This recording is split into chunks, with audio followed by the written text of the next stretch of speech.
All right, we are live. Welcome, everybody, to the Dearden2007 podcast. My name is Joshua Dearden. My channel is Dearden2007.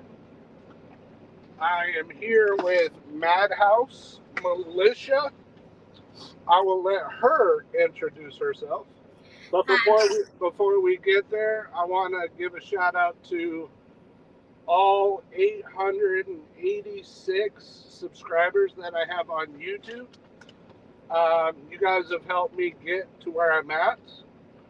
Hopefully, you guys can help me move forward by sharing these videos, my lives, and all my videos that are to come by simply clicking the like button and commenting. You're proving to the algorithm that you enjoy what you see. Helping grow my channel has been a valued goal of mine to grow and not only grow a community to help spread awareness of men's mental health, but also to discuss the struggles of men and boys in both dating, in school, and in life. Me and Mad Militia, we know a lot about this topic. There's so much more we want to learn. We are here to help each other grow. We are currently collaborating. Hopefully, we can do that for a long time. Yep. But with that, I'll yield over to my co-host, and I will let her introduce herself. Hi, my name is Mad. Hi, my name is Mad Militia for Men. My name is Madison, and so today we're going to be talking about men's issues, but we have two different perspectives. We're going to have obviously a guy's perspective and obviously a woman's perspective talking about these issues, because what that's going to do is going to create a different view, a different way of thinking, because a lot of the times, getting a perspective from two different, the way that a man sees it versus a woman can sometimes help talk about these issues, to basically let men's voices be heard a lot better. But at the same time, what we are talking about today, we're going to be talking about men and pornography addictions, and how it affects their mental health because of the loneliness epidemic that plagues men every single day. But at the same time, we're going to get it from his perspective as a man and my perspective as a woman, as someone that, obviously is very much so against pornography. And, even though, yes, I will admit I have watched it in the past and partaken in that sort of endeavor, but, not perfect at the end of the day. But yes, at the same time, it's a problem that has plagued men for many, many years, and it needs to stop. But also we need to understand the implications and a lot of the times the problems, the other underlying problems that is causing the issue.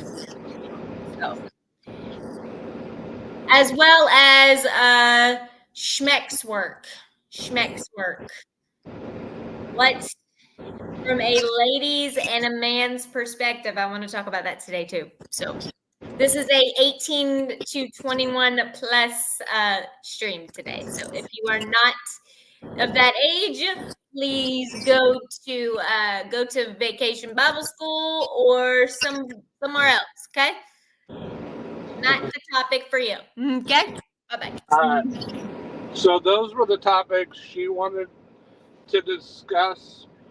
Some of the topics I'd like to include in this debate are the difference between what women say they want and what they actually respond to. How women treat men when when men approach women with the pure intention of being with them.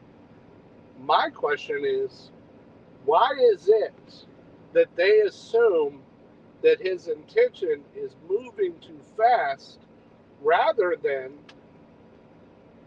and this is not us discussing it, this is my topic, rather than him being viewed as a man that values her as a human being that he wants to share his life, his time, his money, and his resources with to spend the rest of his life with. Why do women assume that he's moving too fast or he's needy? Yet the men that treat her like shit and show no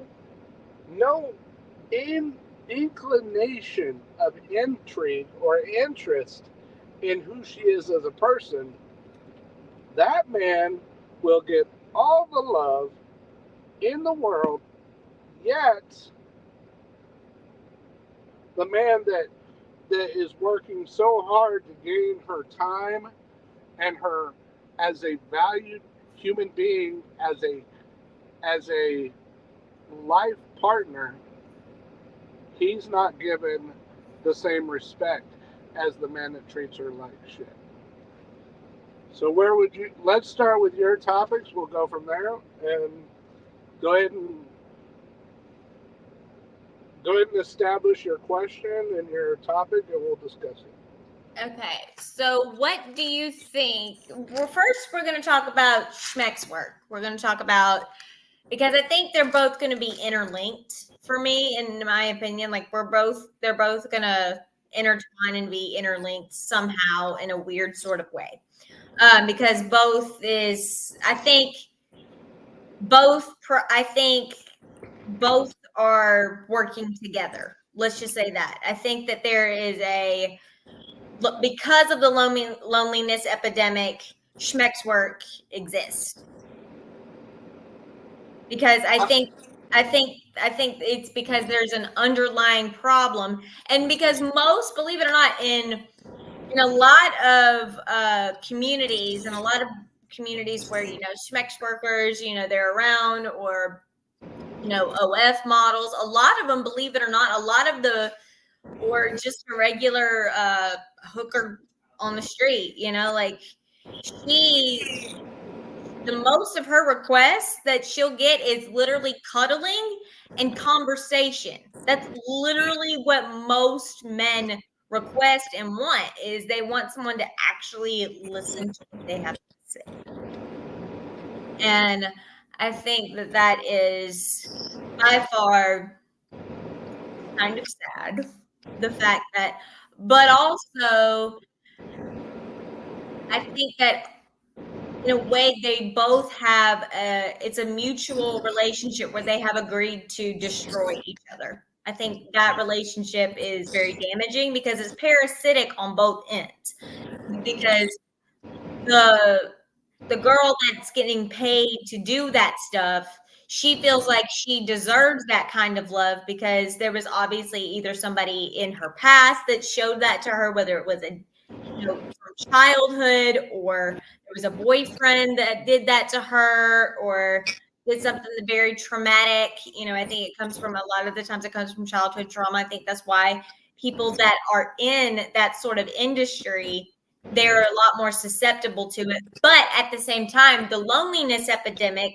from pornography addiction from men, I think I think it coincides. I think they're one and the same, because guess what? He has been hurt by a woman that treated him like garbage, treated him like crap. So he thinks that he deserves just a woman that's going to make him feel better for like a night, because he feels like that's the love that he feels like he deserves. He doesn't deserve an authentic relationship. He deserves a fabricated one where there is sexual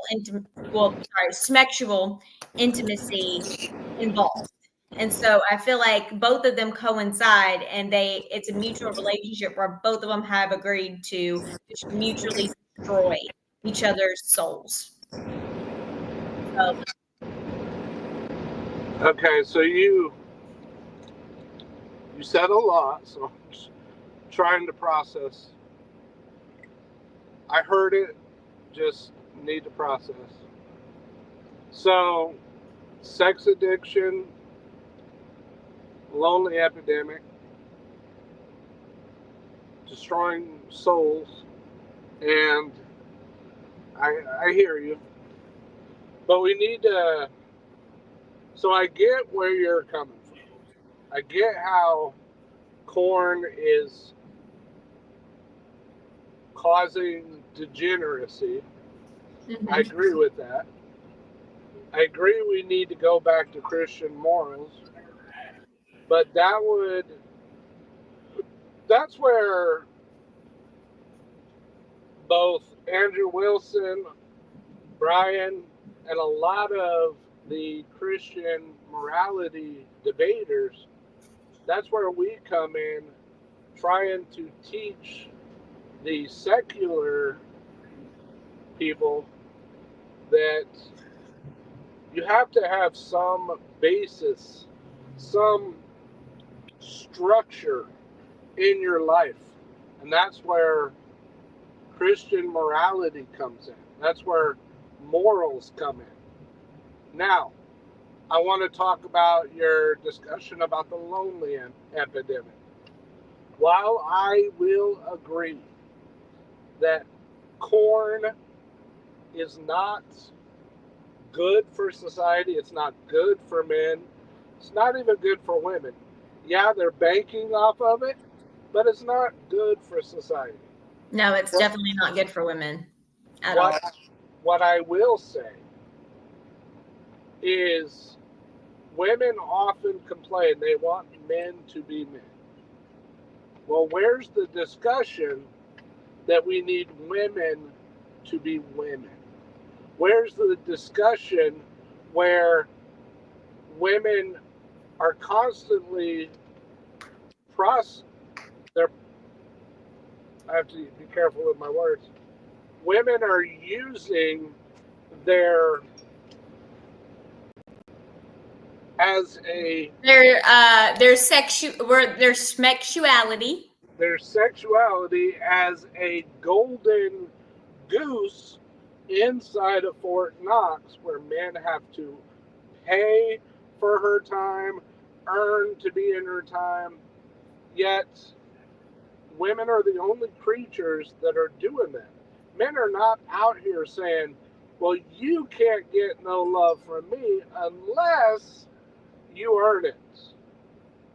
Men are 80% of men in America are deemed unfit, not applicable in the dating market.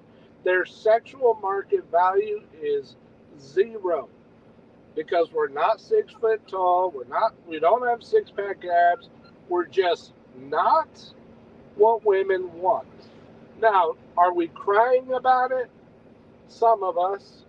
I'm not crying about it. I'm a little sad sometimes. I'm like, I just wish one girl would give me some time. But I fight through it. I continue. I don't give up. I know that I have to work hard to earn. Could you imagine the low? Think about the lonely epidemic for a minute. I've been saying this for years, and a lot of my male viewers, some of them understand what I'm saying, some of them don't. But can you imagine realizing that no matter how hard you work, no matter what you do, no matter how much effort you put in to a relationship, no matter how much money you're making now, no matter how much potential money you're destined to make, that nothing you will ever do will be good enough for the person you are seeking to be with because of hypergamy. So chivalry is dead, and my belief, and a lot of men agree with me, chivalry is dead because women killed it. Men can't even compliment women anymore. Men can't even open doors for girls anymore. Men can't say hi to women. Men can't compliment women. We even look at them in the gym and we're labeled as creeps. So everything that men do to show their interest in women has always been, for the last decade, been labeled as creepy, weird, leave us the fuck alone, don't approach us on the street, don't approach us at the gym, leave us alone. We don't need men. We don't need men's money. Yet now that men are listening, now men have completely stepped out of approaching women. You've got women all over TikTok and YouTube. And trust me, I've seen. And Instagram. And Instagram. Trust me, I've seen over 300 videos almost every single day. Because I watch YouTube on the daily. I watch TikTok on the daily. There are women between the ages of 18 and 30 saying, I don't need a man. I'm chasing my bag. I'm chasing my career. I don't want a man. I don't need a man. And then after their highest, most value depreciates from 30 to 50. Then when they get in between the ages of 30 and 50, all of a sudden, Mr. Nice Guy that wasn't attractive starts looking like a nice, dark, attractive piece of chocolate that they want to gobble up. But by the time that comes, Mr. Nice Guy doesn't want her anymore. She rejected him. He moved on. All the men that she wanted used her, abused her, and left her high and dry. That's why we have the single mother epidemic. Our birth rates are on an all-time low.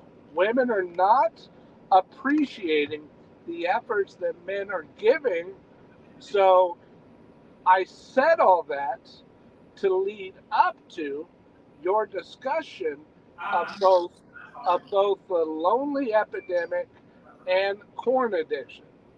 And in relationships, there is a high, I'm not going to quote a quote because I have been known to place some quotes that weren't exactly 100% true, but I know. I'm going to start only quoting statistics that I know. What I will say is there is a high number of marriages that are sexless, loveless, and fully divisive between the husband and the wife. And that's because hypergamy. That's because women believe they can do better than the man they're with. Nowhere, like I have read the marriage vows 1,000 times, nowhere in the marriage vows or the terms of a relationship does it say that you have a privilege to leave because the woman.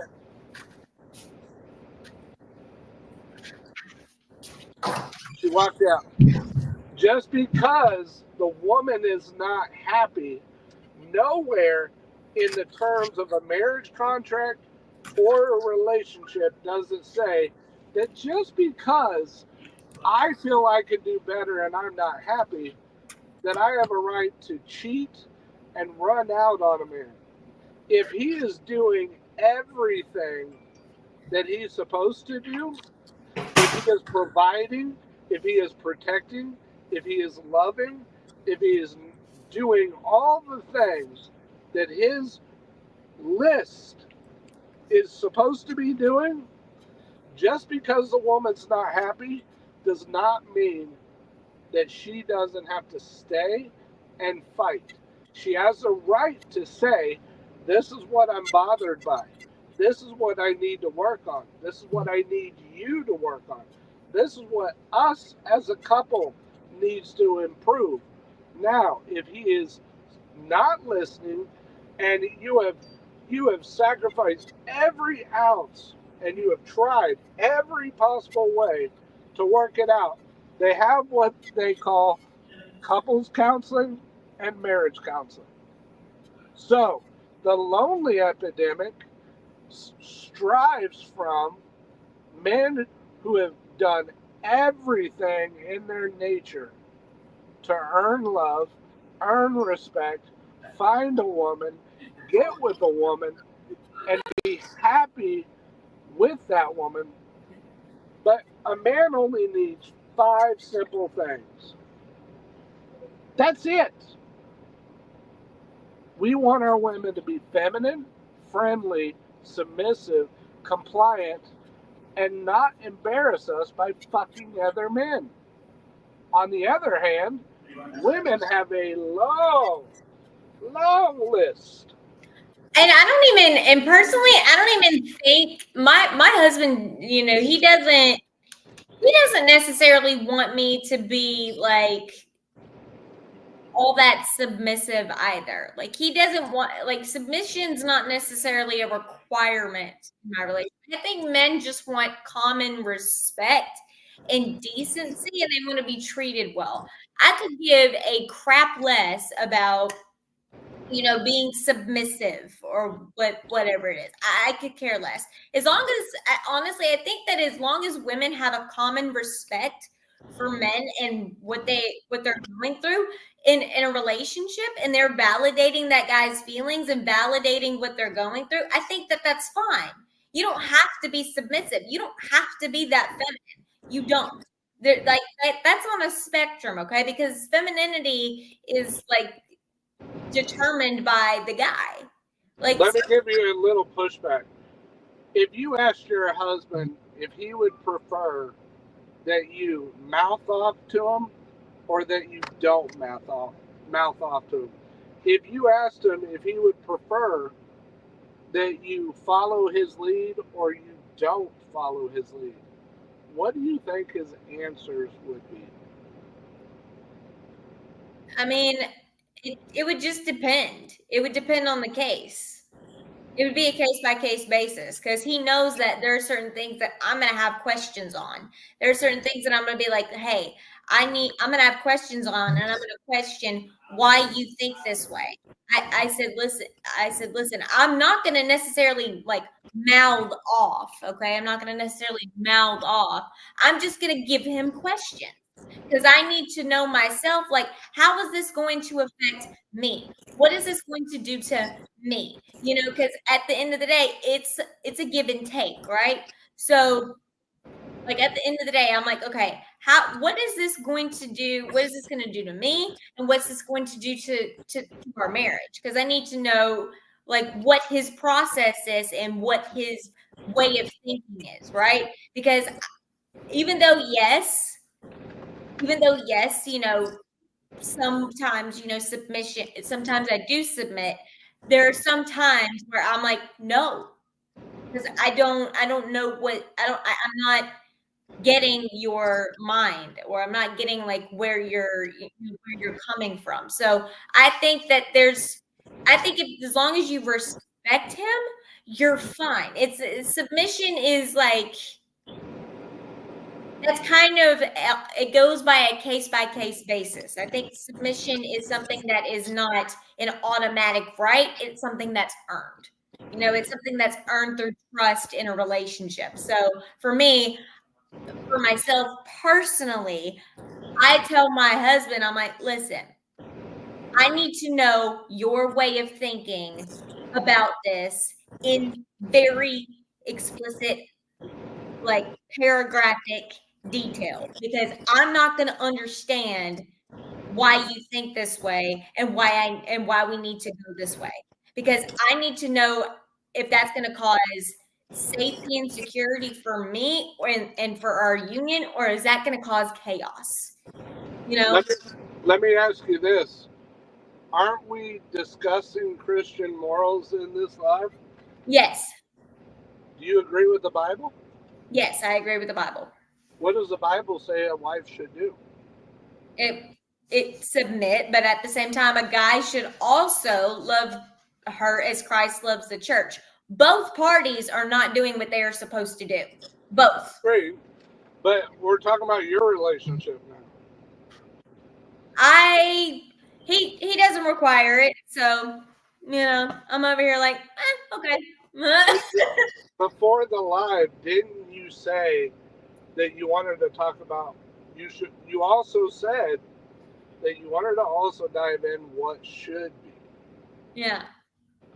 So It should be that way, but at the same time, unfortunately, due to how both men and women are, okay, how both parties are, guess what?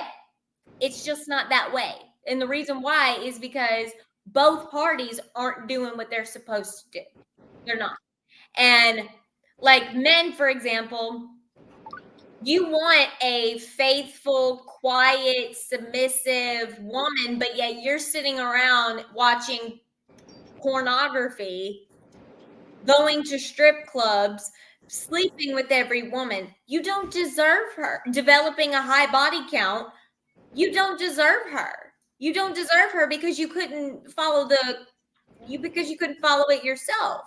You're projecting, buddy. Stop it. Have some self-control and discipline. Have some self-control and discipline, and then maybe you'll earn a woman like that. Maybe you'll actually deserve a woman like that. All right, let's use me as an example. I have not been intimate with a girl, a woman, let me be clear. I have not been intimate with a woman, I have not been intimate at all. But I only date women. So I'm going to say I've not been intimate with a woman in almost 3.5 to 4 years. Mm-hmm. Okay? Now, we're on the topic of corn. Now, you say corn is degeneracy, correct? Yes.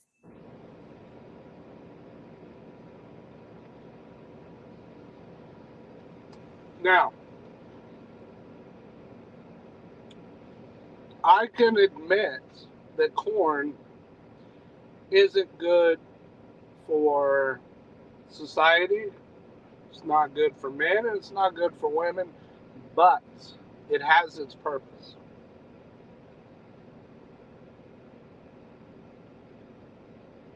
No. See, this is where we differ because that's you're a dude. Like you have a the purpose is you getting your rocks off. Meanwhile, the girl feels dirty and ashamed of like who she is when really it's both people. It's the guy that cannot focus on God and focus on Christ and all of that. But hold on. I have to give a pushback. Pushback. Why? You're putting all blame on the man because he's. No, I'm putting the blame on the women too. You didn't let me finish. So the thing is, but then the woman thinks that, she is deserving of this sort of treatment and is going out there and participating in promiscuous behavior and putting herself at risk for, STIs, STDs, all of that stuff because she thinks that she deserves that as well. No, both parties deserve a genuine sexually intimate relationship based upon love and affection in a healthy way. Both parties don't deserve any of this treatment. That's the thing, because the reason why I hate the pornography industry and sex workers, and that whole industry so much is because it takes two people to participate in that sinful behavior. It's the guy and the woman, because the guy is giving into those fleshly, earthly desires, and the woman is going out there and being promiscuous. So it's both parties committing the same sin. And guess what? The thing about it is, she's the hooker and the guy's the John. So guess what? And last time I checked, paying for that kind of stuff is a misdemeanor in the state of Alabama. So, do what? I missed that. What? I said, and last time I checked, paying somebody for that kind of stuff is a misdemeanor in the state of Alabama. So, maybe we need to rethink shaming girls, and maybe we need to start shaming both parties. Okay, shame the guy that watches it and then the girls who do it at the same time, because it takes two people to participate in simple behavior like that. So The only guys that I'm willing to shame are those who are paying OnlyFans models to see them naked when they can do it free on a website. The shame, the shame is for OnlyFans, and I'm sorry, I can't agree that corn as a whole is does not have its purpose. But what I will say is OnlyFans model is a higher form of prostitution. It is a form where you are receiving money for sexual acts on camera. but yeah, Whether it's on whether it's in person or but on camera. but corn stars are also getting paid to do sexual things on camera as well. And I want to add this: guys who are also in pornography or OnlyFans models, they're just as bad as the girls. They're just as shameful because guess what? No one's going to tell you. No one's going to tell a guy that is in that sort of industry that what they're doing is wrong as well. No one's going to tell them that. No one. Say that again. I said, got like the OnlyFans girls and not the girls, but the OnlyFans guys, the ones that are doing it, the ones that are in that industry, like no one's going to tell them that what they are doing is bad for their own health and for their own safety as well. Like no one's going to tell them that, hey, you being in this industry is bad for you too. No one's going to tell you that because guess what? It's not cute. I'm sorry, but it's not cute for my own personal thing. It's not cute that like I couldn't be with somebody who did OF. I couldn't do it. I couldn't do it. It's not cute to be paid to be Pump Master Pedro. I can't do it. Well, lucky for you, you're in a consenting marriage and a happily loving relationship. Yeah, luckily for me, those days are over. But I'm just saying, for like a scenario, like I couldn't do it because it's not cute. I couldn't either. I couldn't have sex with a OnlyFans girl. I couldn't be intimate. I couldn't kiss her. I couldn't be with her. I couldn't publicly. You know, I'm not gonna lie. If the overpowering, you know, entry comes across, it might happen. But would I date her? No. Would I publicly be her man? No. Would I ever be seen in public with her? No. I would strongly deny any intimacy or any aspect of a relationship with a girl like that. Would I? Yeah, there's always going to be an attraction, an emotional, hormonal, you know.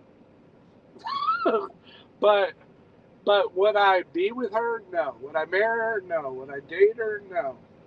The point is that I have to give you some pushback when you say nobody's going to tell the men that are doing it what they're doing is wrong. Just my channel alone, with no nudity, no sex whatsoever, I am hated on by so many women because they assume that I hate women just because I'm talking about topics that I'm struggling with and most men in society are struggling with. So I can't agree on that. I can't agree that they won't get as much pushback that women do because not so many men are doing it. Because society, okay, well, that's because society, on a societal level, has told guys that it is perfectly acceptable for them to be whores versus a woman. Okay, I'm just letting everybody know it is perfectly acceptable for a guy to be a whore, but it's a sin against God and humanity for a woman to do it. No. Let me correct you. We're the whore makers And the hoe. Yeah, y'all should stop that shit. Anyway, y'all should stop that shit, you fucking animals. Anyway. Well, let me be clear again. It is a very small number of men that are even lucky enough to have intimacy with women nowadays. I'm one of the many men who have none, not one, not nothing. I don't even get intimacy whatsoever because I can't even get to the table to be intimate with a woman. We have to, as a man, unless I bring some social, class, popularity, financial, or physical appearance, I have to bring something that attracts her to the table. Yeah. And that's what most men are facing. That's what's causing the lonely epidemic. Here's the fact. If I'm a 4 and another woman is a 4, she ain't looking at me. She's looking at 8, 9s, and 10s.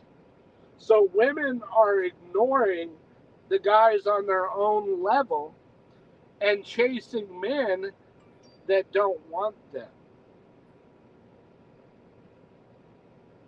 They're chasing the men that use, abuse, and leave them high and dry. So I'm not saying that women should lower their standards. What I am saying, I should say, I think everybody should lower their standards. Like everybody should lower their standards. If you have somebody that is decent, that treats you well, like, I'm sorry, but guys, don't go for this. Okay, if a girl is really pretty, right? Girl's really pretty. You're like, but she treats you like garbage. She hits you. She does all this stuff and is highly disrespectful. Like, maybe go for the 4 that knows how to cook and treats you good. Sorry, maybe go for the 4 that's ugly, that's like ugly physically, but treats you good emotionally and spiritually. Like, maybe go for that girl instead of going for the supermodel that treats you like crap. Don't let your pecker be your picker, okay? It's not that smart. I'm gonna quote Andrew Wilson right now. One of my favorite quotes of his is, "What I want society to realize and be is I want people to be in the state absent of delusion. I want people to be in the state absent of delusion." And that's the problem. There are far more delusional women and delusional men. No, there are far more delusional women than there are men. I think that we just have delusional people. I think it's delusional people as a whole. Because how about this? How about you get a really okay? I have a friend. Okay, I have a friend, and she has a PhD. Bring her on. Invite her on. Yeah, she has a PhD. She's super gorgeous. And guess what? She was horrifically abused in a relationship. Every bad thing that you could think of happened to her. And guess what? She got treated like trash, but yet guess what? She gave a man everything. She was nice, feminine, flirty, submissive, all that stuff, got treated like crap. Yet she is now in a relationship now, and she's in her 40s. Okay, she's in her 40s, and so she got treated like crap, but she chose to not date anybody for a while, so that way she would heal, so that way she can become a woman that is necessary for a man to feel safe with her. But meanwhile, there have been men that have not been safe for her at all. So my thing is, I think that it is mostly, I think it is delusional people because she has been hurt. And then guess what? The men that she dated ended up going out with women that treated them like crap, yet they had a woman that treated them like a king. Meanwhile, she was getting treated really, really badly in relationships. Make that make sense to me because honestly, it doesn't. It doesn't to me. So, my thing is, we have mostly delusional people in society, not mostly delusional women. Do I think that I think it's even handed. I think it's 50% delusional men and 50% delusional women because clearly society is messing up on both sides and that's a problem.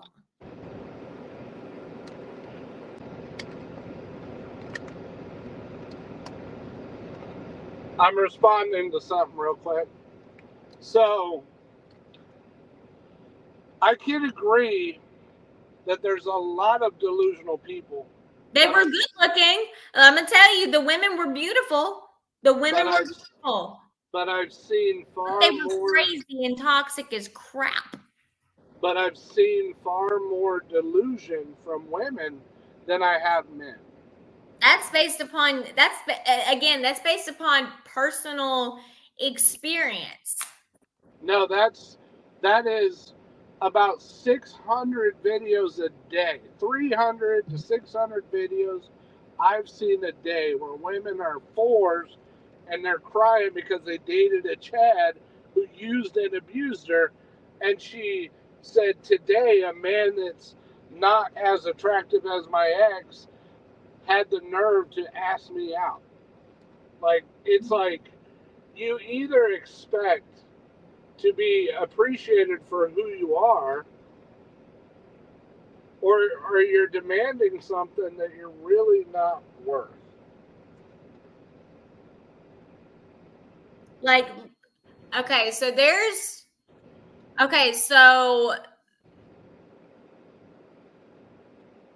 Do what? I think both parties are dating people that they deserve. I think like honestly, there'll be a good man, right? A good man that's dating a woman that's treating him that constantly has a pattern of dating women that treat them like crap, right? Right. That is because secretly we date people that are a reflection of how we feel about ourselves. So if a good man is getting bad treatment, chances are he's probably feeling in his head, I deserve this treatment because I feel terrible. And I think I deserve this treatment because I don't deserve to feel loved. And that's a problem. Like people need to start setting better boundaries. And it's the same thing with girls because a lot of the times girls will date guys that treat them like crap because that's what they think that they deserve. And I'm like, no, both parties deserve to be loved. It's just whether or not we are ready to receive it. And it's the same thing with God. Like we have to be ready to receive God's love either way. Like it's it is highly unacceptable for me personally that I think it's unacceptable for both parties, like accepting this sort of treatment and abuse. Like I think it's unacceptable for both. Like because we both think that we deserve to be treated the way that we do. I will agree that I'm in that position where I feel defeated and I feel like I don't deserve a relationship. Like I feel like all the advice I've seen online, like I do have to chase the bag to make up for the deficiencies that I'm not able to provide in society that women are looking for. But yet One thing I will say, and I don't care if you agree with it or not, this is my belief, and no one can change my opinion. I believe that all women are gold diggers. Some of them are better at hiding the shovel. What? I believe all women are gold diggers. Some of them are better at hiding the shovel. I'm not. That's fine. You're in the minority. Fine, let me rephrase it. A majority of women are, but I believe most women are all gold diggers. Let me tell you why. Because if at any moment he falls short, and again, I'm not talking about you, at any moment in the relationship, if he falls short of being able to provide, protect, sacrifice, or do all the things she requires of him, she will lose respect for that man and leave him. Chris Rock said it best. Only women, children, and dogs are loved unconditionally. Men are loved under the condition that they provide.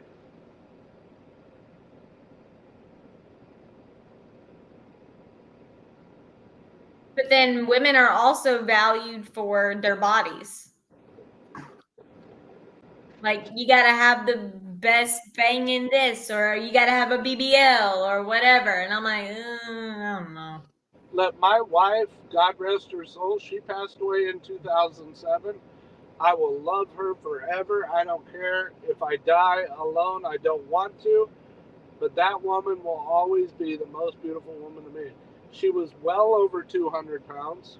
Her hair was long and wavy, and she was beautiful. I love me a thick girl.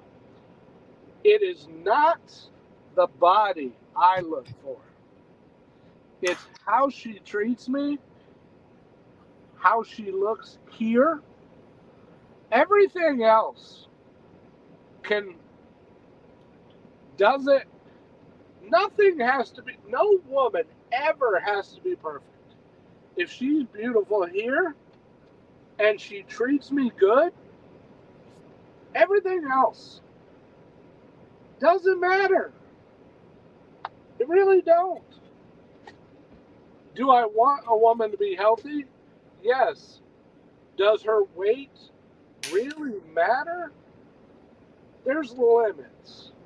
Like, obviously, I want a woman that's able to walk without a stretcher. Obviously, I want a woman to be capable of having intimacy with me. Obviously, I want her to be able to provide hygiene to herself without a full staff of people to take care of her. But do I want her to be under 200 pounds, or does she have to be under 200 pounds? Not completely. I've dated thick women that are well over 200 pounds. A lot of men have a right to their preferences, but if a man says I don't want to date a fat girl, he's labeled as a fat phobic asshole, narcissist, misogynist. But if a woman says I don't want to date a fat, I would ask everybody this, okay? Unless you are willing to help him get to the money of being able to make 200K as a woman, don't expect, don't have that expectation unless you're not willing to help him out to get him to that place, okay? But also for men that expect a woman to be super duper skinny, unless you're willing to pay to make sure that that body stays intact like that, you also don't want to say either. There you go. Unless you are willing to pay for Operation Build a Bitch. No. right? So, and then unless you're also as a woman not being willing to be, I don't know, a hustler, you know? Do you have Well, no? I had a conversation with a husband and a wife about a week ago at the truck stop, and I was telling her about the topic of women wanting a man who's successful. And we agreed on one very important topic, Yeah. that it doesn't matter if a man is wealthy or not wealthy. If he has a woman by his side that supports him, Mm-hmm. believes in him, and makes him feel like everything or most of what he's doing makes her happy, that Mm-hmm. man will work harder for that woman Yeah. to succeed. Like, you have to look at the R. Which is basically the same thing that I said. Yeah, which is basically the same thing that I said. Like, unless you're willing as a woman to be very to be very supportive and like what he's doing, you have no right to say whether how much money he makes, because guess what? Unless you're willing to help him get to that point of what you expect, then you can't say anything, because you can't be that way. Like, no, you have to be supportive. You have to help him get to that point.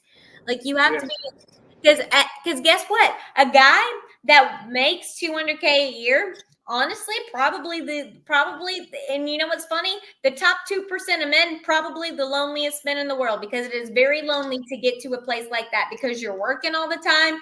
You're working long hours. You're working, making over 200K a year is probably the loneliest place to be as a man, because of the fact that you're constantly working.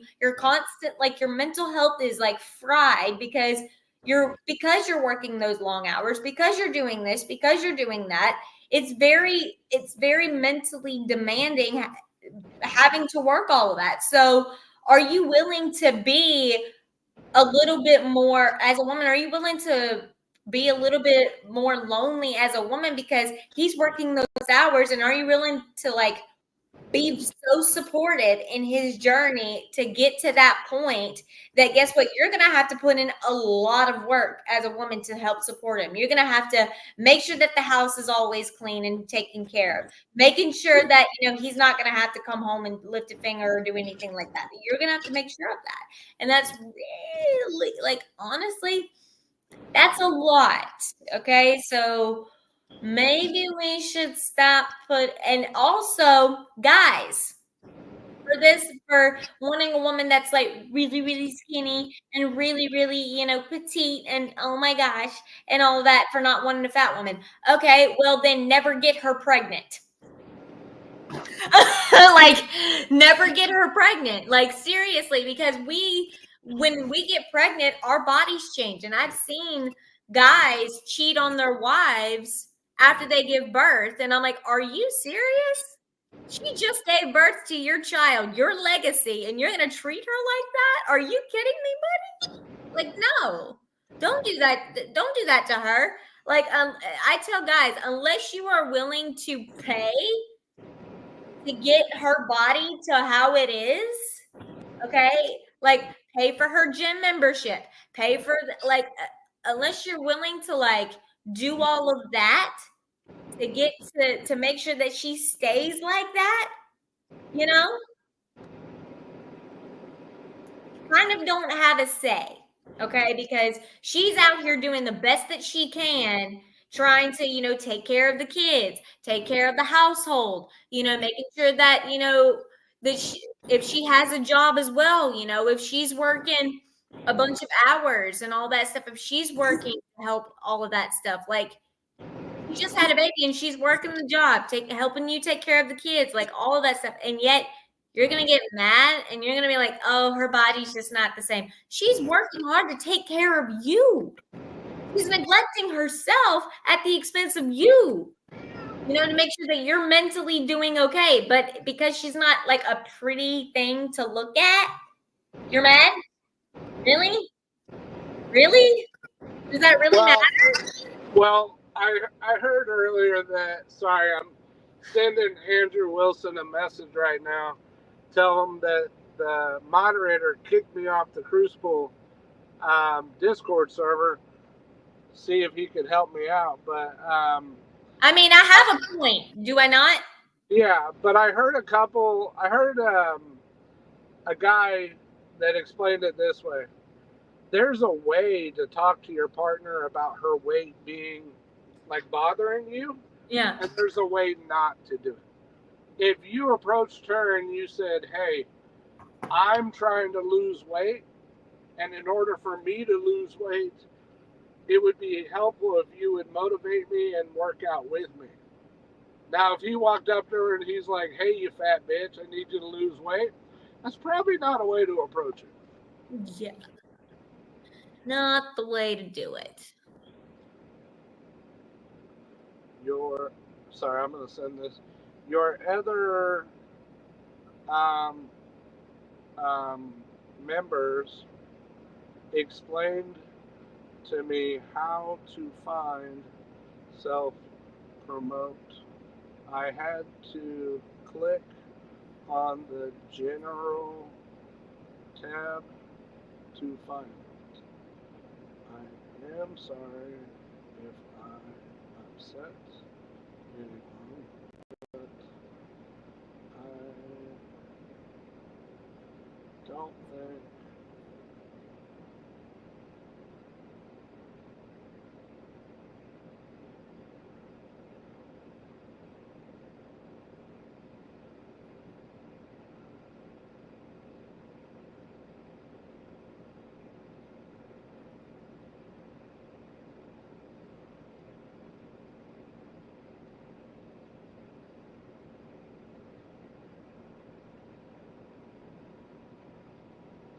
I asked Andrew Wilson for help. I sent him a message on Twitter. I'm not sure if he'll help, but at least I reached out and tried. So, but anyways, yes, I think that we as husbands and you as wives need to find better ways of approaching every conversation in a way that even if you're not a husband and even if you're not a wife, how we converse with our partners, how we converse with women and how we converse with men needs to be handled in a way that both parties are respected, both parties feel appreciated, both parties feel like they're heard. And I had the biggest blowouts the other day. I'm not going to say who, so I don't upset this person, but throughout the course of almost every heated conversation, this person interrupts me a lot and intentionally does so. In my growth, my goal, hold on. In my growth, my goal is to be cool as ice no matter how heated things become, but I'm not there. And that stems. I'm not there all that much either. Yeah. And I know where it stems from, and I'd like to tell that story. My stepdad, while he was an amazing provider, he was a really good husband to my mother. He wasn't the best father or assisted father on that. I got beaten, chased down, stomped on my face. My nose was busted. My jaw was busted. I I almost lost my hearing in one ear. My left fibula broke. I got 2 benign tumors in my left fibula 2 times. I had surgery 2 times to have 5 inches of my fibula removed. all the times that he had chased me down and beaten the hell out of me, when I'm faced with interruptions, when I'm faced with people yelling at me or getting in my face, I I don't want to say I black out, but I definitely become very defensive in that moment. Yeah. It's something I'm trying to overcome, and that's my struggle and that's my growth that I need to overcome. But I need to know, as a woman, if someone you're friends with or someone you're in a committed relationship even has been told that you don't like being interrupted, it bothers you, it frustrates you, please don't do it. And in the midst of interrupting them, someone says, if you let me finish, I'm getting there, but they repeatedly interrupt you anyways, and they're doing it intentionally. And then when I choose to ignore said person, that makes them mad. So when I choose to continue talking in a different scenario where I know I'm getting frustrated, that's where I ignore because I'm trying to cool off. I want to walk away, let the situation muster, let me cool off, let them realize what they're doing is bothering me, but also because I don't like to yell. I refuse to yell. I refuse to negotiate in an argument with anybody. If they're being malicious in nature, I don't want to continue. I want to cool off. But respectfully,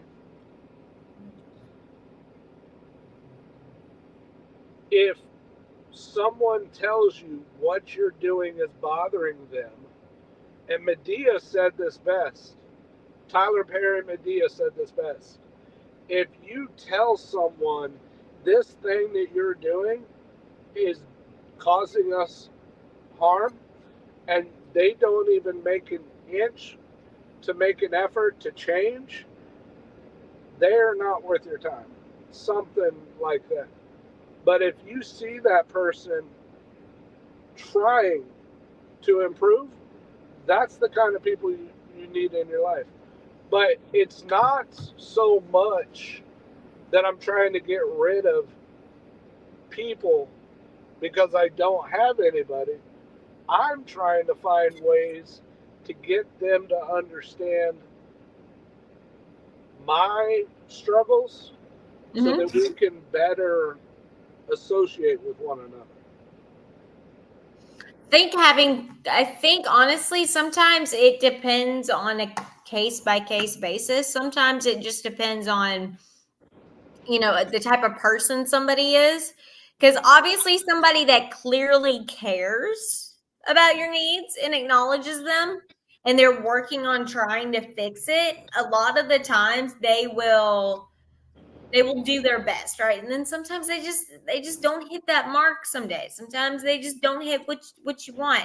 And then there are some people that are just fucking lazy and they don't hit that mark. They don't care. They're just like, no, I'm not going to hit that mark because clearly that person does not give a damn about you.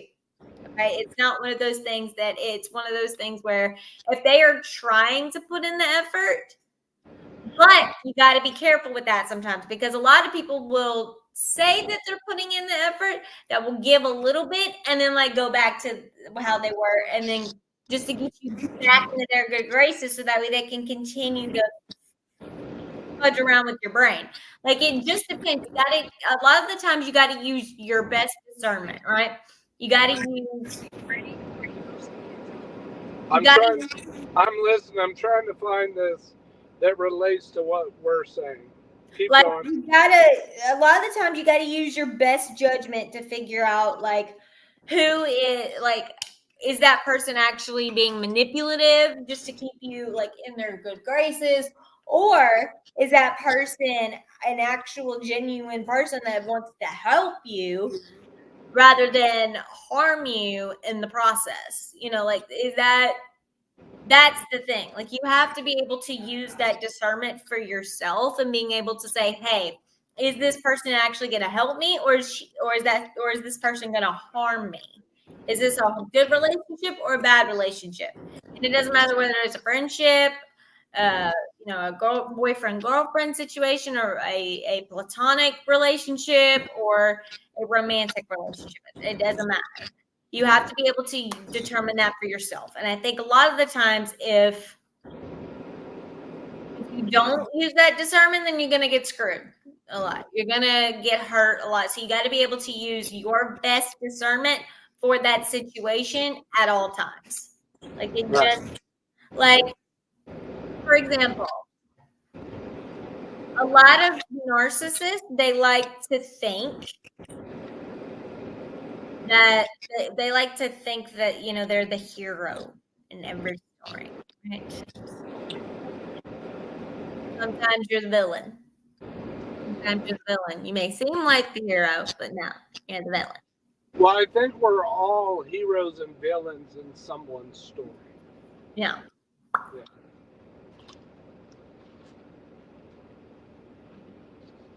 But as far as Christian morals go, how do we, as debaters who fight for Christian morals, and I'm not saying I'm the best Christian moral person, Neither am I. I'm terrible. Because I'm not, but how do we who do believe in Christian morals and are fighting for even our own selves to grow in those morals, how can we teach secular people that there has to be a basis of a grounding, a foundation of all their principles? We have to make them see that all decisions we make come with both consequences and reward. The ones that reward the most, the reward should be prioritized over the consequence. Personally, I think that Christian morals and secular morals are two different types of morals, because as Christians, you have a higher set of morals than someone who's secular. With someone who's secular, it's kind of difficult to communicate somebody with what is acceptable morals versus what's not, because according to Christians, this is what is acceptable because this is what God has deemed acceptable. Well, I would Acceptable. Like, there's such a big spectrum, right? And there's a lot of things that shouldn't be acceptable but are. I would say that even secular people, whether they want to admit it or not, even the secular people are biologically innate with the Christian morals, whether they want to believe it or not. Because where do they get the code to know what is wrong and what is right? It's because deep down, those are the principles sent down from God. Like, thou shalt not kill. Obviously, a secular person knows that murder is wrong. Obviously, even secular people know that SA is wrong.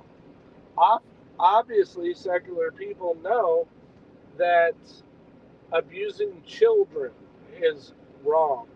Mm-hmm. Some do, not all. There are innate moral values that non-Christian people just innately know. They just completely deny the others. Right. Would you agree with that? I don't know. That one's always like a toss up with me, because I'm over here Like, okay, well, with secularity, there's lawlessness, right? Just complete and total lawlessness, and everything is like up for grabs. But there is like obviously like a certain moral, basic code, right? Which is don't lie, don't like the basic, 10 commandments plus, pedophilia. I'm gonna say that. Well, Um, that involves abusing children. So. yeah, abusing children, like plus that. But at the same time, like for me, for example, Christians will go around condemning gay people when 80 to 85% of all Christians have had premarital sex.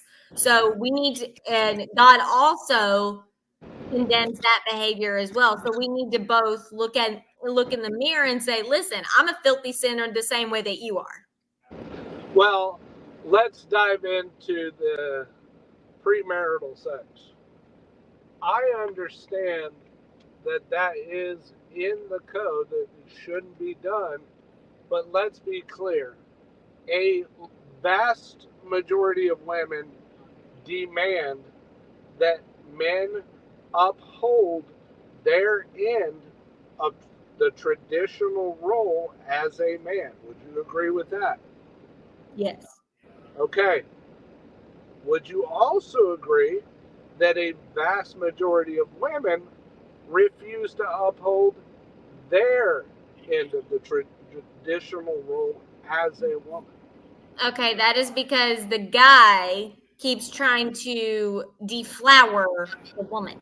Okay, no, I'm not going to let you blame the men for the choices that women make. But women allow that to happen to themselves too. But the Yes. fact of the but at the same time, it takes two to tango. It takes two to participate Okay, in I'm sex. going to ask you a question. It takes two to Why, six.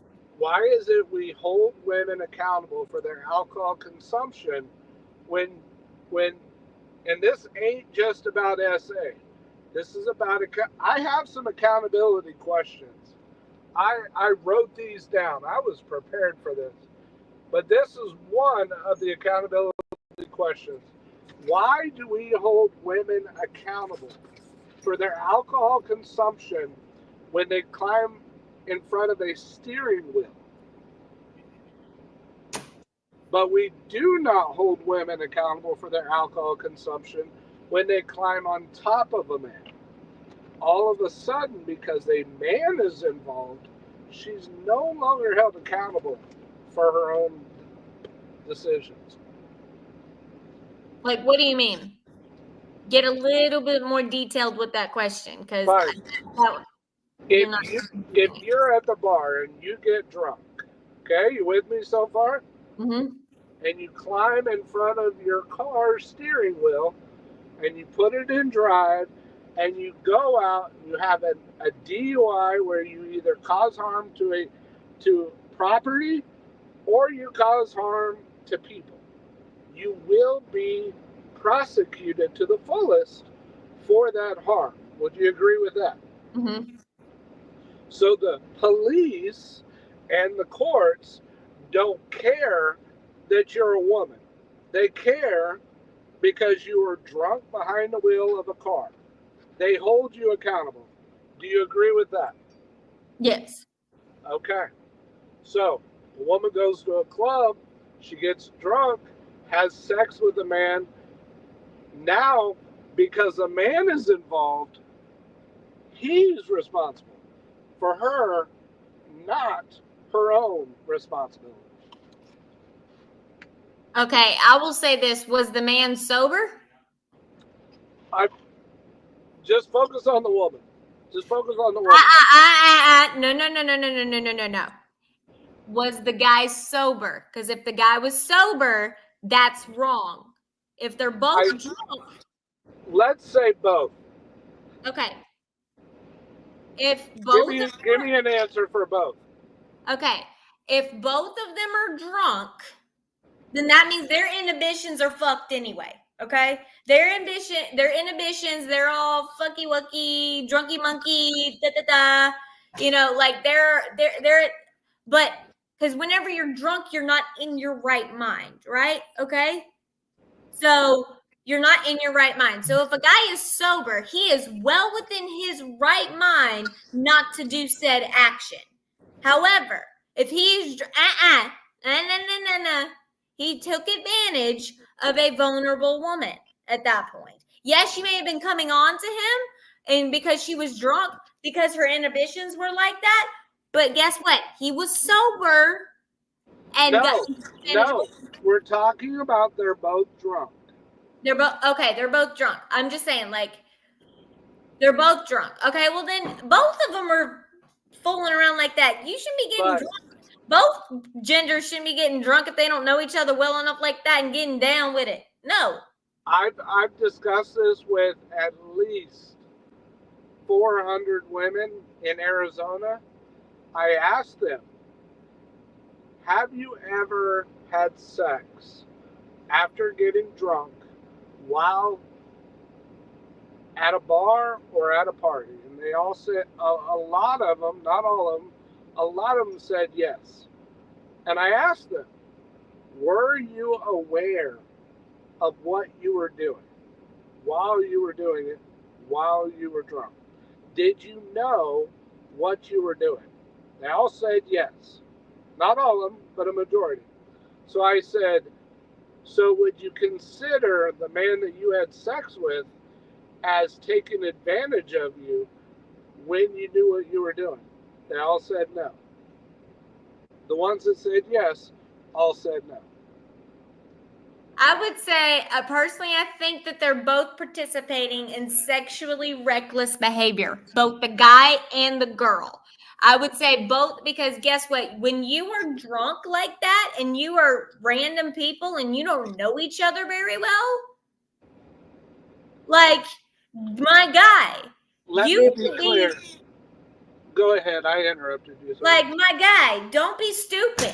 Don't be taking, like, because that girl could give you a false, essay. False essay. Like a false essay allegation, but also, girl, like, you could get pregnant off of a one-night stand. Yeah, and that's another part of the argument. A lot of girls that get pregnant, like if they're living with their parents, they will regret it and claim it was SA. Like, I'm sorry, but if both of you were drunk when y'all did it, nobody can claim SA. I'm 42, and I'm proud to say I've never had sex with a woman that was intoxicated. What I will say, well, my wife, we were married, that's different. But I've never had sex absent a relationship where the woman was so intoxicated that it could have led down a dark path of me being accused of something. I have never, ever taken advantage of a girl in that way. And I have rejected a girl, not maliciously, just, hey, I don't think we should do this now. We should wait until you're sober. I do not condone, and men, take my advice. If she's drinking, just offer to take her out to dinner or say, let's wait till you're sober. That will lessen, it won't prevent, but it will lessen your chances of her accusing you of something that you did not do. And by the way, I also have there was actually, I think, a saying that somebody said, I can't remember what it was, but it says, if she's had more than two, walk away. Walk away. Don't even go there. Like it was like a funny quote. I can't remember what it was, but it was in a Discord server that I heard from one of my guy friends, and she was like, if she's had more than two, walk away. Here's another accountability question. If most girls prefer dating older men, why do most women get the ick that older men like dating younger women when women in their 20s refuse to date men their own age? I think it's because the men that are younger than them are not displaying the maturity level, I guess, that they would like. So far as wanting to get serious, starting a family, all of that, because most girls have that mindset, but guys at their age, like in their 20s, most guys aren't thinking like that. Most guys are going out saying, "No, I got to chase that bag. I got to get women." So like most guys aren't in that mindset until they're at least the age of 29 and up. Like they're not thinking that way. I understand that what you're saying, but my question is, I'm not thinking that way. the question, You go for older. right, but the question is this. If women refuse to date men their own age and they love to date men older than them,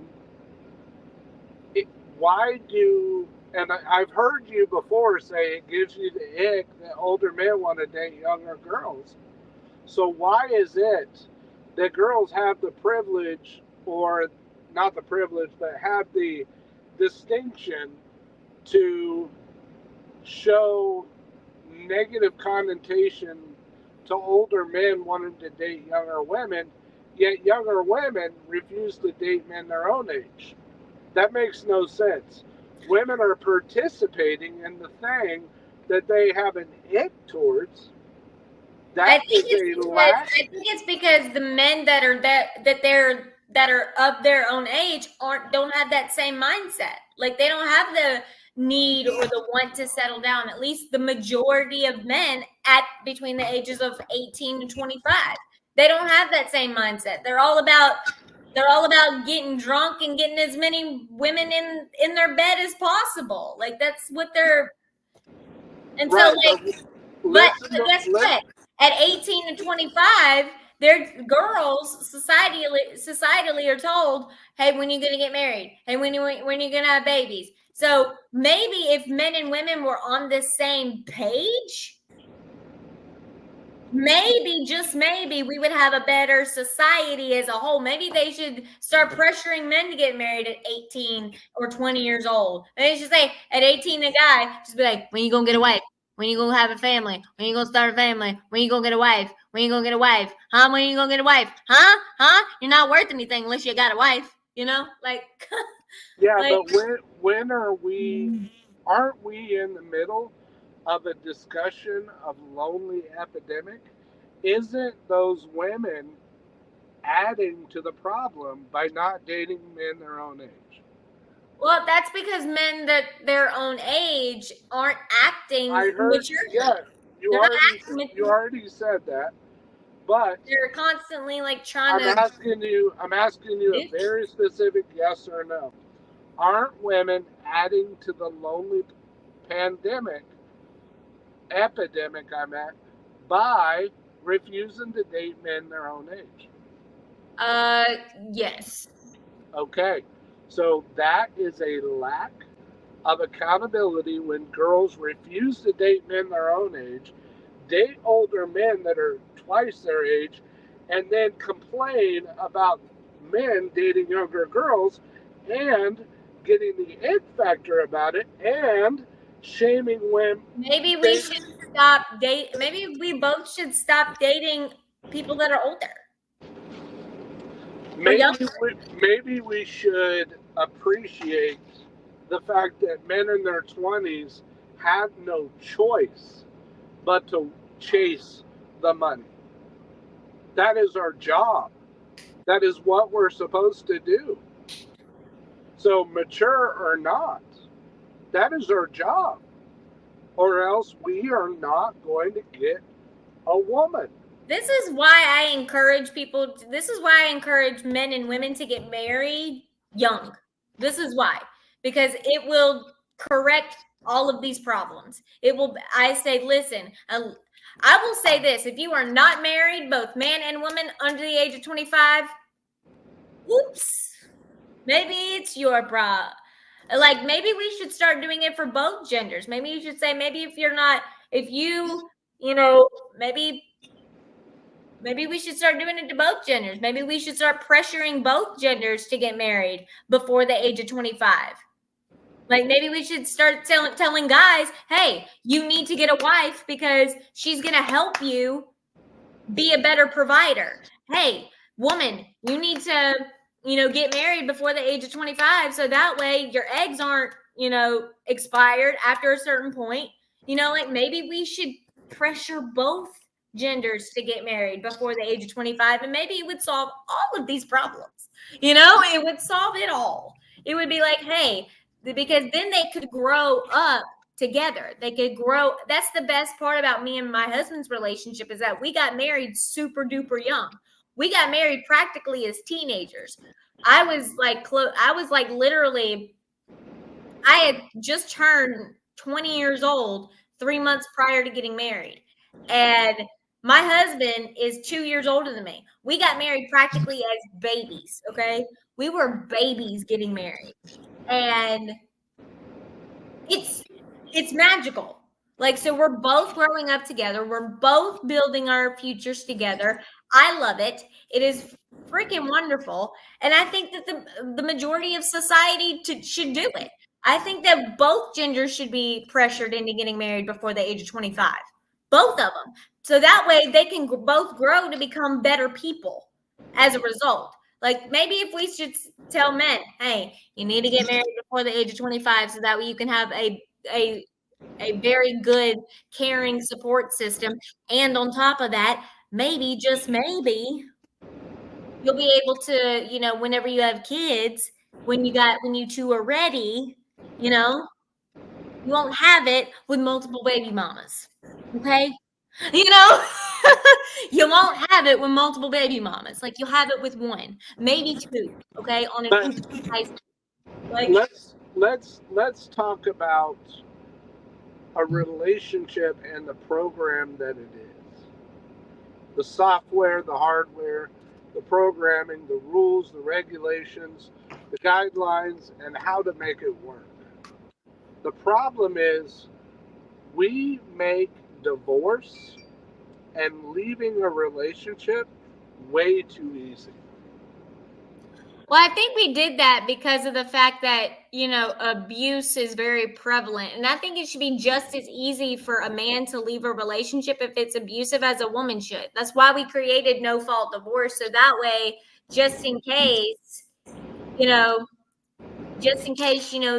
man, is like very, very mean, because you can be like emotionally abusive and all of that stuff as well, and mentally abusive as well. And that could fuck you up just as bad. And you need to leave. But the same way. And so I think that it should be just as easy for a guy to leave as a girl. Like, maybe if guys started setting boundaries and saying, hey, I'm leaving because of blah, blah, blah, just make it easy. I'm not saying that we should. Because 80%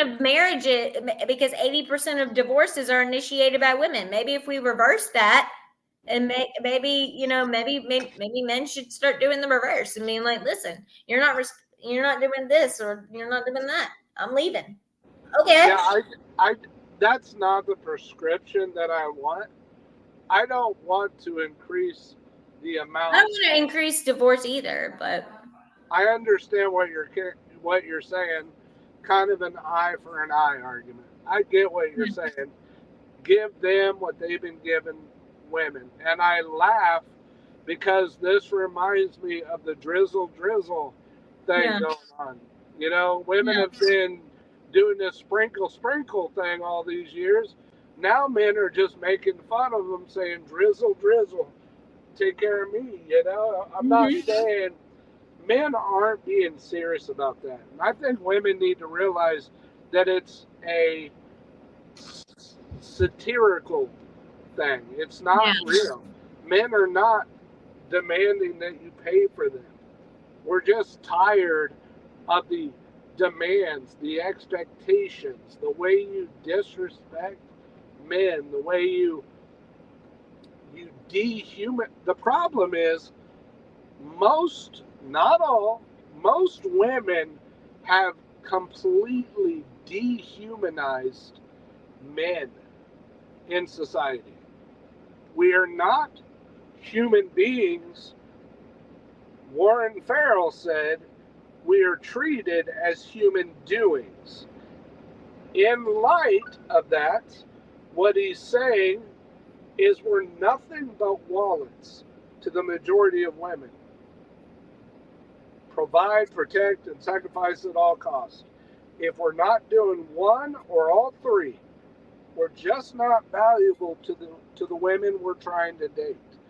I'm not saying you are that way, and I'm not saying all are that way, but a majority are. We need to make it to where if there's a problem in a relationship, doesn't matter if it's abuse, doesn't matter if it's the woman disrespecting the man or the man disrespecting the woman. The first thing should not be, I'm leaving, goodbye. It should be, let's get help for what you're struggling with. Let's work on this. Let's find a cure for the issue that is being involved. Working through problems should be step one. If repetitive efforts of working on a problem and you've went down the checklist of all things that you can do to fix the problem and nothing is being done, then you can talk about separation. I'm not condoning abuse. I'm not condoning domestic violence. And I'm not condoning SA. What I am saying is the study came out and said that the biggest reason why divorce is going on is irreconcilable differences. Yes, and because the woman is not happy. Well, I'm sorry, women, but I challenge anybody watching this live, and I will clip this. I put out a challenge to all women in society to show me where in the marriage vows does it say that because I'm not happy, that's grounds for a divorce. Show me. That's a challenge. My dad said this though. My dad said if there is more sadness in the relationship than happiness, that's the time to leave. And guess what? It applies to both genders. My dad literally said this to my brother. If your wife is making you unhappy all the time, less times than she is making you happy, you have every right to leave. In fact, it's actually biblically stated that you have every right to leave. And guess what? It's better to live on the house of a roof or in the desert than with a quarrelsome wife. But I believe the prescription for lesser divorces are working through issues before divorce. A lot of people, but the fact of the matter is, like, a lot of people can't afford, to go get, marriage counseling. Like, a lot of people can't afford marriage counseling. A lot of people can't afford. Go to church. That's what churches are for.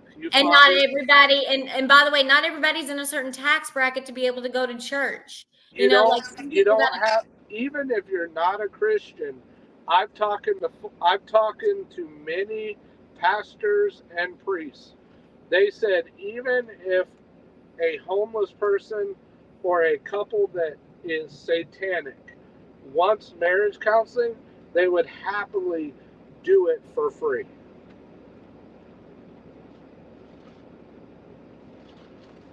You don't have to have money to go to a church and ask for help. That's what the church is for. Wow. Did you know that? I did not know that. Money is not... Yeah, I think if you go to a pastor and he fixes all the problems by giving you free counseling, I think the church deserves a tip, a profit, a tithing of some sort. Do you have to? No, that's what the church is there for. They will welcome all souls into their church in the hope that it improves upon society's roles as a whole. Well, not all pastors are like that though. A lot of pastors, they expect you to like cough up some money after that. Like there's some pastors that are very, money grabbing. So it just depends. It just depends. You have to find the right church, find what you're looking for, but at the same time, you also have to understand like not everybody, like everybody's working. Everybody's working like dogs and working like slaves. Like maybe if we had, more, everybody just got off their behinds and started working, both men and women, maybe this problem wouldn't exist. Well, I'm going to clip what you just said, and I think I'm going to make it a video where at the beginning of the video, I'm going to play what you just said, and then I'm going to ask pastors in a lot of churches if I can record them and say, would you welcome a couple who is not a guest, or sorry, is not a member of your congregation, to come to you with asking you for marriage counseling of some sort? Would you help them without expecting payment? And I will see how many churches say yes. And that would be a good video. That would be a good video to watch. I'm just saying, like in certain parts of the country, like California, New York, those pastors, those mega church pastors, yeah, they would expect some sort of monetary compensation. And then I'm just saying, like, sir, find the right pastor that's willing to do that. Do I think it should be for me, what concerns me is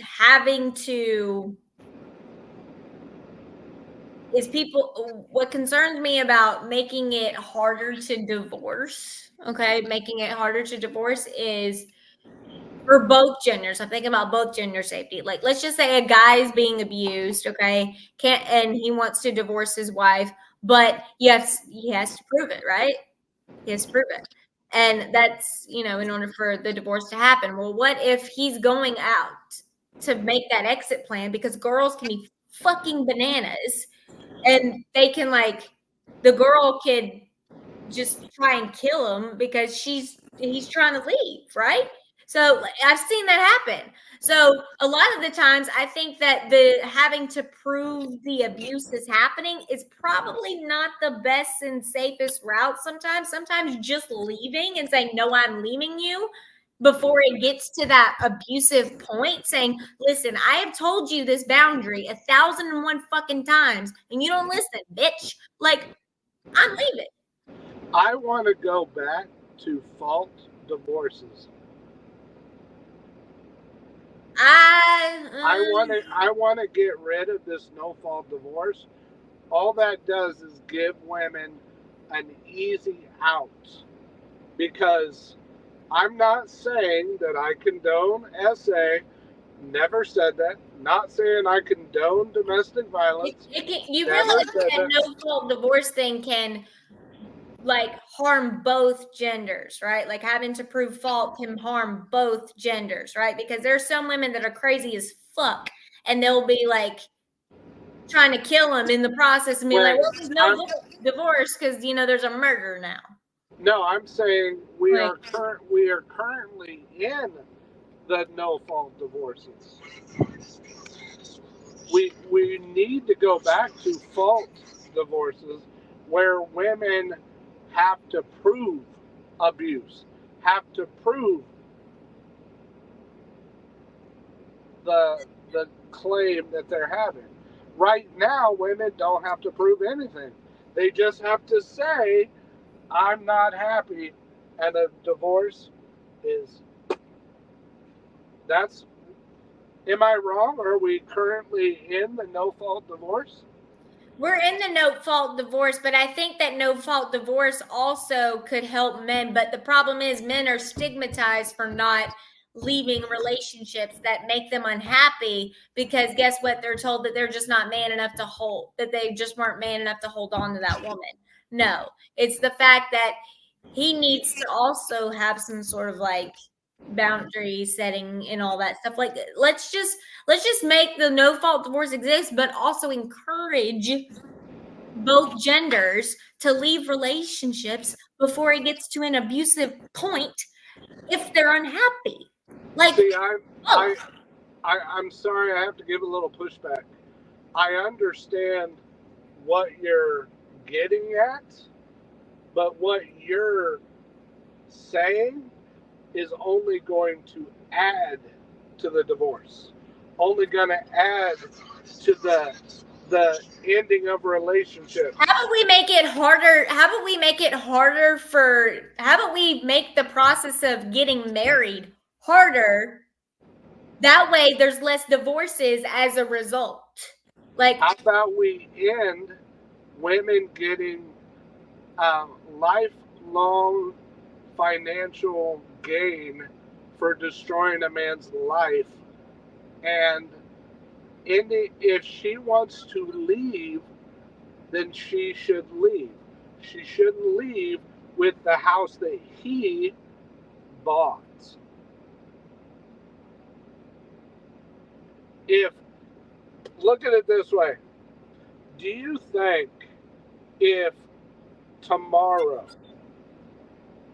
men who run the world or run the country decided that if a woman wants to leave in a divorce, she's free to go, but there's no financial gain, no property gain.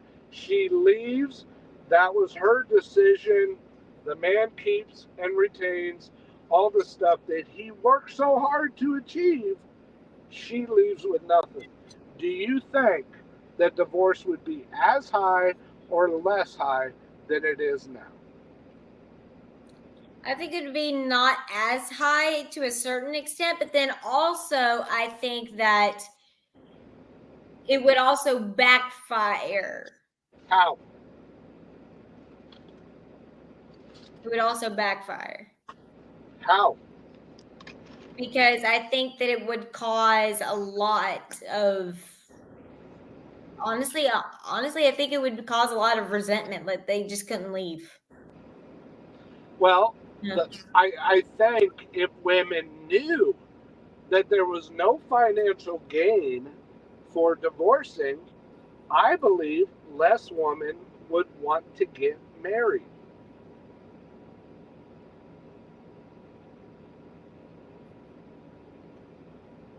Think about it. Don't most women who divorce leave with house, home, cars, clothes, 50% of everything a man made? I think personally, I think that if Hold on, I asked you a question. Don't most women leave with 50% of everything, including the house?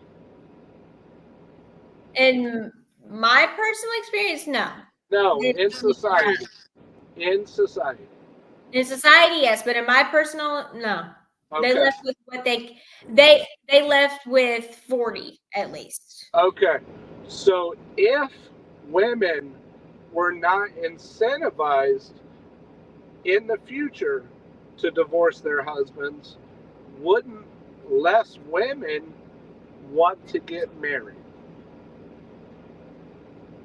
Wouldn't less women want to get divorced?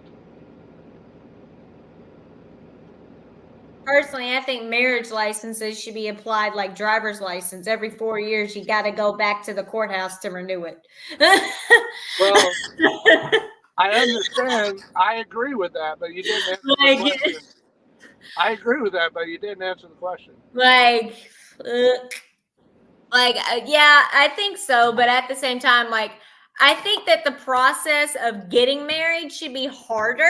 Yeah, it takes to reduce the amount. of divorce on the back end. Like personally, I think that both genders should have to go through like counseling. There, like in order to be able to get married, you have to go through background check, credit score, credit score thing, counseling, therapy, all of that. You have to do all of these, jump through all of these hoops in order to get the marriage license. So that way you can go and get married. I think that if we made it harder to get married, there would be less divorce. In Orthodox churches, they make you go through counseling.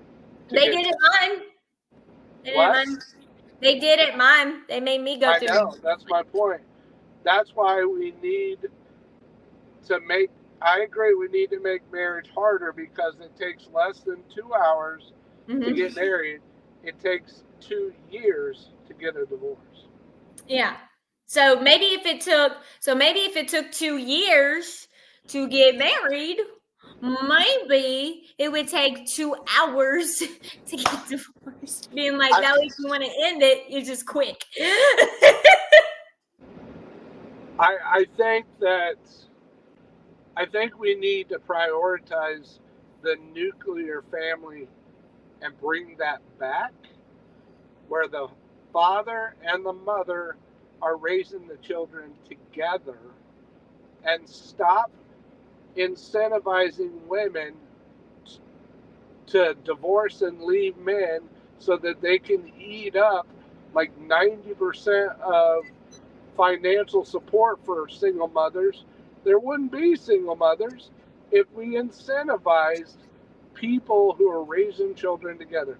When a father in the home and a mother's in the home and they're raising the children together, those are the people that should be receiving financial support, not single mothers.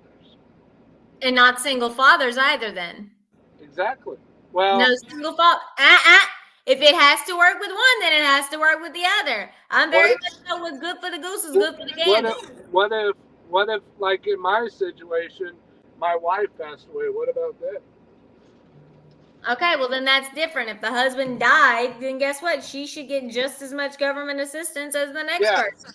Well, by single mothers, I'm not talking about those who had lost their partner, or there was situations of abuse. Like if a guy beat the shit out of his woman and left her a single mother, absolutely the woman's entitled to child support. Well, I'm not going to say she's entitled, but she deserves. The father should be required to support that child, but I don't think she's entitled to anything. Nobody is entitled to anything. We all have to work, and we all have to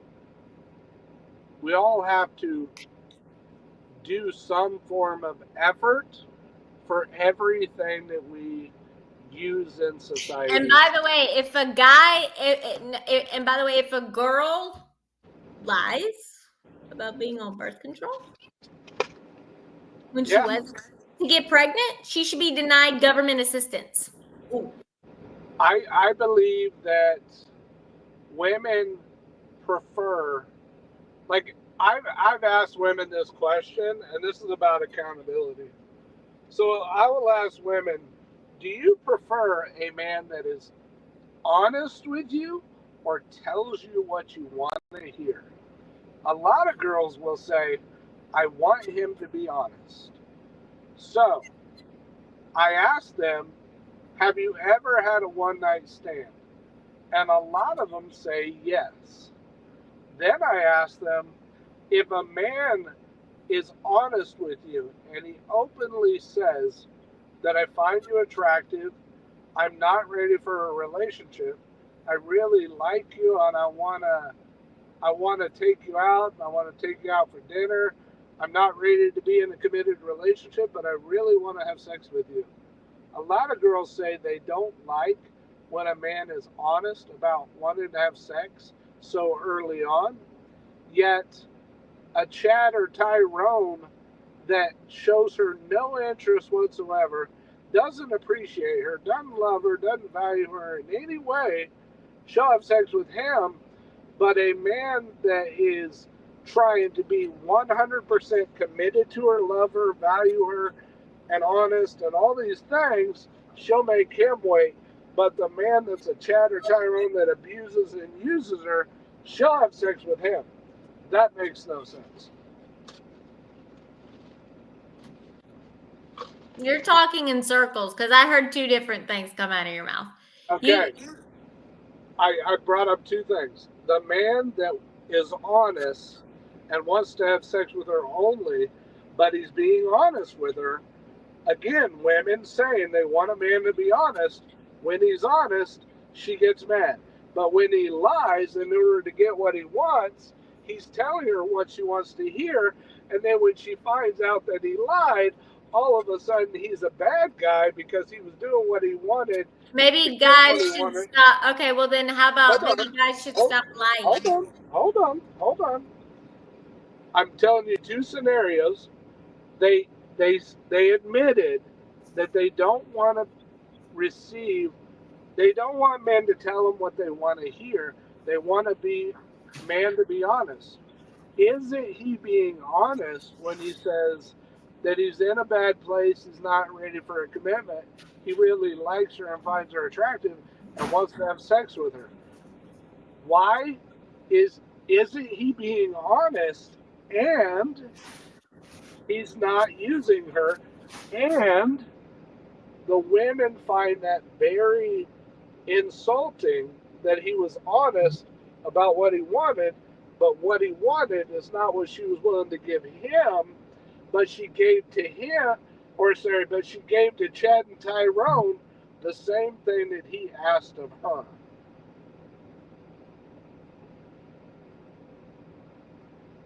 And I included a guy that values her and wants to be with her and wants to marry her and be with her.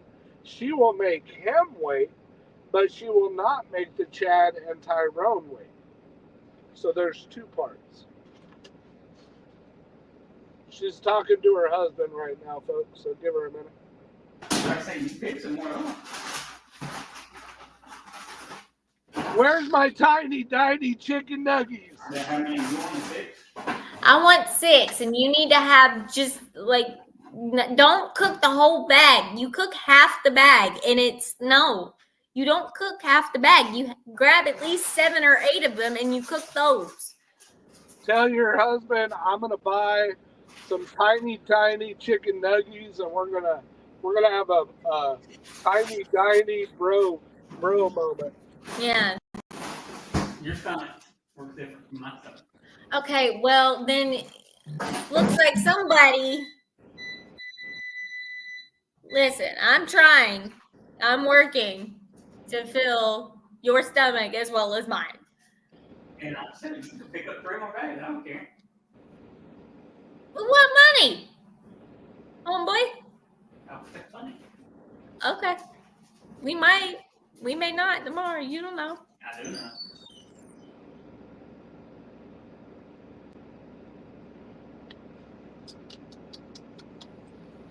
But I would say this, guys should stop lying, and then it takes 2, okay? It takes 2. 90% of the time, any relationship problems occur, it always takes 2, right? It always takes 2. So the guys should stop lying to try and get into the girl's pants. However, the girls should stop sleeping with the guys that, guess what?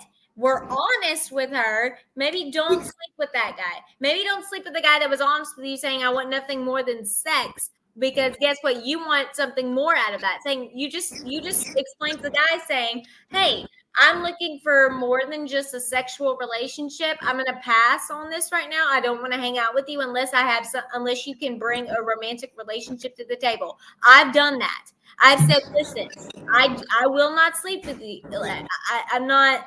Then again, I was saving myself for marriage, but I said, listen, if you were just looking for a good time, I'm the wrong person for you to hang out with like that.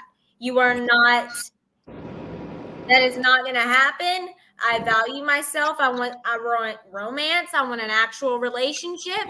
I appreciate you being honest. However, that is not what I am looking for. You need to go on somewhere. And then I've gotten pissed off at the guy that lied to me. Okay.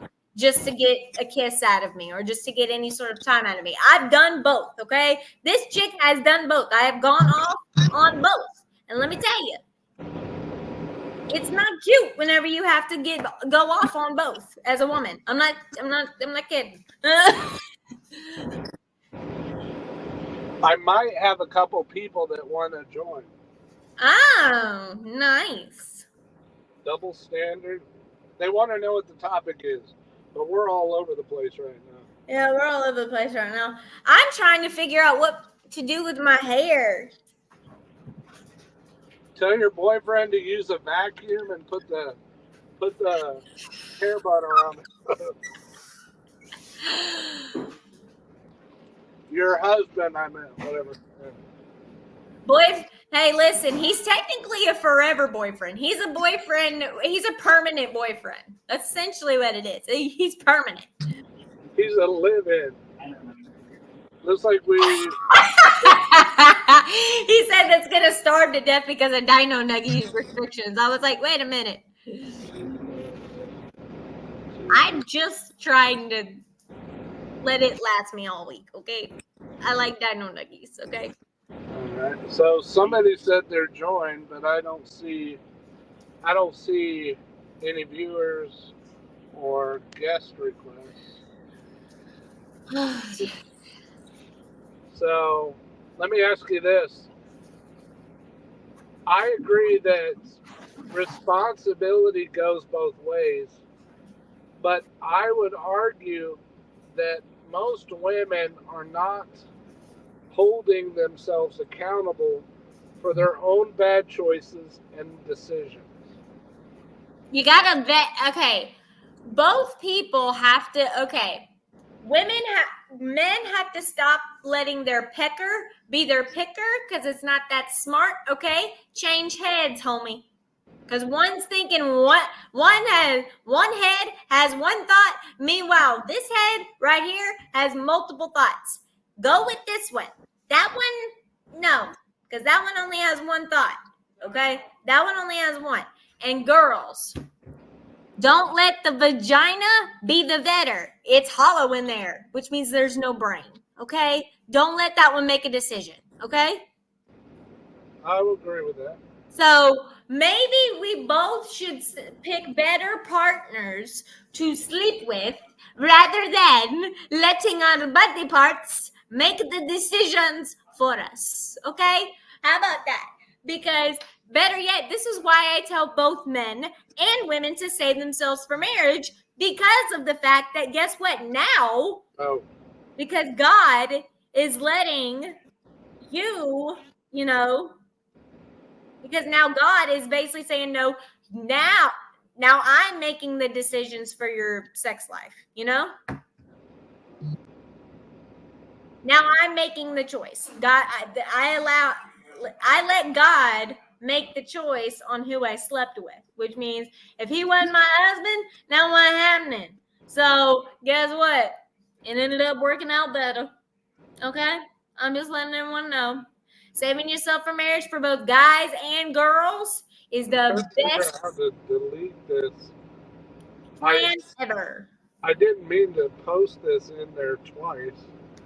I'm trying to get this guy. He asked me where to join the. He says he can't find how to join the live. On your end, what advice would you give him to request as a guest? Do you follow him on Discord? Yeah. Send it to him virtual DM on Discord, and then that should work better. No, he says he's watching us, but he doesn't know where on the live to be invited. Okay, where it says comments on the thing right there on StreamYard, like type in a comment, like right here, like hello. Me or him? Him. She said comments. under. Froggy said, "Can you hear me? I see it in private There chat. it is. I There see it it. is. I see it. I see it." Private chat. Yeah, we hear. We see you. Now, what do I do? Do I invite him? Or what? There he is. Yeah. There he is. Yo, can you guys hear me? What's up, Froggy? Yeah, How you doing, buddy? Hello, What's I'm going great. on, honey? You know what? I'm beautiful right now. It's Sunday. You know, about to go to work tomorrow, slave it off. But you know, this weekend's been great. Hey, How are you Frog, guys doing? I need your help real quick. Yeah. I don't want to piss people off. I thought that my second link to you was like a guest thing. I didn't know it was going to be like the same link as the previous one. And I'm trying to delete it, but every time I try to swipe or hold it down, oh, never mind, I found it. Okay. Yeah, I couldn't figure out how to delete it, so I wasn't trying to. I got banned from the Crucible Discord because I don't know, like, whatever. I wouldn't even I wouldn't even worry about honestly the Crucible Discord. I got banned from the Crucible Discord because like I dared to suggest that women could in fact use an automated sledgehammer. Like they were trying like there were like a bunch of weird dudes and they were saying that women couldn't use like an automated sledgehammer versus like a physical sledgehammer. And I was like, I don't know, my wife uses an automated sledgehammer like when we've like fucked up shit in our garden. Okay, Like you'll have and to help me out. they banned me for that. They banned me. I was like, You'll have dude, to help me out. So a sledgehammer. no, the automated, like a jackhammer, basically like a jackhammer. Okay. They're trying to say women couldn't use a jackhammer. I was like, my wife has used one. In our garden, she's used one. She's also used like a manual rototiller, like without me. So Yeah, I'm like, women can absolutely use basic fucking tools.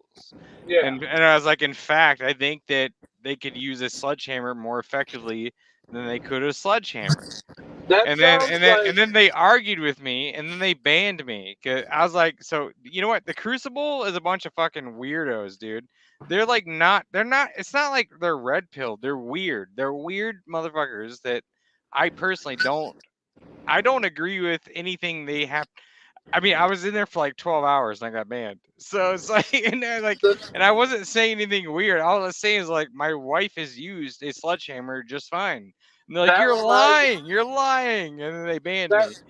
That reminds me of TikTok when all I ever do is I talk about the struggles of men and boys in society. I talk about men's mental health. I talk about the struggles that men face.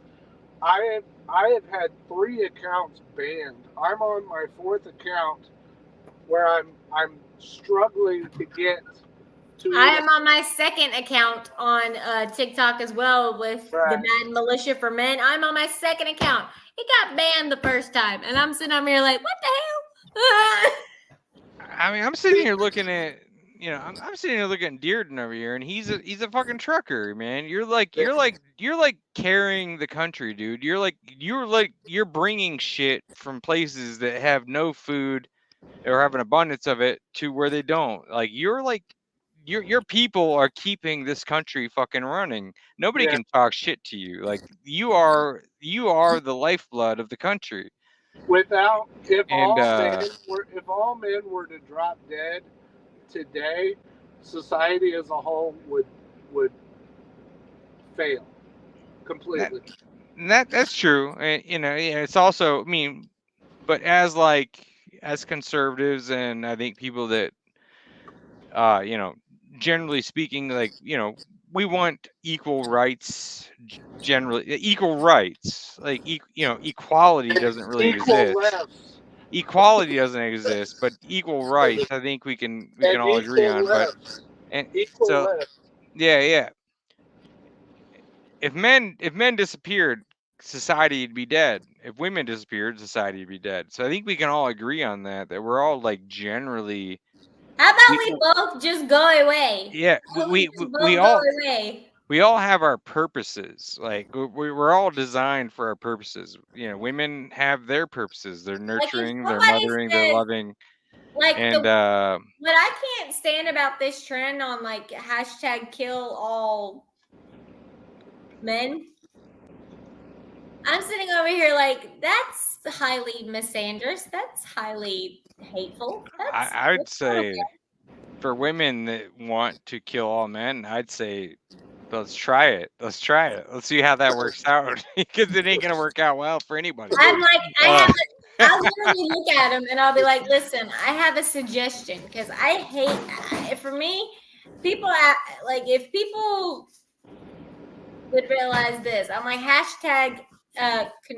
like unalive all humans, not just men. Okay? I'm not with that, and I like what Andrew Wilson said the other day. Women said that if all women were to disappear off the face of the earth, men would unalive each other. And his answer is, I'll have to give you some pushback on that, because that's not true. Because if that was true, we would be doing it now, and we aren't. Because men are benevolent. I can't even say the benevolent.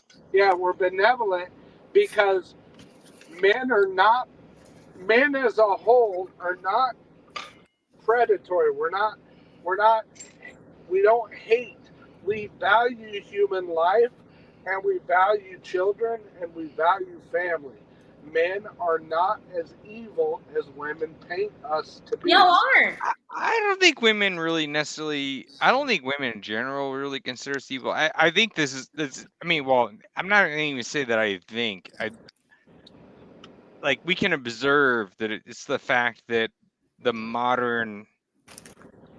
it's really the modern like hookup culture. It's not even women. It's also the men. Like, the modern men are also they're also perpetuating this, right? So you have like modern men who think it's cool. You have modern men who think it's cool they're dating women that have like been with like 50 dudes, and you have modern women who think it's cool, like they should be excused from dating 50 dudes. And so that's two ways. You can't blame one or the other. And then, not to mention, on top of that, like, a man will shame a girl over having a high body count, but yet you have the same high body count. Like, it's like, that's disgusting. But it's two ways. So I'm not like blaming one side, like one gender or the other. It's like literally two ways. We have a group of men who are willing to defend it, and a group of women who are willing to perpetuate it. So it's that mindset that I think is really the actual, like, that's the mind virus there. Like, you know, a group of men that are willing to say, I don't care what their body count is. And then the other side saying, if you ask me what my body count is, you're a fucking villain. And so it's really both ways. It's not one side. We can't blame women for that. We have to blame the fact that, like, we have a culture of fucking idiots that are both trying to do this shit, and it doesn't make any sense. Before we continue, Frog, I want to give you a moment to introduce yourself to the viewers who we don't currently have, but we will be sharing this in clips and in whole. So go ahead and introduce yourself, and I'll let Mad Militia tell you about her. But just so you know, my Frog, just to explain me, I am a YouTuber. My wife passed away in 2007. Oh, I'm sorry to hear that. It has been I appreciate that. It has been a goal of mine long before she passed away, and a promise I made to myself and to her that no matter how hard life got, I was going to grow my photography and my YouTube, and I would never stop praising how important she was to me, and the year of 2007 was the year she passed. My whole platform is discussing men's mental health, the struggles between um, men and women in dating, the struggles that men and boys face in society, in schools, in colleges, in the criminal aspect, and in society as a whole. And also about my own personal experiences. And I also discuss, sometimes I share my trucking and other things. So that's me.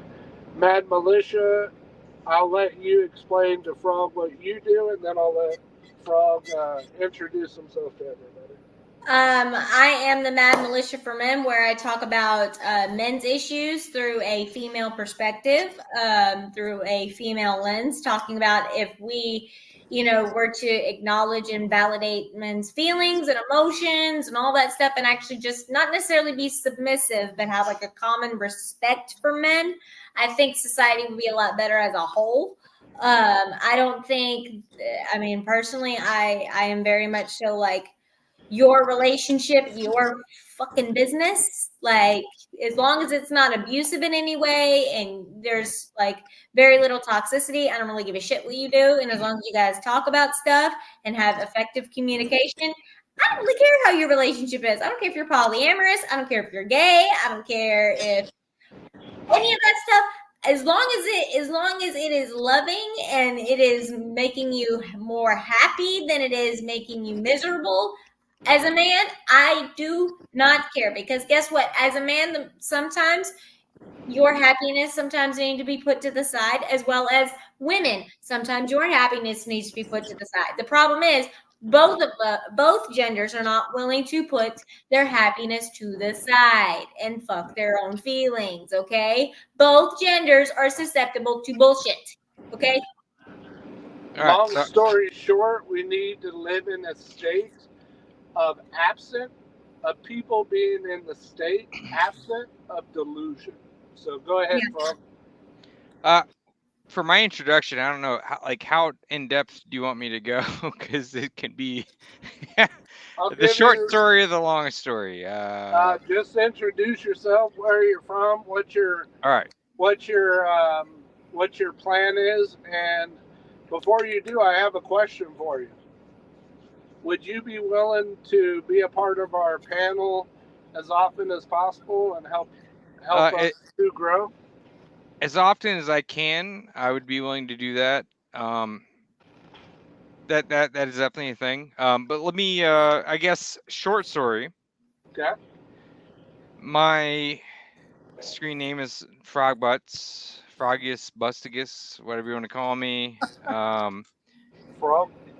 I'm born in Florida. I'm a Florida raised, Florida born boy. Caught a gator, my first gator at 5 years old. My dad single-handedly raised me. My mom kind of disappeared.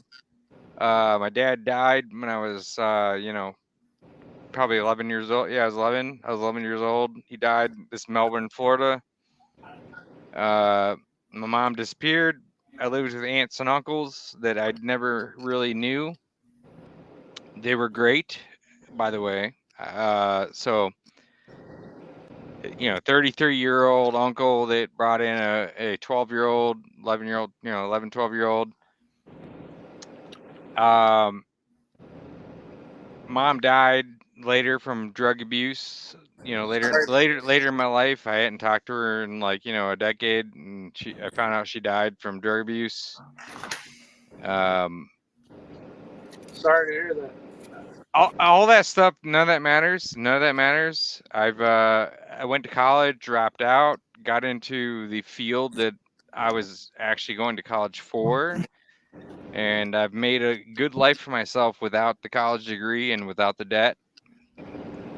Got married, got cheated on, had no kids, met a wonderful woman that would never cheat on me, and now I have a child, and everything is fucking awesome, dude. Like, I've had a lot of really shitty things happen, but all that stuff only defines you if you're willing to let it, right? So you just you just gotta just you figure out a problem. You see a problem, and then you just figure it out and you move forward one thing at a time. And there was a point in my life where I was like, I have $20 in the bank? Do I feed my dogs or do I feed myself? And I fed my dogs, just to let you know. Yeah, but my dog and my 3 cats eat better than I do sometimes. But there's the question where, like, there's times where you come down to, like, do you feed yourself or do you feed someone else or something else? And in my case, I'll figure out a way to eat. So I fed the creatures under my ward, and that's what it is, man. That's what it is. Life's hard. Life is fucking tough, and sometimes you just gotta just kind of roll with the punches, And I think that what people do nowadays is they either use drugs or they use other digital ways to distract themselves, and nobody's willing to actually roll with the fucking punches the way they need to. And in my case, I fucking rolled with the punches, dude. I rolled with them. I'm good. I'm moving on, dude. I don't care. You can say, like, I'm not saying, but most people are like, your dad died, your mom died, blah blah blah. I'm sorry, but it's whatever, dude. It is what it is. It's what it is. What it is. It doesn't bother me.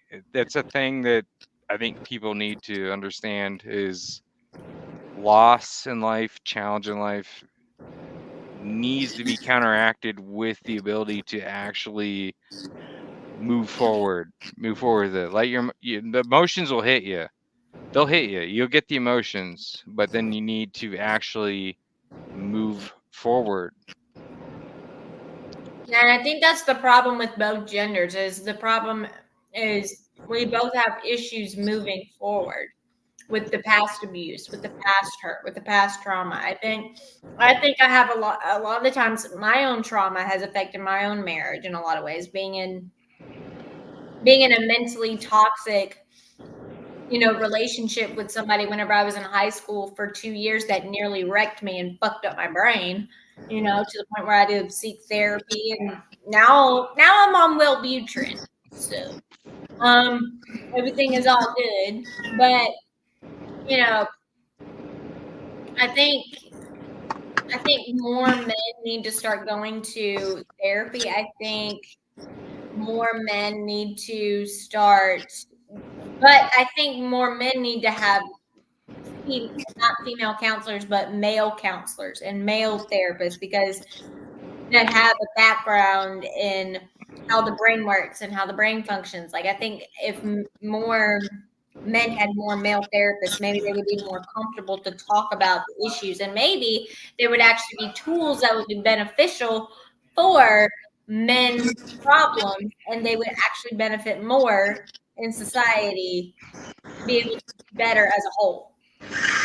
I kind of think, all right, so this is going to seem counterproductive, and I don't want to sound like I'm disagreeing with you. I think that men just need more like I think men in particular just need more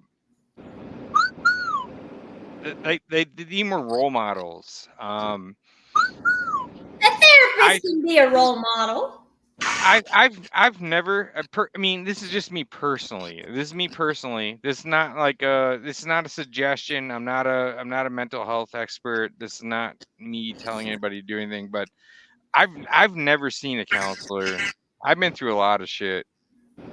And that could be a situation where it's like, you look at this as being a one-off situation. I don't know. I feel like I'm pretty well balanced. Like I've made it. I have a family. I have a career. I've made it. Right. So I guess that's like my degree of determination. And I could be wrong. I could be completely wrong. I mean, but I feel like, and I think that men should actually have counseling. I'm actually not disagreeing with you. I think that counseling is a very powerful thing. I've never experienced it. What do you pull under your mouth right now? Like, My hair, my own hair.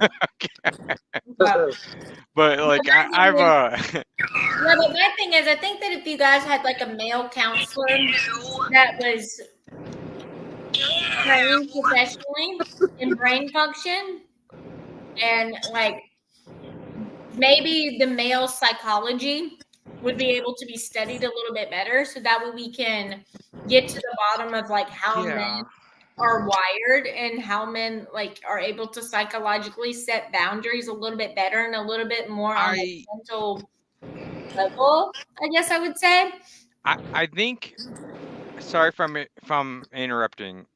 I just, the male physiology and like mentally as well as physically is just a little bit, it's a little bit, I'm not saying you're wrong. I'm not saying you're wrong. I like 90% agree with you. And whatever you're eating looks delicious, by the way. Dino nuggies. Dino chicken nuggets.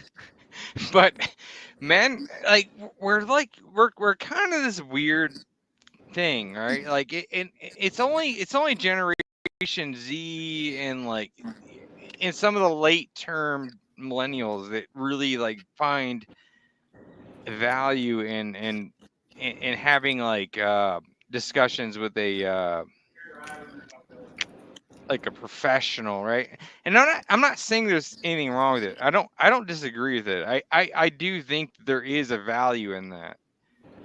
But like when it comes down to males, like men, we're kind of, we've always kind of been put into this situation where we have to like kind of mentally prepare ourselves for life. Like we're you dig holes, you provide for your family. It doesn't matter. It doesn't matter. It's, you're the primary caretaker of whatever it is your role is. And that being said, I agree. You go in and you talk to a counselor, and they might be able to help you, and that probably is true.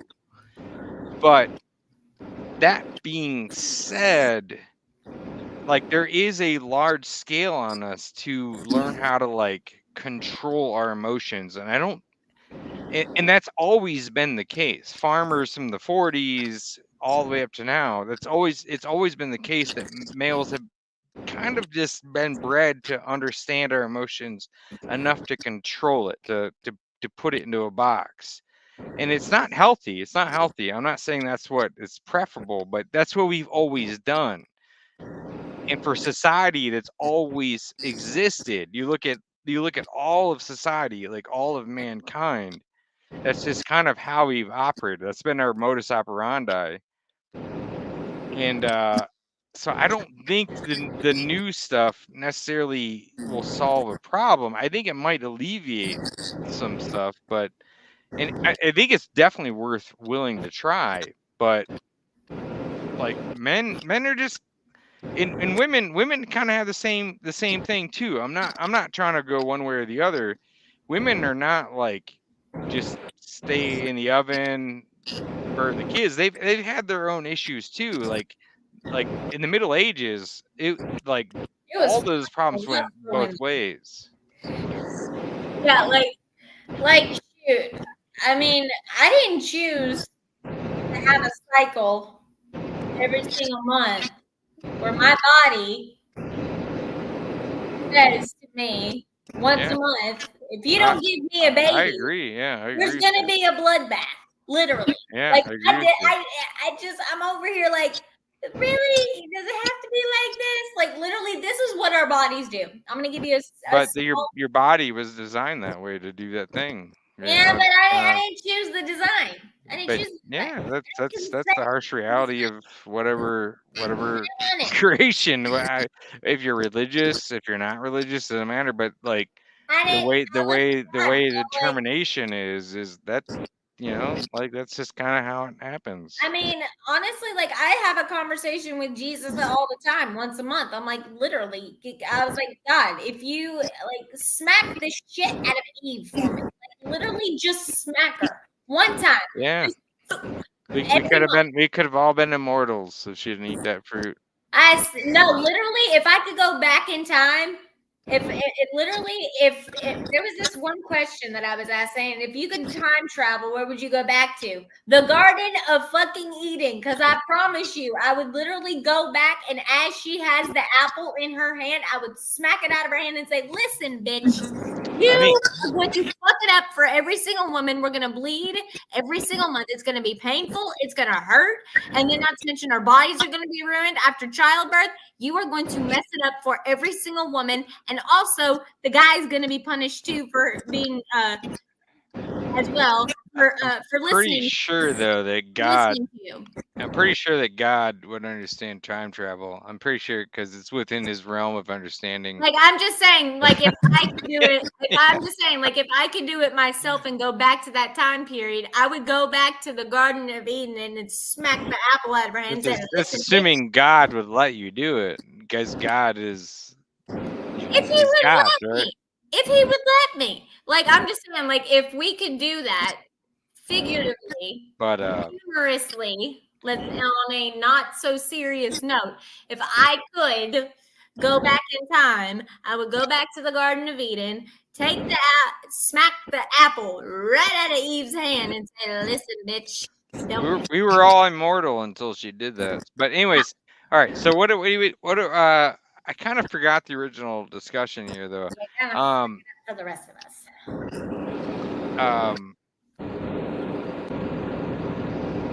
So let me, the originality, what you missed before you joined, and what we talked about once you joined. Let me start with what you missed. We talked about should we make divorce harder, and shouldn't we make marriage harder to achieve? Yes. Yes, the answer is yes. We should make marriage harder to achieve, but make divorce easier to get. No. It should take 2 hours to get divorced versus divorce is already easy. Divorce is already all right. Here's how you can solve this. Very easily. You can leave marriage to be easy, right? Leave it to be easy as possible. And that's fine. I don't necessarily fully agree with that, because people are stupid when they get married. Usually, most people. I am one of the few that believe that when I got married, that was going to be the end of it, and then it wasn't. And then now I'm married to a wonderful woman who's the mother of my child, and it's a beautiful marriage. We have all kinds of problems, and we argue about all kinds of bullshit, but everything is fucking great. It's a great marriage. We just took a 2-day fucking weekend into Toledo. We live in Michigan. We just took a an hour drive, had a great time for 2 days. It was amazing. How you solve the divorce situation is by removing the incentives, right? So yes, that's what we talked about earlier. Before you jump in, let me tell you my argument, and I'll see if you agree. So I said, if we made it to where if the woman wanted to leave, and the government and men in charge made it clear that if a woman wanted to leave, or men, the woman leaves with nothing. Do you believe in that event, if women were not incentivized to leave and get financial gain and get the house, that not only would less women want to get married, but less women would even get divorced? If you remove so in the case of, like, I live in Michigan, just to be outright clear, I live in Michigan. Michigan is actually as liberal as it is, as like libtard as it is in most cases. Yeah. When it comes to marriage, it's actually pretty reasonable. So first of all, I personally think that there are going to be a lot of women that get pregnant and lie about being on birth control, I think, before they get married, just so that way they can get child support, and then they'll use that as like a funnel. That I think is possibly true, and I think that is a situation that needs to actually be addressed. But Like that's like essentially like a form of fraud. Yeah. But in Michigan, for instance, Michigan is a come with what you have and you leave with what you have state. So it's like if you wanted to make a prenuptial agreement, for instance, in Michigan, there's like literally no way that you can make one that actually legally matters. And in fact, in Michigan, if you have a prenuptial agreement, it pretty much doesn't matter. It's basically toilet paper. Like lawyers, like I actually had a lawyer when I was about to get married to my first wife, who literally suggested to me that I just like I was like, do I need a prenuptial agreement? And he's like, just don't even worry about it. Like just if I print one out for you on paper, you can just throw it away because it doesn't even matter. So Michigan, for instance, is what you come with, you leave with. So where the complication matters is where you have kids. That's where that transitions into like a whole different thing. That becomes child court, family court. But like if you're like with a woman, you get divorced, you marry a woman, you get divorced, whatever, it's easy. Like my first marriage I mean, ended that way. Maybe there's a conversation that we could have that's like an in the middle compromise. Maybe instead of 50%, you only leave with what, 15%? Like you only leave with marriage, it does not involve kids in Michigan. Yeah. This is just Michigan. I'm not talking about any other state. In Michigan, I don't know. literally, like what a man comes in with and a woman comes in with, they leave with, and then the only compromise is where there's comminglement is what the legal term is. Comminglement. Like So like living together. Yeah, so let's say I had a sports car and I got married to a woman, we moved together, we had a house, and then she washed it once a week. I own that sports car. That's my sports car before we got married, but she was maintaining it. She was washing it. She was getting it oil changes. She was like, that's where the comminglement comes in. It's like, okay, that was your sports car, but she was maintaining it. So what part of that sports car does she own? But that's not every state. That's just Michigan. Some states, it's literally like you get divorced, they own your shit. Michigan is one of those weird ones where it's like super far left, but it's also actually kind of reasonable when it comes to divorce. But now when kids are involved, all the bets are off. All the bets are off. Which is why I think personally, this is just me. I think if we made it harder to get married, less divorces would happen.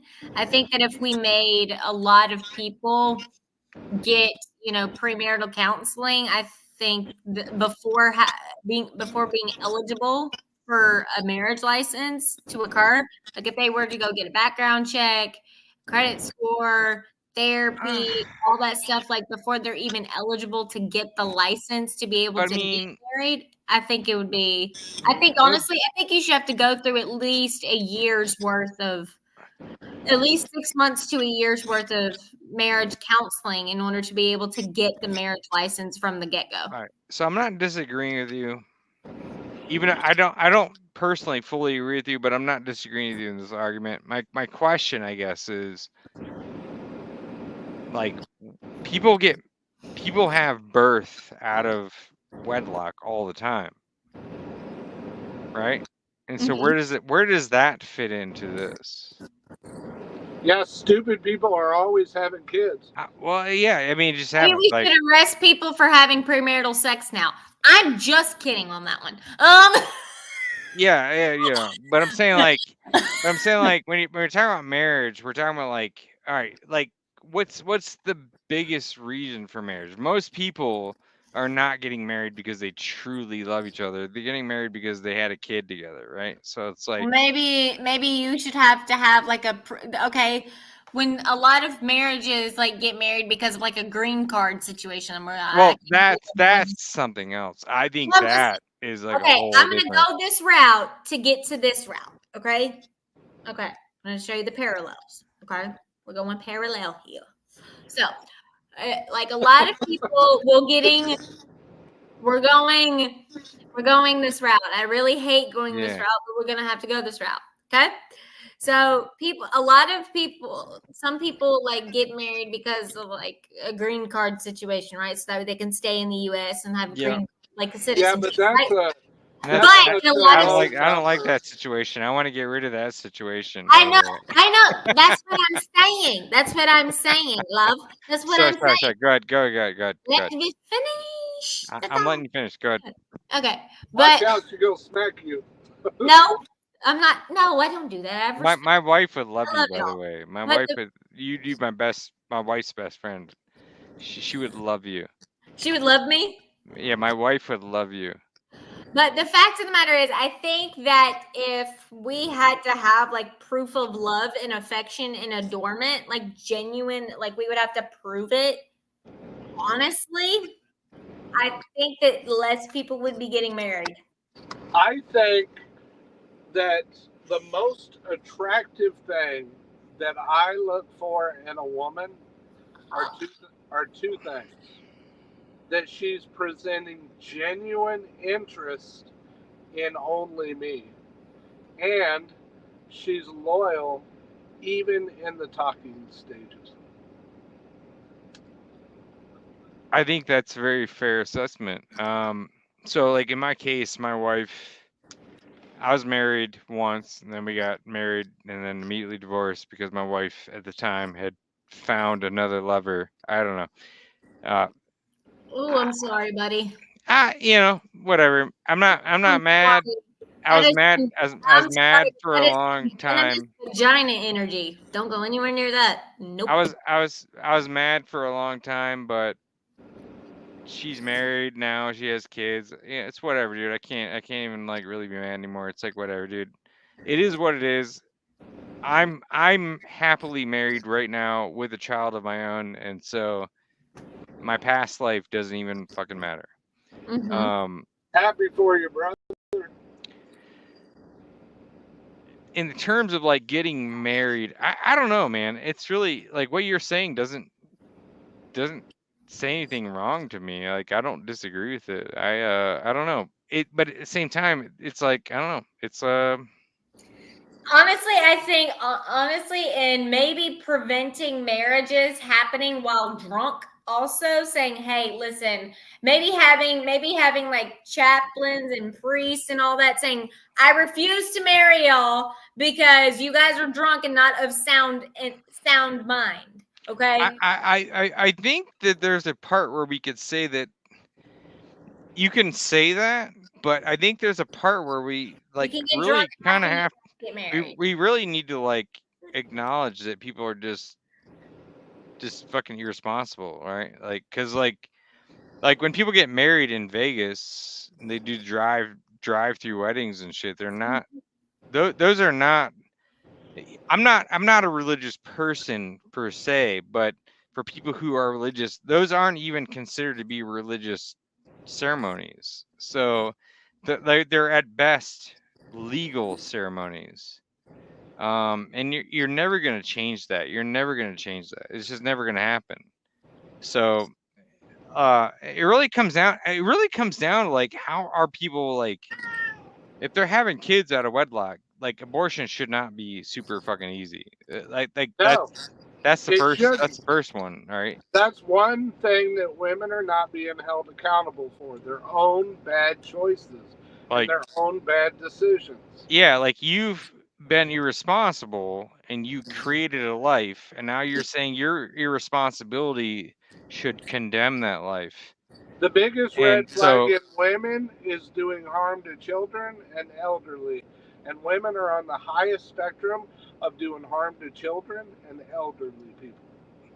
And so my belief is like, all right, can we change the marriage system? I don't know. It's been sacrosanct since fucking for thousands of years. Married. Let's make it harder for women to get married. But these women aren't getting married. That's the thing. Like getting married is not like the difficulty of getting married is not really the question. It's not even the challenge, right? Like women aren't getting married as much as they used to. Like that's just not even happening. We're talking about women getting like pregnant and they're aborting. And that's like the biggest fucking thing. Like less women now are getting married than ever before. So like marriage is clearly not their difficulty. It's like they're abandoning it. They're abandoning the entire idea of marriage. Well, most men are doing that more than women are. But women are doing it too. It's both. It's both. You're completely right. It's both. Yeah. Like men and women have been convinced that having a family is this like life ruining experience, and it's not. It's not. Well, no, I'll agree that marriage is a beneficial thing and we need more of the nuclear family. But truthfully, logically, the courts ream, destroy, and insult the characters of men who do get married and who are in the divorce um, situation. Men get taken advantage big time in family courts, and that needs to stop. Yes. Yeah. Personally, I think that if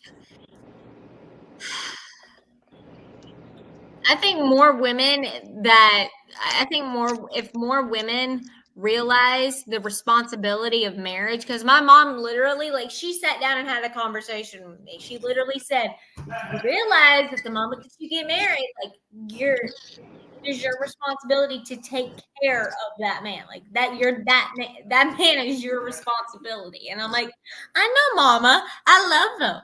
And he's like, "I know, but I just want you to know, like, marriage is a big fucking deal. And you're 19 years old. What the hell are you doing?" And so I was like, "Wait a minute.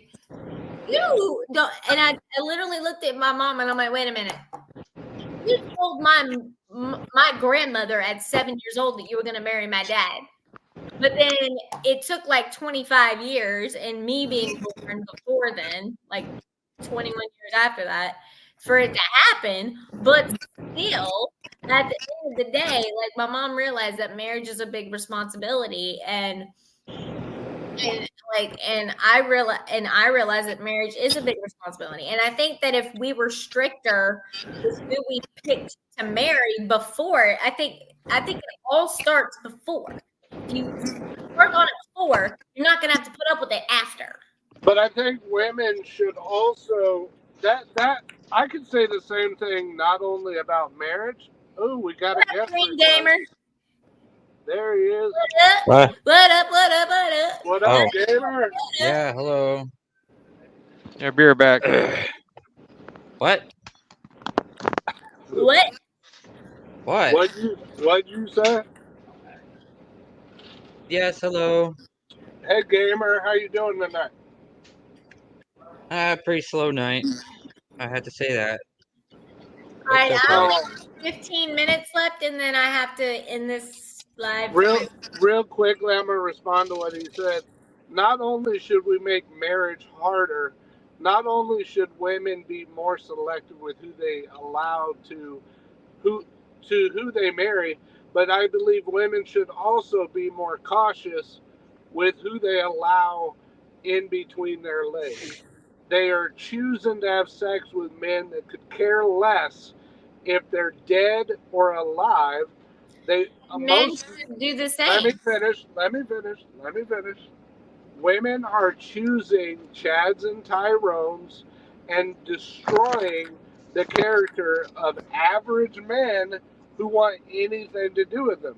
Green Gamer knows exactly what I'm talking about. We've talked about this before. Yeah, fucking Greenie over here, man. Greenie's the voice of the people. What do you think about that, Gamer? I really do think that the perception of men is just getting destroyed. And it's mostly just by women that want to be you know, they want to say they're high class, but they really aren't. See, I don't fully agree with that. I think that men are also completely. I think there's. I think there's like men are complicit in this, right? So like there is a group of weak men that call themselves feminists. Oh, definitely, definitely. No, you're not wrong. Definitely. It's not just women. There are fucking weak, degenerate men that are also perpetuating this. Like it's not just women. Let's be clear on that. Oh no, I agree with you, Frog. You're not wrong. It's not just women. Like we got a bunch of different guys wanting to do it. Like they're As you just said, yes, feminists. fucking weak, But I pathetic think the only fucking men. reason Bunch that of faggots, really, is what they come down I to. At think the the end of the only day. reason these guys are doing it is not because they support the feminist rhetoric. Is because they think if they stand up for women, they have a chance to get their pecker licked. I think that 10 years ago you would have been right. I don't think that's the case anymore. I think now they've actually become a part of the movement. Personally, I think now we just don't have a common respect for each other anymore. Like we're all just fucking each other up. We're all just over here. Like the patriarchy, when done correctly, is supposed to suck for the guy. Okay, well, feminism, when done correctly, is supposed to fucking suck for women. It's But not fun. I think what people don't really understand is that the patriarchy never really existed. It wasn't like, yes, was there a male-led environment? Yes, but it was consensual. It was consensual. Yeah. The Middle Ages sucked. And women were happy to give their rights away for men to rule things because things sucked. Like they sucked, right? Like the worst thing about being there is like living there. Like living in the Middle Ages would have been the worst possible fucking like life. If you could go back in time, the Middle Ages is not a place you want to go. And so like men were given control through consensus. It wasn't like men were like, fuck you, I'm stronger, you're my bitch. It was like, no, like we're happy to be housewives and homemakers and take care of the children, and you go out and you fight the fucking bandits and you till the fields and you die at a younger age. Well, like let me give we're you a happy little, with that. Like let me that give you a was how little that pushback. really happened. Let me give you a little pushback. I don't agree that it's not because we're stronger. It's based off of force doctrine. That's why men are stronger. If men in power we're genetically stronger.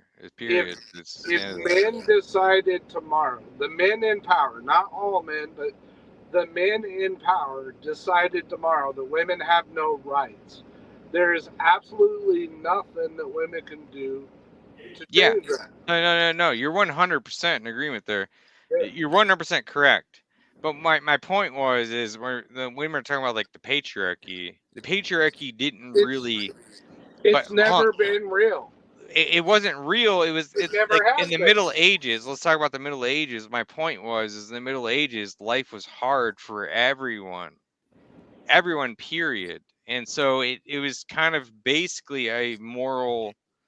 It was a moral consent that women let the men go out and do the things they did. Like they joined battles, they went and fucking tilled these big ass fields. They did all this shit. They did all this crazy shit that was like really dangerous and harmful.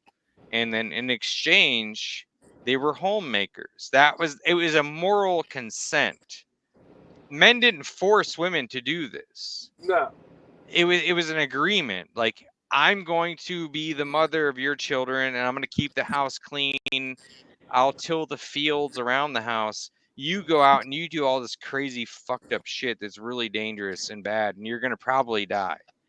And this is the agreement. But then when life got easy, when that never happened anymore, then that's when equal rights came about, and men were like, okay, cool, equal rights. And so But like, still, even that being said, equal rights did not include equal being, fucking casted into battle. Like you weren't equally men. Yeah. Men were still like a part of the what do you call it, the draft. So like women were like equal rights, but they were still excluded from the draft somehow. That doesn't make any sense.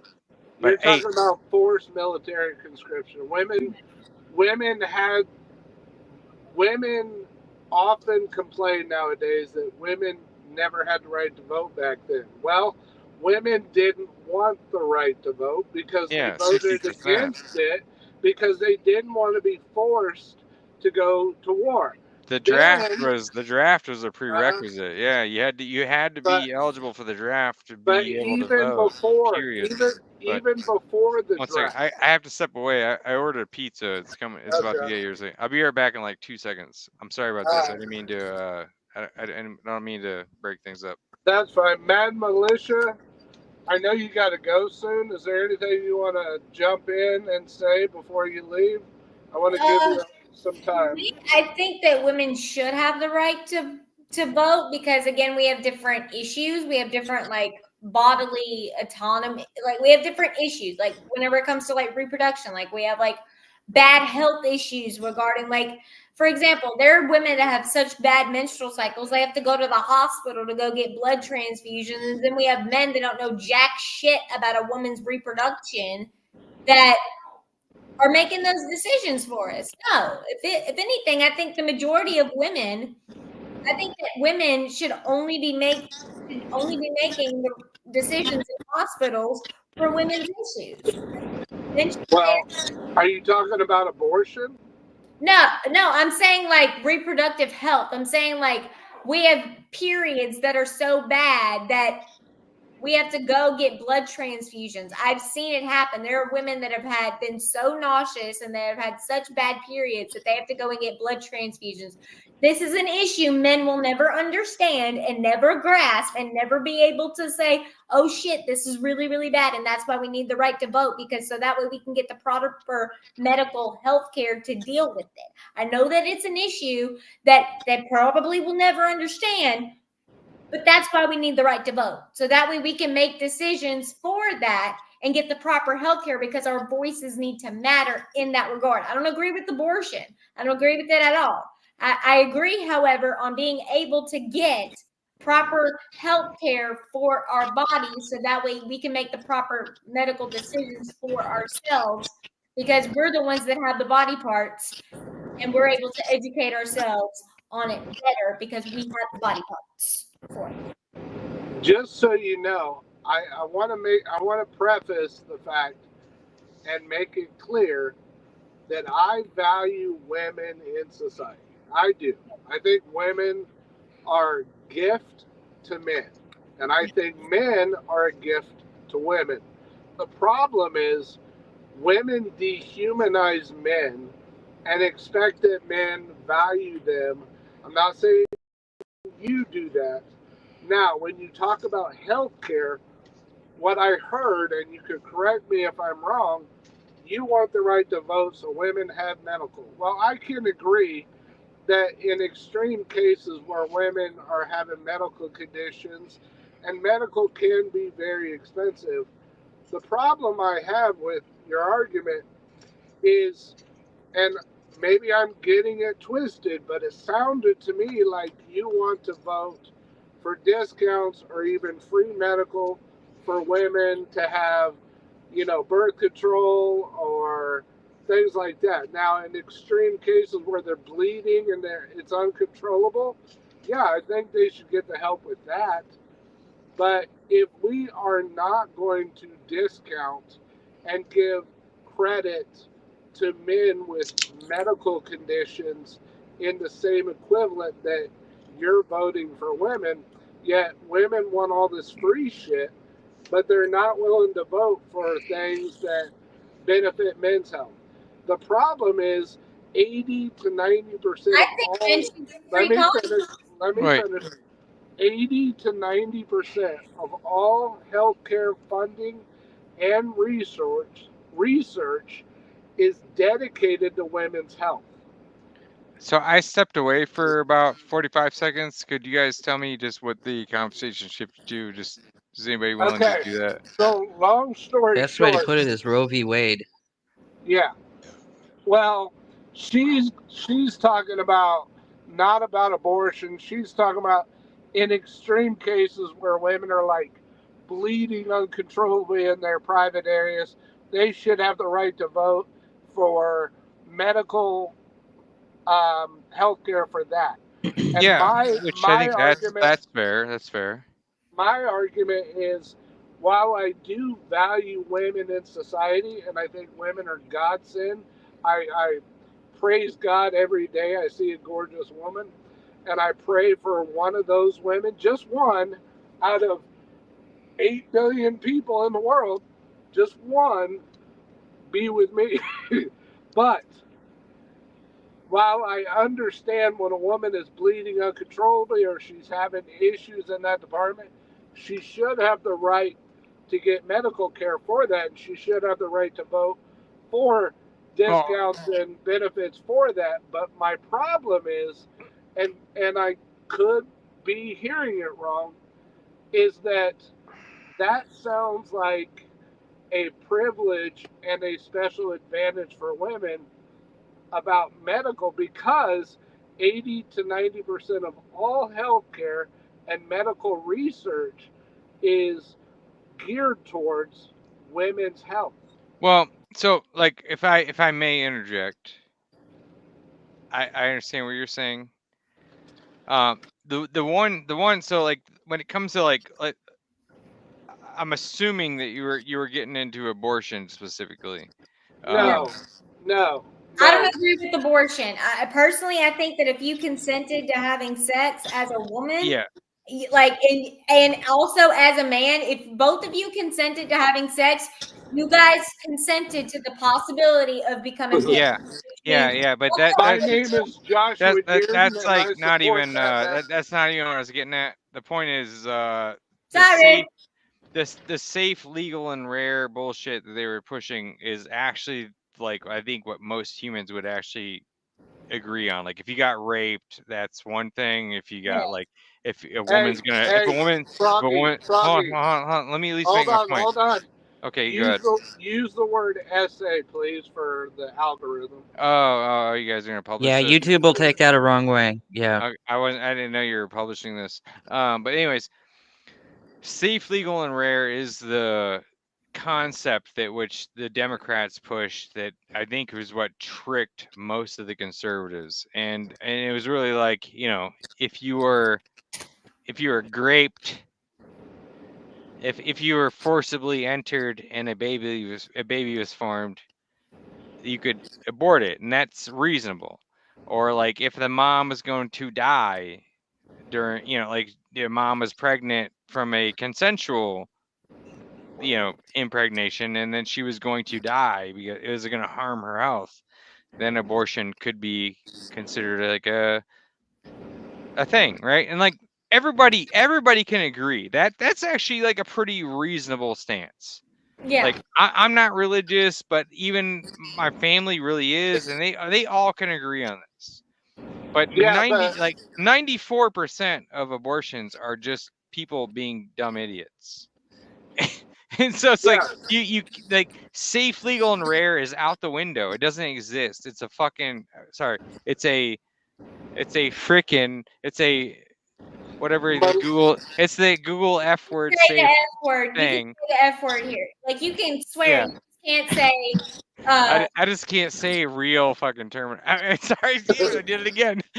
I just can't say real terminology when it comes to like physical attacks. Yeah. But anyways, Google mystifies me. But anyways, when those situations occur, they're like perfectly reasonable. But like 94% of abortion of pre-human deletions are, you know, they're like it's used as contraceptive. It's not used as any of the reasons that it was meant to. Right. And I get where you're going with, but I want to bring it back. So her discussion wasn't about abortion so much. It was about marriage. No, it's about. Okay, let me bring it back. She said she wants women to have the right to vote for the instances, not about abortion, but about if they're bleeding uncontrollably in their area or other problems But that that's women due to are like a having. pregnancy, though, right? Like in No, the no, context. periods, basically, where they have problems. Where they shed their uterine lining every. Okay, yeah. So Yeah. They have to go So to the hospital to go get blood transfusion. yeah. I know what Yeah, a period is. Yeah.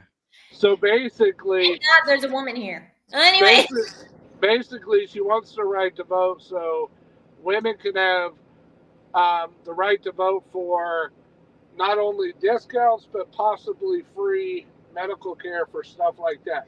And I fully support and I love and adore and I cherish women. I thank God every day I see a gorgeous woman. I just want one of those to be in my life. But let's be clear, when I heard her say that, this reminds me of the feminist rhetoric where women want free healthcare.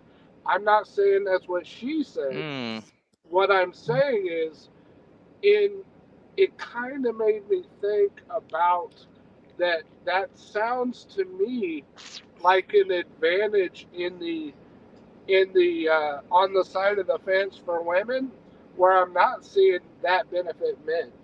So if we're talking about equality, I understand women deserve, they have different bodies and they have different needs and they deserve to get health care.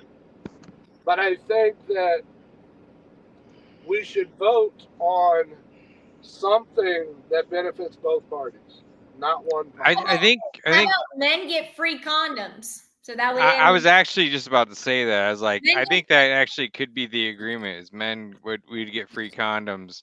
Well, I was like literally just thinking that before you said that. Free birth control, so that way we don't get pregnant. Like y'all should be getting free condoms, so that way you don't knock a woman out. I would actually rather free condoms than birth control. I think birth control fucks up women's like physiology more than like just us using condoms.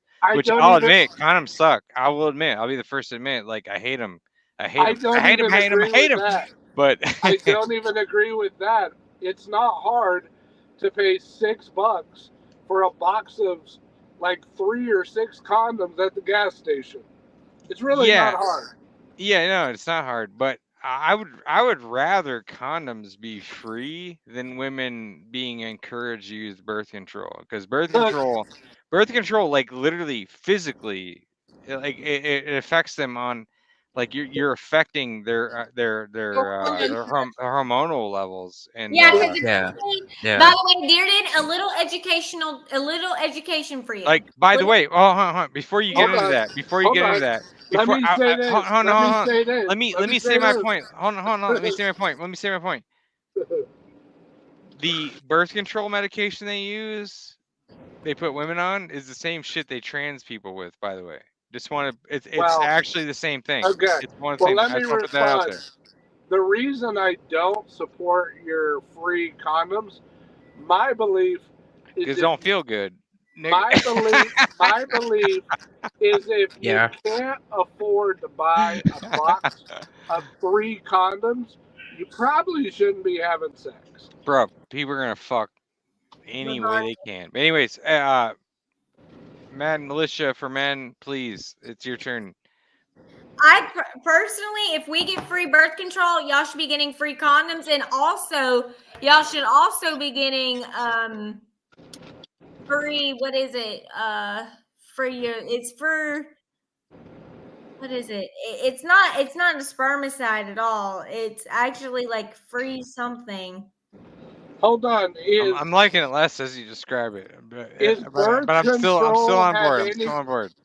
Does birth control have anything to do with women menstruating? Yes. It can cause a problem. So birth control for women, there's 2 reasons it's prescribed. It's usually either prescribed to prevent births, but there's also some women, in my case, my high school girlfriend, she had like heavy sessions, if you get what I'm getting at. And so she went on birth control to like reduce her sessions, you know what I'm saying? And she was Aunt Flo. yeah. So like that's actually like a legitimate reason, like if you're bleeding all the time. But anyway, but yes, but at the very least, it's hormonal. It affects their bodies hormonally. So like hypothetically, using like condoms is the better route. Like I would if we were facing a situation like a world where there's a choice, like can we give women all these weird fucking things, or can we have condoms? I'd rather it be just condoms. Yeah, but that's flipping. That's asking the government to pay for us. I mean, to yeah. free shit. And that's the ultimate answer is I don't want the government involved in anything. Our country is already getting too many people in our society is already getting too much free shit. We need to give away less and expect people to work harder, people to pay for their own shit, and people be accountable for their own fucking. You're not wrong. You're not wrong. But we're talking about a world where the government is giving away all of our money to things. Yeah. And so it's like, what would I'd rather give away free condoms than give away free weapons to pay for a war I didn't sign up for as an American citizen. Okay. But at this point, we're now going off into the weeds where we have no control over any of those things. Like we have no control over what happens in I'm Ukraine. sorry, but the war in Ukraine, I did not sign up to give monetary aid to. I would much rather spend that money taking care of American citizens. Okay, and I'd much rather. And I think most people would agree. So at this point, I guess what I'm getting at is we're now talking about stuff that we just can't possibly control, right? Like they're taking our money and they're putting it to Ukraine. We don't have any ability other than who we vote for. So it's like, what do we talk about at this point? Like what stuff can we talk about that doesn't involve them just stealing our money and sending it somewhere? You know, because like we don't have any control over that. Green Gamer, you've been kind of quiet. Is there something you want to add or say? This guy's he's always a genius. He's always got some crazy thoughts. Okay, I've got to go. All right. Do you want to, before you leave, do you want to give a shout out to your followers? Do you want to say anything before you leave? Or? Yes. If you are watching this live and you are a follower of mine, don't, or if you're a follower of Joshua Dearden, don't forget to, and you want to subscribe to my channel because I have amazing men's rights content. Even though, yes, I was a little bit more on the woman's side today, a little bit. Okay, just a little bit. You're pretty fair. Come on. I was fair. No, you went off the handle. No, I'm just kidding. Well, I'm a woman. What do you expect? I'm always emotional. Anyway, I'm just kidding. But the fact of the matter is, like, if you want to follow me on YouTube, it is mad_militia for men. It is quite an amazing channel. I like it. I like every single bit of it. And by the way, guys, don't let your pecker be your picker. Okay. And girls, don't let the vagina be the picker. Okay. Make better decisions with who you decide to give your bodies to. Okay. Remember, love each other, always respect each other, and y'all have a motherfucking Smurfy day. Okay. Bye-bye. Bye. See you next time. See ya. And by the way, I'm Froggiest. I don't have an online following. Don't follow me. Bye. Don't support Froggy. And I don't want anybody to follow me because I'm a nobody and I'm a douchebag mostly. Everybody follow Green Gamer and Dearden because they're pretty cool. I'm just the guy that just talks shit. Believe it or not, the people that talk shit probably get more followers than.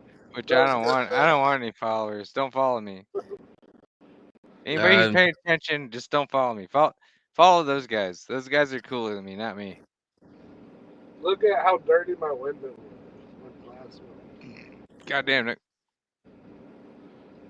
I gotta clean the outside now. But anyways, Gamer, do you have something to add? I showed up when we were ending it. Yeah, put your outro in there, dog. Use Alright, I showed up at the wrong use time. that Ricky G fucking voice you got. He's got his host mic ready. All right, this is what I gotta say. Yeah. Alright, well, the Green Gamer, and I'm just, hey guys, I'm the Green Gamer, just letting you know, yeah. All right. hey, I was making voices today, so who knows? Go check that out. Anyways, yes, I'm the Green Gamer. If anything, if you like old gaming streams, like something like Super Metroid, Call of Duty, that's not very old actually. Yes, it is. Earthworm Jim. Come check me out, I guess. Oh, we're not ending the debate. We can still talk if you wanna go. She just Oh yeah, has I'm not just talk, bruh. Yeah. But he has to have an outro for his recording. He's got to put it on there. Which What's for the matter, everyone, gamer? for everyone that loves Froggy Aspusticus, just go to the Green Gamer because I'm not a streamer myself. So fuck y'all, motherfucker. Just Green Gamer. He's a good guy. What? I'm pushing everybody towards your channel, brother. Don't fucking question my tactics, brother. Don't question my tactics. He's shouting you out. Yeah. I'm propping you up. If anybody finds me interesting for some weird reason, I'm telling them to go to you. Because I'm not interesting. I'm not an interesting guy. I'm just a fucking guy that lives in Michigan, right? So that's something I would never do is tell people not to support me. Well, I don't do this stuff, man. I don't have channels. I don't have YouTube. I don't do any of this stuff. I'm just so if in the weird event that I'm an interesting fellow, I'd rather them watch you than me. Well, because there's no just by you and Gamer being in here, you're collaborating and you're helping me grow. Yeah, well, I don't have a channel of my own, so they may as well come to you, right? That's right. I'm all for Yeah, it. Frog, you were in one of my streams, so Yeah, but I don't have a channel of my own. I'm down to join everybody's streams and channels. I just don't want to have my own. I don't want to do it. I don't care about it. His comment in Discord was like, "Fuck it, I'll join." Yeah, man. People want me in there. If somehow I'm like somehow interesting enough that like I can be in people's stuff, that's cool. That's cool enough. But I don't want to have my own channel. This is too much work. Too much work. That's what. Take your time. All right. Where's Marlboro Man? Let's get that motherfucker in here. I invited him, but every time I invite him, he's like, "Not tonight, not tonight." By the way, Green Gamer, I pissed off somebody, I don't know who, in the Crucible, and they banned me from there. So I emailed. The Crucible's gay, bro. Don't even worry about it. I emailed Andrew Wilson to see if he could help me get back in. Dude, fuck that shit. The Crucible's gay. Like if you don't get banned from the Crucible, you're not cool. Like I got banned from the Crucible within like 12 hours of joining it. So like, well, it's like it's clearly because of the Crucible that I ran into you guys. Yeah, fuck the Crucible. I say don't even worry about it, dude. Fuck it. It's filled. It's most of the people in there are a bunch of douchebags. Like I got banned within 12 hours. And what I'm saying is that I'm a pretty cool guy. And I got banned within 12 hours. And if you got banned too, that means you're a pretty cool guy too. So you shouldn't even worry about it. That's what I'm trying to say. But do you want to know why I got banned? It doesn't even matter. The Crucible's gay as fuck. Nobody cares. It's gay as shit. The reason I got I think they're all secretly trannies, dude. Who cares about the Crucible? Don't even worry about it. Well, I'm a big fan of Andrew Wilson, so I would never. I don't think Andrew Wilson. I don't think knows what's going on in the Crucible. I would never talk down on Andrew Wilson, but I think the people in the Crucible, they I've been trying for months to get people in there to join my live, and they'll delete my invite to my lives. They don't really show a lot of support. And Andrew Wilson told me to join the Crucible. He even sent me the link to join and said that the reason he has the Crucible is not only for him to build up his following, but also to help creators grow their following. Yeah, but like Andrew Wilson, good or bad, nobody. I have no opinion. He is what he is. He's good or bad, doesn't matter. But I don't find Andrew bad, but his followers are kind of out there. Yeah, but good or bad, doesn't matter what his opinion is. He's still a businessman. He's there. There's a point where there's a profit to be made, and that group is controlled by a bunch of weirdos. Like they're literally a bunch of fucking weirdos. Yeah, the guy that kicked me off, he asked me why he asked me why I posted my live link, why I didn't post it in the self promote. And the people inside there helped me out and explained the reason I couldn't see it was because I didn't click on general, and then it would have popped up. But it was gone, so I had to post it somewhere. And a lot of people got mad and said, "We freaking told you to put it in self promote." And I told them I can't find it. So I got banned in like 5 minutes because, like, literally I joined. I got banned in like 5 minutes because they were saying women can't possibly operate a jackhammer, and I was like, my wife, he's like we've rented a jackhammer and she's used it, and like yeah, like was she doing it for like 12 hours? No. But did she do more work than she would have done with like a fucking sledgehammer? Yes. And they're like, you're a fucking liar. Do you know how much they weigh? I'm like, yeah, they weigh like 35 pounds. like what are you asking? And then they banned me. They're just like, you're just banned. Fuck you. I was like, all right, man. Like, all right, like you just literally just said a woman can't use a jackhammer, and I told you my wife did. And then you asked me how much they weigh, and I say they weigh 35 pounds, and then you just banned me. What a bunch of faggot pussies, dude. The Crucible, so like when it comes to Andrew Wilson, I'm not gonna put my opinion there. It doesn't really matter. But when it comes to the Crucible, they're a bunch of faggots, dude. It's a bunch of pussy ass, bitch ass motherfuckers, dude. It ain't even worth it. Yeah, I was only in that Discord for like a month. The admin wanted to get mad at me about me not following the rules. Like, what did bunch they of say faggots, you did dude. wrong? They're a bunch of tranny fucking faggots.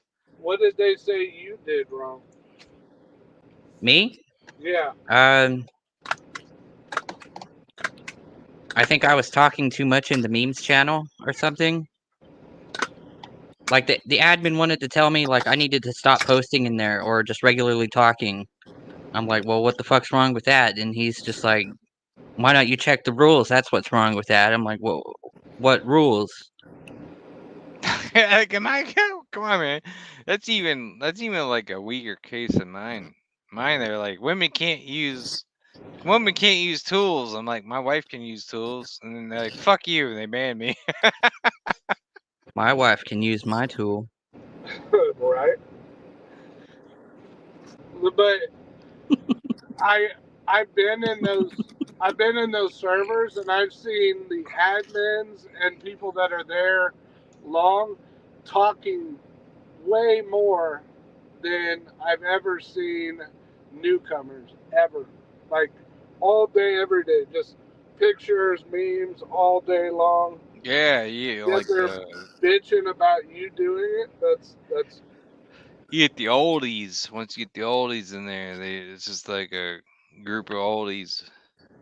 But I'm hoping Andrew Wilson responds and helps me out. But the Crucible is full of oldies. They're a bunch of oldies, bunch of assholes. Yeah. Well, I support the Crucible for I support it. the I purpose just, of Andrew Wilson and not his directly. wife, but not the people who are destroying the possibility for newcomers to participate and grow their own channels. Yeah, I mean, I support the Crucible. I just, I got banned because I supported the idea that like a woman, in Because particular, women can do a jackhammer. in particular, my wife Yeah. used a jackhammer, and I was like, she used a jackhammer. I'm telling you for You a should fact. have sent a video. And they're like, a woman can't use a jackhammer, and then they banned me. I was like, okay. I'm like, all right, if that's what we're talking about, I guess, fuck it. You know, earlier today, I was having a conversation with a girl, and I really want to share it. I met this girl on Tinder. Like Hell yeah, brother. I didn't meet her face to face. Yeah. You just did some swipe action, yeah. Yeah. And Left, right. What do we got? You know what I'm saying? I made my intentions 100% clear. Yeah, you're like, I just want to poke you from the back end. You know what I'm saying? No, I told her I'm not here for a hookup. I'm here for 100%. I'm. Oh shit! You dying. got serious? Yeah, serious. Like I want to am. marry. Dude, I want to marry you up, honey. I haven't felt a woman's touch in 4 years. I haven't been Damn, intimate. bro. I haven't been in a relationship. So, I'm. A lot of girls don't like that I'm so serious, but this girl. Yeah. I get that. This girl, she was like playing me hard. Like I believed that she was ready. Like today, ready. But I mean, if she's willing to like give it up, that's a sign, though. See, I never brought up sex. She Like, never brought up sex. Because you got a lot, you know about lot lizards and shit. You don't want to deal with that. No, I've never been with that kind of woman. But anyways, let me get this out. All right, so, you go ahead. So, like, when a girl as attractive as this girl was starts to give me attention, I get all like, amped up and excited. So I started to feel like this is leading somewhere. She even FaceTime called me, and we talked about going out to dinner. We talked about meeting. She was all for it. She was even talking about how she would consider moving, just not right now, because she has a career. But as soon as she got face to face on FaceTime, she completely. So, man, that hit me hard. She was like, nah. So, trust me, I know that I'm not high value. I know I'm not some bro. Stop that shit. You're high value as fuck. Like you're a trucker, and that seems like it's low value, but that shit is high value as fuck. Like, you run the nation. You're high value. You're a high value motherfucking man, dude. Well, Stop that shit. Stop that shit. No. High value No. Stop. Don't inflate his ego, Frog. Come on. No. Shut the fuck up, Greeny. Get out of here. Like, stop that shit. You're a fucking high value bro, dude. Like, well, I appreciate it. No. Let me talk. It's not like, bro, like, driving a truck is not fucking beautiful. But you fucking run this country. You run this country. What you do, you deliver shit that like the cities need. Like, everybody's like, you know what? Like, truckers, this and that, and like, but like, you bring food where things need to go. Like, you fucking run this country. This country would fail without truckers, without people like garbage collectors, but truckers, anybody, like the whole industry, it would fail. The whole world would fail without you. You run this shit. You are not just a guy that is kind of cool that sits in a truck. You fucking, it's because of you.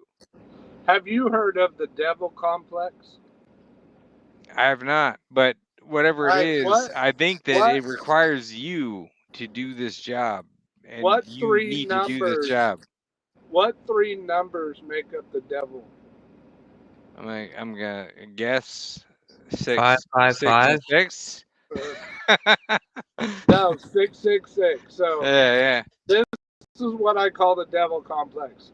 Most women nowadays, when you ask them what they want in a guy, I call it the devil Oh complex. yeah. 6 They foot, want 6 they want a abs, man that's 6 6 foot figures. tall, Yep. 6-pack abs, and 6-figure income. Yeah, that's well known in the manosphere. And That's I'm none of the above. I am none of the above. Yeah. That's a manosphere, like 6 foot, 6 fucking figures, and 6-pack abs. Yeah, that's a manosphere thing. You don't need to make that, bro. Fuck that shit. Well, Yeah, bro. No, listen to me. Stop. Before you get yourself into the situation where you're like this and that, like no, bro. You literally run the world. You run the world, bro. You run the world. You don't realize that. I'm one of many. One Yeah, of many. but you're one of many that run the world. Like you run the world. Like whatever job you pick, that's your next job, and that's the next job, and all that shit runs the fucking world. It does, like, you are like literally running the fucking world. As a trucker, I am a part of the infrastructure. Jobs, You run the world, dude. This shit is unbelievable. Cause like, there's no one. There's no one to replace you. Like, there's no one to replace you. Oh, trust me. All truckers are replaceable. No. All truckers are replaceable. No. There's no one to replace you. If I lose my job today, they can easily find a replacement. You think that? That's not actually true, though. Trust me. They're even trying to get robots to take over, which I'm praying they don't. That's not gonna happen. Elon Musk bullshit. That's not gonna happen for like 30 years. He'll be retired and shit. But anyways, enough about boosting me up. Let's talk about reality. Reality is, I know that I have to work for what I want. And what I want is to find a woman that sees value in me. Yet, I don't have a lot of value. I'm not rich. I do own my own home. Oh, wait. I am. Hold on. Now you gotta let me get this out. You cut me off twice. You gotta let me get this out. All right. I do own my own home. I am a hard worker. I build fences. I'm a fencing contractor. I love gaming. I love computers. I love working on computers. I have no idea how to build them, but I'm trying to learn. I am a father. I am a widower. My wife passed away, so I know how to treat women. As a man, I have to bring something of value to even be brother. No, you're not going to cut me off. I have to bring something of value even to attract a woman to be with me. It's not hard for Chads and Tyrones. Average men in society, about 80% of men in America are deemed unfit, unworthy, and not dateable in the sexual market value. That is a fact. Can I interject? And I'm sorry for your loss, by the way. Yeah. Shit, I get like I heard like a pause. Like, are you hearing me right now? Yeah, I hear you. I am very sorry for your loss. Like that shit can never be. There's like no way that could ever be possibly like requisitioned, I guess. But anyways, Reconcile. when it comes to like I don't know. So you're talking about like you want to like expand into like so I'm trying to like word this in ways that don't seem like I'm an asshole. Just be blunt. I'm not a soft-hearted individual. You could be blunt. Well, it's not like I'm being blunt, like I'm trying to like offend you or anything like that. But I mean, like, all right. So you're trying to expand to where you're meeting other people. Because I mean, your wife passed away, and I'm Yeah. very much cognizant of that, and like yeah, like so I don't want to like bring that up.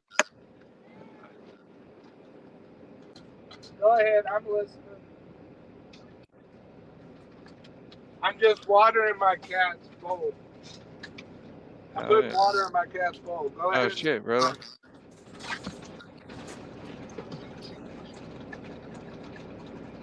There, now you can stop meowing. You got water.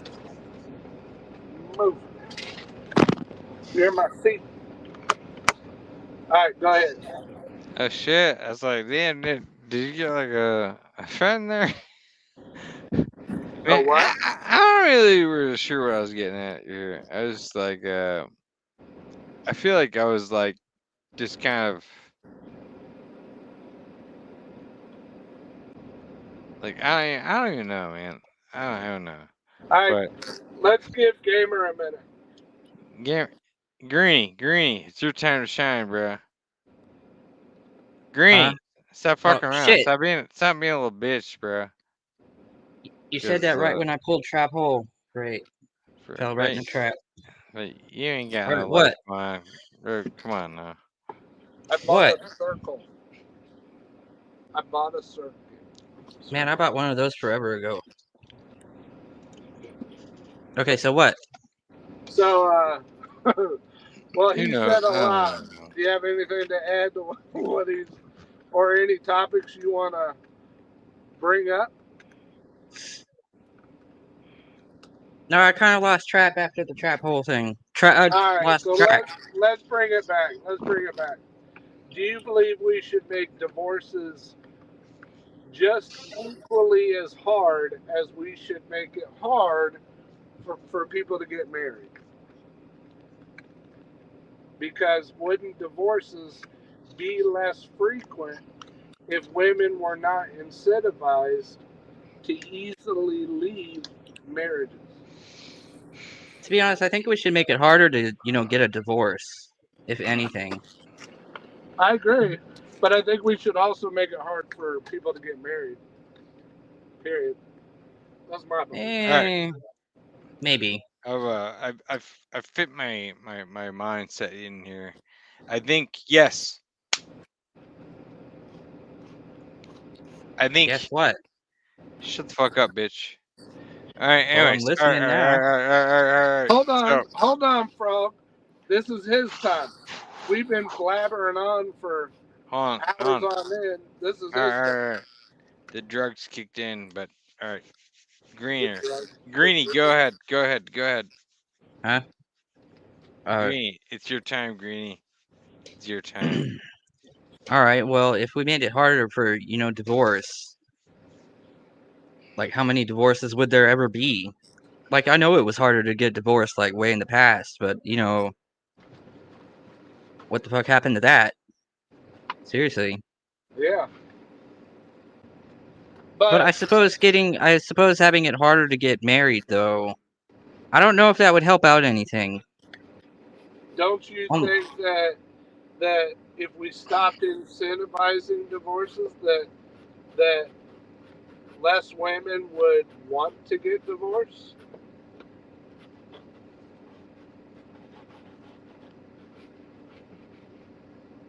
Wouldn't that be why we made it harder to get divorced? Yeah. So, yeah, there you go. If we made it harder to get married, then they'd probably be doing the chasing.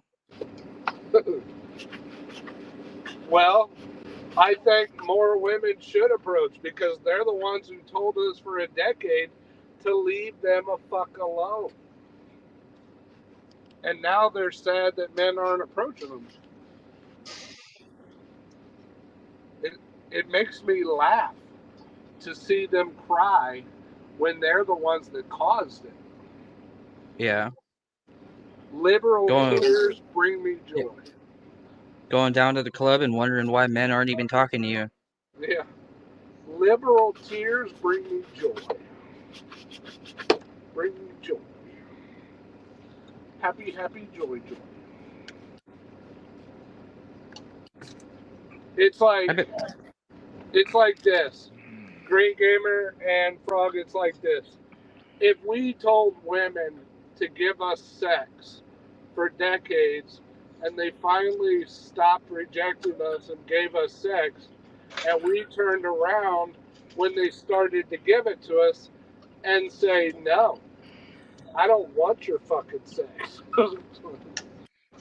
Oh, That's what women are doing. They're demanding. wait. I'm curious. Wait. I stepped away for a second. Are we? Where are we talking about? Are you on drugs? Yes, probably. We could tell.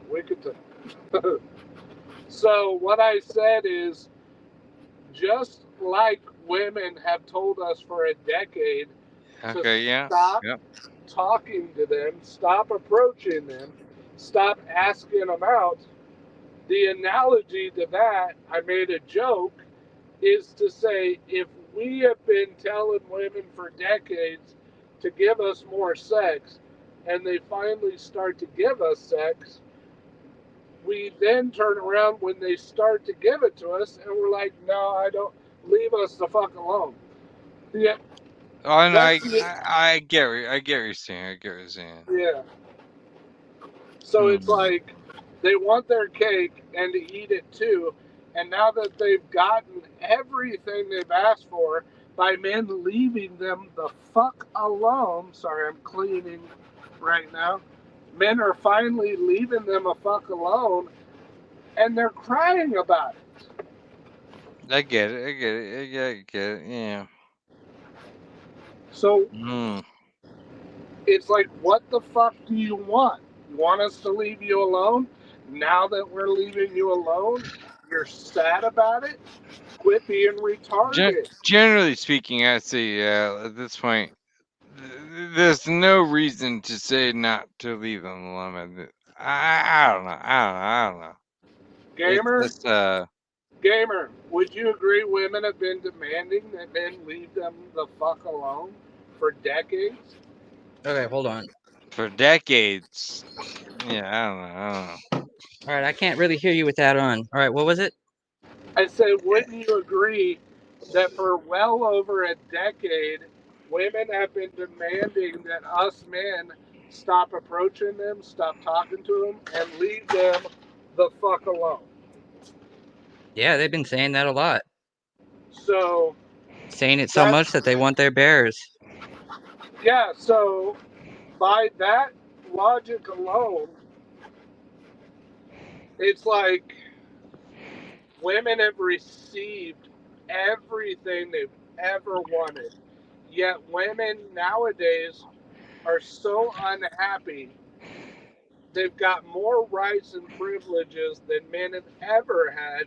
Yet women's happiness is on the decline way more than men's.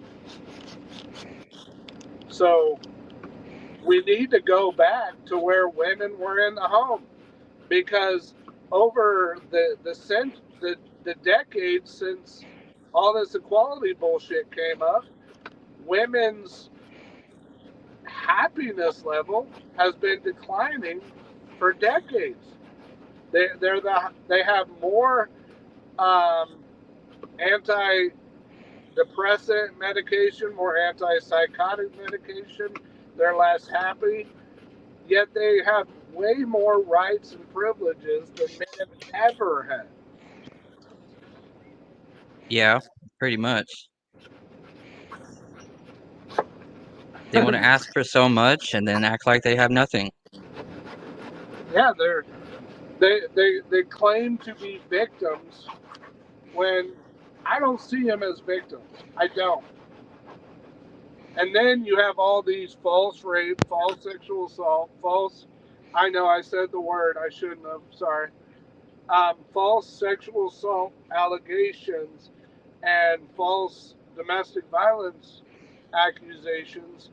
What women do when they do that is they're making it harder for the actual victims of domestic violence, the actual victims of SA, to be trusted. Because there was a sheriff in one county that received over 50% of domestic violence reports from women. Well over 50% of women were doing it. He proved that well over 40% of those accusations were proven to be false.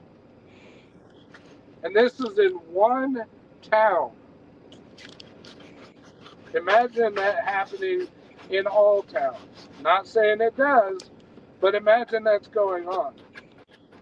So I am fully supporting what Andrew Wilson said. If there is no police report, if they didn't go to the hospital and get a SA kit, if they didn't call the police, if they didn't report the crime, I don't believe it ever happened. Period. People can hate me for that. People can disagree with that. But wouldn't the false allegations be less if we prosecuted false reporting? Yeah. But we don't, and that's a problem.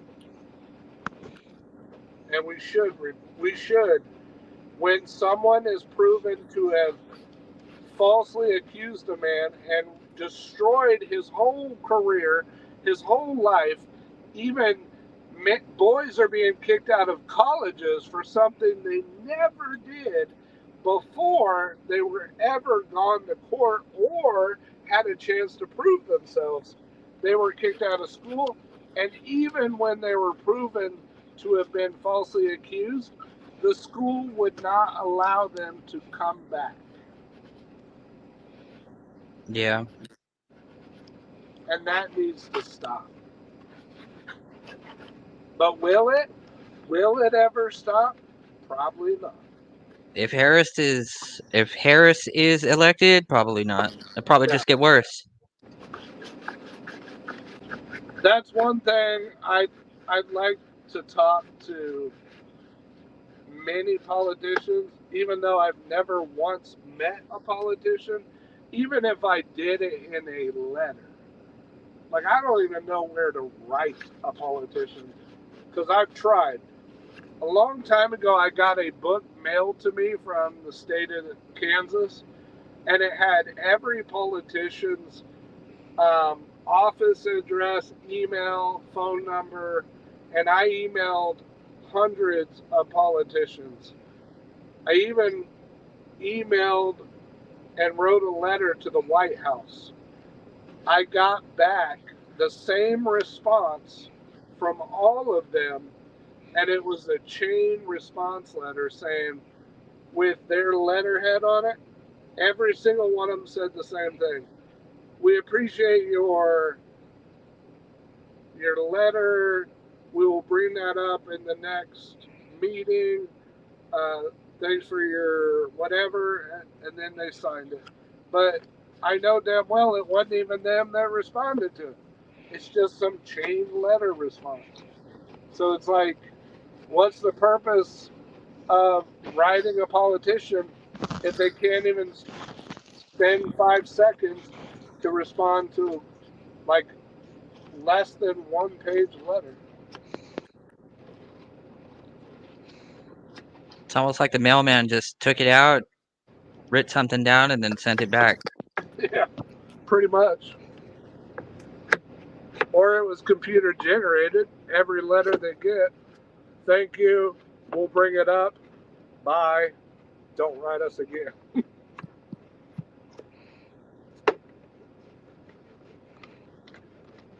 Yeah, my truck gets a little icky after a while. Gotta keep it clean. But I think in the aspect of social norms and the prescription I have for our society is that women need to be knocked down off of this pedestal that they put themselves on and realize that they themselves are not perfect. They themselves are not like, yeah, they're special. They turn, they bring the rage out of us when they love us wholeheartedly. But if if only they appreciated all the things that us men do for them more, I think they would see the value in men better than what they do now. They are special in one way, but not in many others. The best thing about women not being men is that they're feminine. Like, we don't want to date men. That's why we want them to be feminine. We don't want masculine, boss ass, angry, bitter women. We want feminine women. That's what we want. Most of them don't even realize they're turning into the thing that they want. Yeah. They say they want it, but do they want it for themselves? What you just said reminds me of a question I like asking women, and that's, do you think there's a difference between what women say they want in a relationship and what they actually respond to?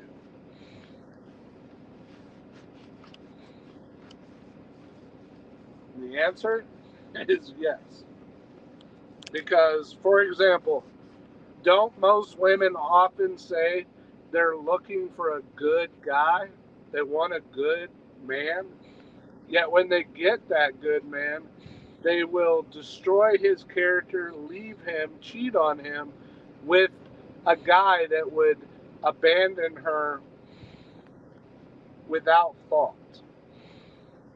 Their best excuse for that is that they got bored. I don't know what happened. It just skipped out. What'd you say? I said their best excuse for leaving that relationship would be that they got bored. Yeah, they got bored. Yeah. I'm Like, sorry. are they bored? Like, are they bored of him or are they bored of themselves? Yeah. Pick one. Where in the marriage vows does it say that because I'm not happy and because I'm bored, I have a right to divorce? It's not in there. No, it's not in there. That's why I don't trust marriage vows. I don't trust promises. I have completely stopped trusting, whether it's a friend, a woman, a family member. I do not trust promises anymore. I now only trust actions. Period. You could promise me until your face turns purple, but if your actions are telling me something different, I don't fucking trust you. It just takes a new level of trust for me to trust a woman that wants to be serious. Yeah. I can. My name is Joshua Dearden, and I support that message. That reminds me of the presidential commercials. My name is My name is Bob Dole, and I support that message. My name is Obama. I support that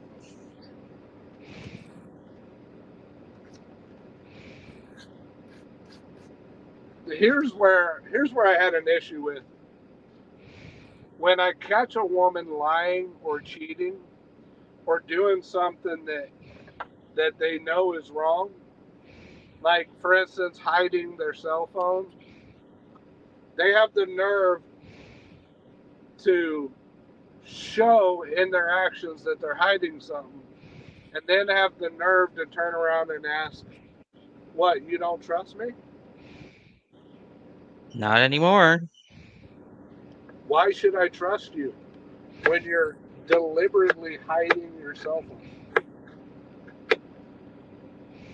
If you're gonna hide information, then it's time for you to hit the probation. Get the fuck out of my house. And men, this is my prescription to men nowadays. Do not, until you have seen her in her worst, even then, I wouldn't suggest living together until you have worked through all the issues. Even then, you're in danger because it is hard to make a woman leave once she's with you. It is legally difficult. I've seen many cases where the men were forced to leave their own house because their girlfriend, not their wives, their girlfriend claimed he was abusive when he wasn't. And he lost his house, and he ended up having to pay rent and utilities for a house he was not living in. That's some bullshit. I actually almost had that happen to me last year, I do believe. I'm just glad I got rid of that woman. That was a close call. My favorite saying was Tom Likas. He would tell people to DTB, dump that bitch. Yeah. I believe wholeheartedly that this is the way it went. Tom Likas, Paul Elam, Karen Strong, Janice Villamingo, Men Are Good, Fresh and Fit, Brian from Whatever, Andrew Wilson. Actually, it was Andrew Tate, then Andrew Wilson. I believe, I forgot our godfather, Kevin Samuels. Kevin Samuels was the GOAT. R.I.P. to the family of Kevin Samuels. We all cared for everything Kevin Samuels said. I know I did. I fully support Kevin Samuels when he was alive. Oh, I actually hadn't heard about him until after he died, so yeah. I forgot to mention MTR also. Mediocre Tutorials and Reviews, and DIFO. Dying Foods. I'm sure you've heard of DIFO, haven't you, gamer? Who? DIFO, DYFO on YouTube. No, I haven't heard of that one. You should look him up. He does reactions, and he's a Call of Duty gamer. So he does reactions, so he's pretty cool.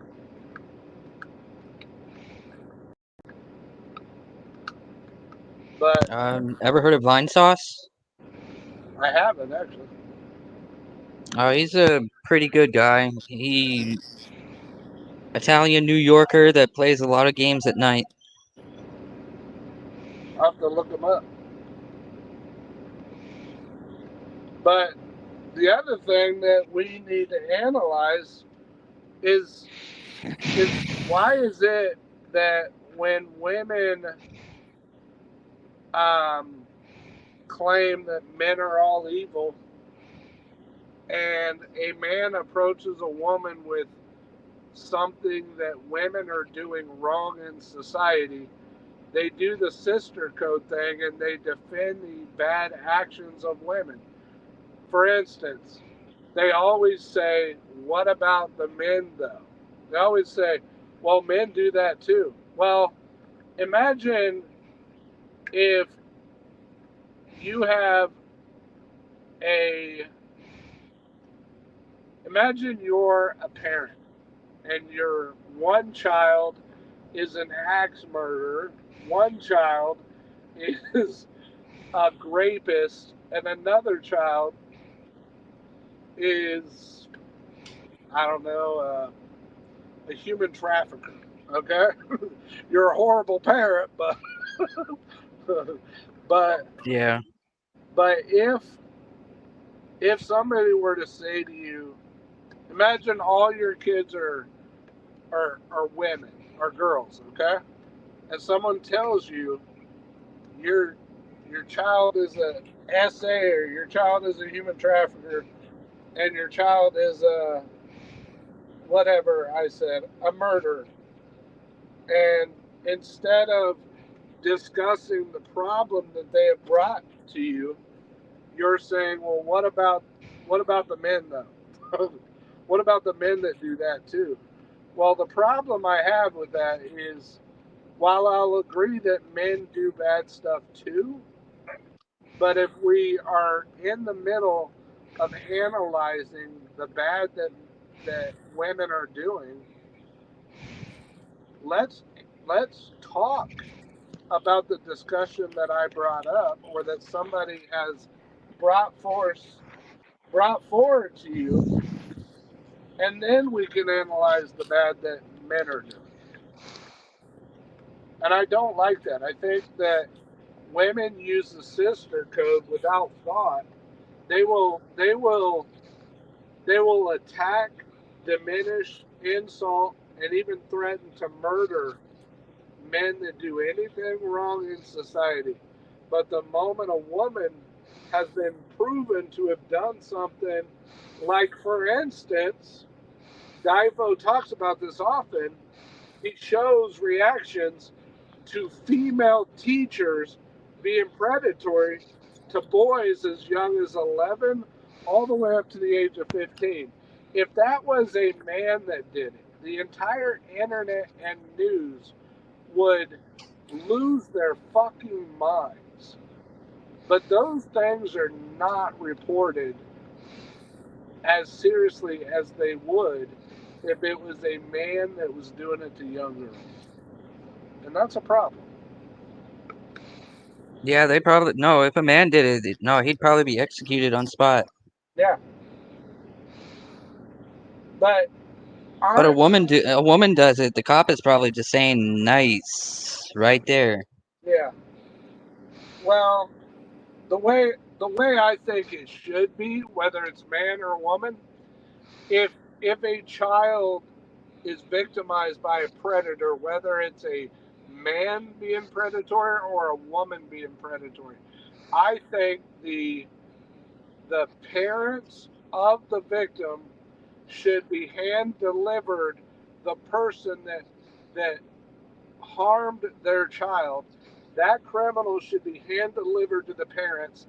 Allow the parents to do whatever the fuck they want to that criminal, then deliver them to prison to be ass raped by people in the prison. That's my belief. Will that ever happen? No, but I think that would be a fair settlement to allow the parents to plot revenge upon the harm that they caused their child, and even allow the child to do whatever harm they freaking wanted to the person that did them harm. Now,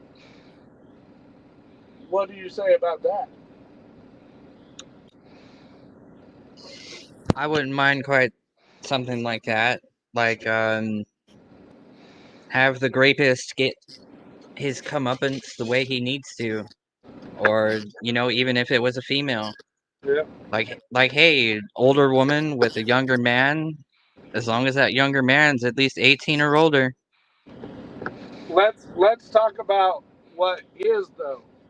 What is though, the women who are doing it are getting off on probation with no jail time or even less jail time. Yeah. And the disgusting thing is 90% of the predatory teachers that are female are married. They're married. They have a husband at home. That's gross.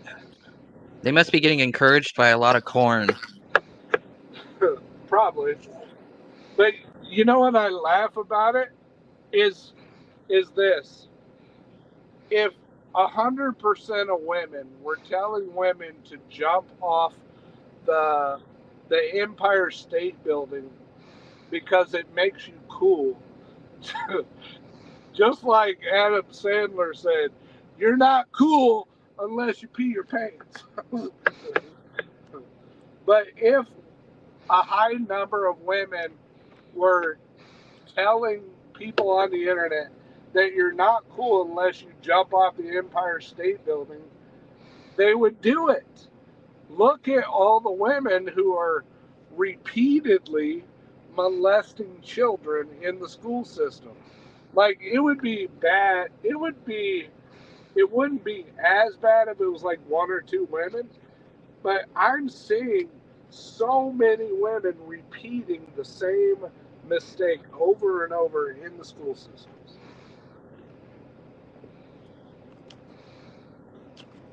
And anytime I've discussed it with women, they often respond with, well, I blame society.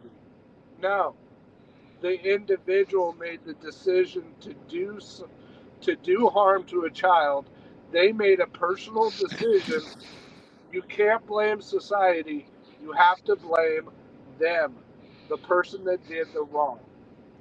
Blame the person, not society. I'm not. Seriously, just Me, you, and Frog ain't out here molesting young children. So we are not to blame for the wrongdoing of those women. We're not doing it. We're not doing it. We're not responsible for their bad decisions. Period. the most of anything that I have ever done is scratch my chest. That is the farthest I've ever gone with that. How dare you scratch your chest? I know it's horrible to touch myself. How dare you?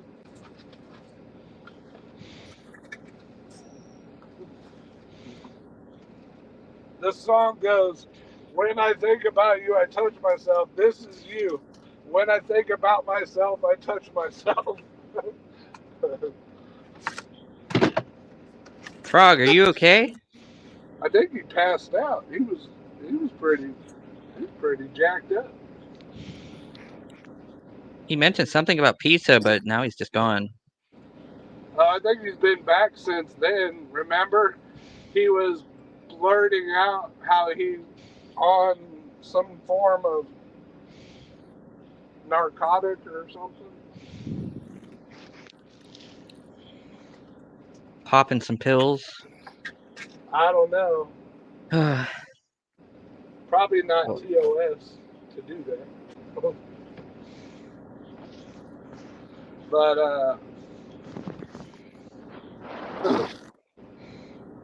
what was that? A pencil? No, it's a rolled up napkin.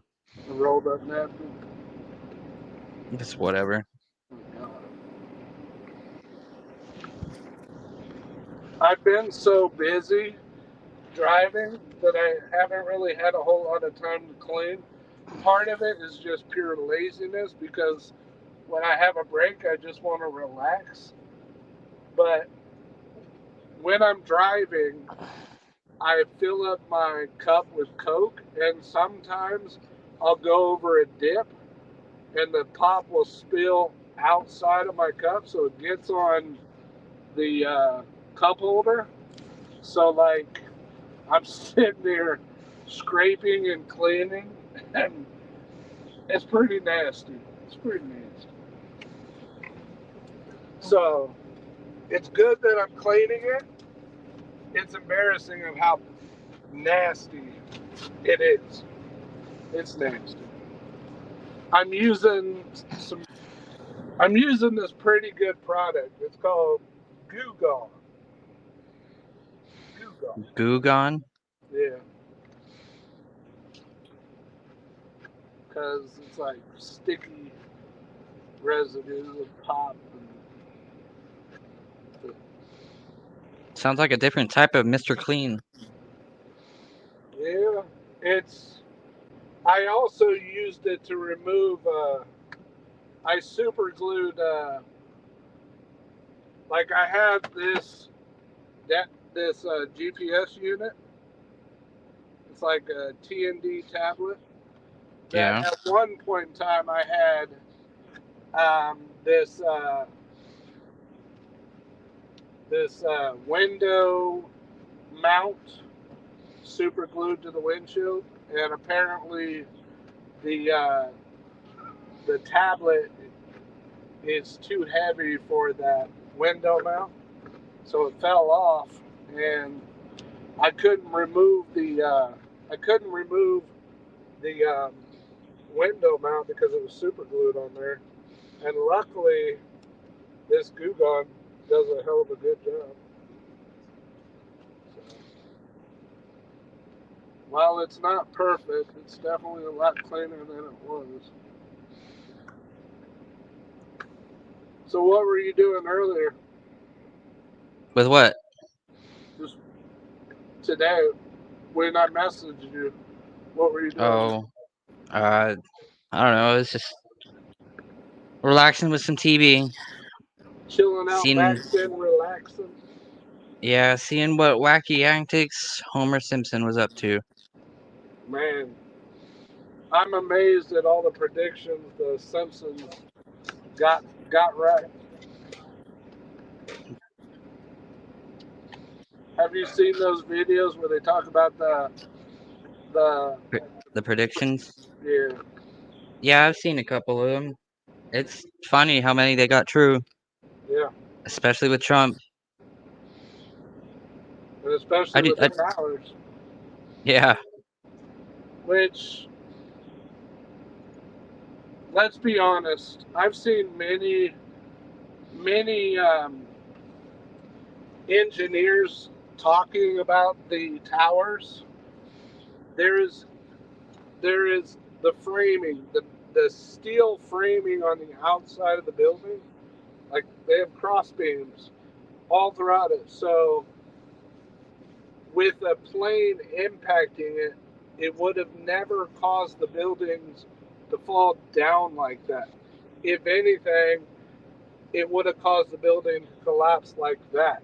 It wouldn't have caused it to fall straight down because structurally, a plane hitting it wouldn't have impacted the concrete, the steel, all the way down. With it coming down straight down like this, they proved that the only way that that would be possible is if there was a bomb in the basement. Period. yeah, There's no way. There's no way. And I believe, whether people think I'm stupid or not, I don't care. I believe that our own government did it. Look at trying to think of an example. I don't know. I can't think. But anyways, there's been so many examples in our history where the guy. Will you stop chewing them? Stop.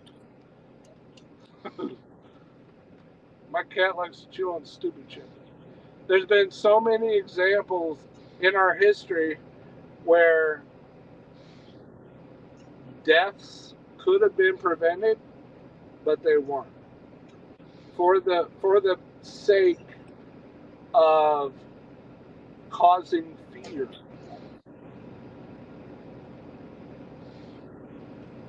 Whether yeah. people, whether people agree with that or not, I believe that wholeheartedly. Wholeheartedly. Well, So what do you think of the things that Harris has said so far? I haven't paid attention. She sucked a lot of dick to get where she's at. I don't trust her. I don't trust Biden. I'm just praying that we get Trump into office. Why don't you enlighten me on things that you know so I can see what my thoughts are? Do you know of some of the things she said? I definitely know she's been saying a lot of things that she could be doing right now. Like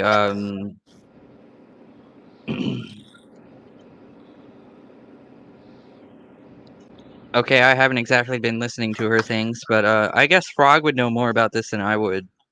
But I do know she has been saying some things she could be doing now. Something about Well, the economy or with her Bidenomics. I believe no matter if it's Trump, Biden, the best president was Trump. It don't matter what president. I think they've all made promises that they couldn't they couldn't fulfill. But I believe Trump did far more for our country and kept far more of his promises than I've ever seen a president ever fulfill. Now, did George Washington do harm? Yes. Did George Washington also do more good for our country than harm? Yes. Abraham Lincoln did far more for America and slavery than Washington, but he also followed the lead of George Washington. Did Trump fulfill 90% of his promises? Yes. Did Yeah, anybody Biden. did anybody did anybody appreciate what he did? Most Trump people did. Liberals, they deny every good thing he ever did. Sorry, I cut you off. Because of Harris, we're having more Democrats want to say Trump was doing the good thing. Just because of Harris. I Yeah, know a because lot. I know a lot of Democrats were starting to move over to Trump after Harris started talking in office, or in the election. good. Maybe she's I had heard doing about that. maybe she's doing a lot of good by proving that she can't lead. Maybe she's doing Trump a positive. But I do know that while I'm not fully educated on all the policies and things like that, I do think that we need less government and more people. We need people to have more say in what goes down and less politicians to enforce it. We have too many leaders, not enough good leaders. I really can't say Obama was a bad guy. He wasn't really one of the worst presidents, but he didn't really do anything wrong. When he was in Well, office, his wife was pretty much doing everything. well, he claimed to have been doing good for the black community. I don't know this personally, but I've heard from African Americans that they believe Obama didn't do shit for the black community. Yeah, I agree. He didn't do anything. His wife was doing everything. Yeah. And his wife or husband, because they claimed she's got a dick. whatever. Michelle, she's so liberal. I don't like that she is one of the biggest feminists I've ever seen. I've seen worse. I have seen worse. But in the presidential office, she's one of the biggest feminists I've ever seen. I don't like when they claim that women are such victims when they're not. Women are not so victimized. They're not as victimized as people are making them out to be. I see women having far more rights, privileges, and advantages than I've ever seen men having in our society as a whole. Yeah. There's. Can you name one privilege? Sorry, not privilege, but one right that we as men have that women do not have?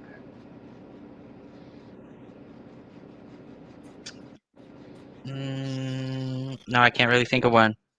Can you think of one right that women have that men don't.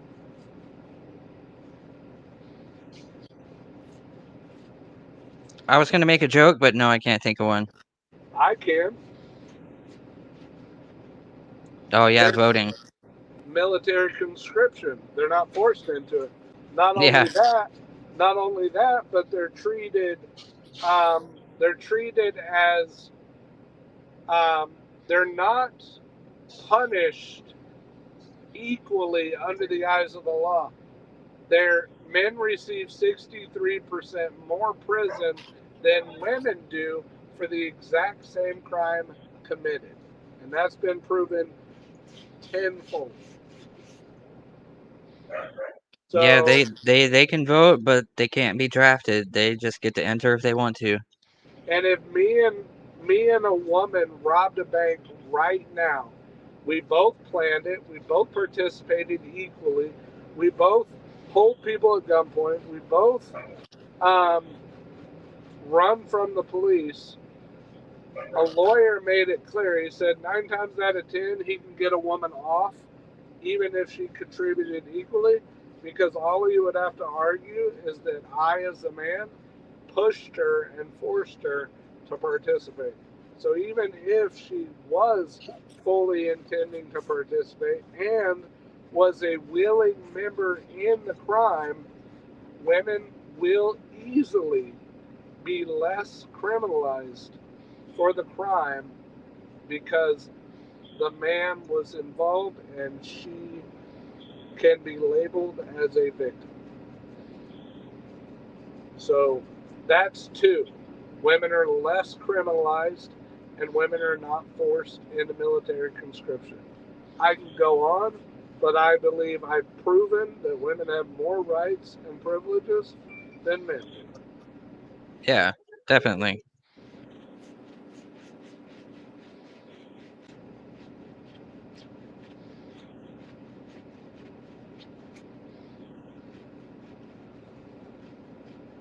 Now, I'm not going to say that, I'm not saying that we should have equality completely. I think that if women just saw the value in the sacrifices that men make for them, all this wouldn't even be a problem. Like, for centuries, men have always gone to war to protect women. Men have always gone to war to protect children. Men have always done what they do to keep our infrastructure going. And Yeah, yet, men have been doing all this stuff, and women still want to wonder why, like, if we're even still doing that for them. Like, we're still yeah, doing it. Like, what the fuck are you looking at? actually, I heard many women on Fresh and Fit and the Whatever podcast saying, well, so what? So what if they go to war? So what if they run the infrastructure? That they're not high value. They're not worthy of my love. They don't deserve anything from me because they're not wealthy. Well, what all that does to me is show that they're dehumanizing men as a whole. Yet they're demanding that we humanize those who look down upon the men that provide them all the luxuries of society that they never had to fight for. They never had to work a day in their life the things that men do. And yet, our government, men, have done all these things to give women the luxuries that they have, but they're selfish, they're unappreciated, they don't show any appreciation for all the sacrifices that even their own grandfathers, fathers, and great grandpas did to make sure they lived and their mothers and grandmothers and great grandmothers were provided and protected for by men who raised and gave her life. it is very, very disrespectful to all the men who gave their lives to protect their freedom to be stupid, to be ungrateful for all the sacrifices that every man, woman, or child has ever died for their freedoms. And it's like, we need to knock women off this pedestal that they're on. Will that ever happen? Will I have any position or ability to knock them off their platform? Probably not. But I will be saying it for the rest of my life that women should be grateful. They should be more grateful for the privileges that men have provided them.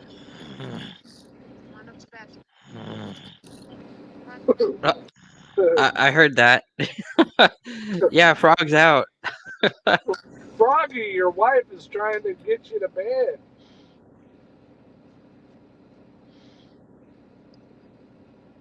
See, Yeah. that's a good woman right there.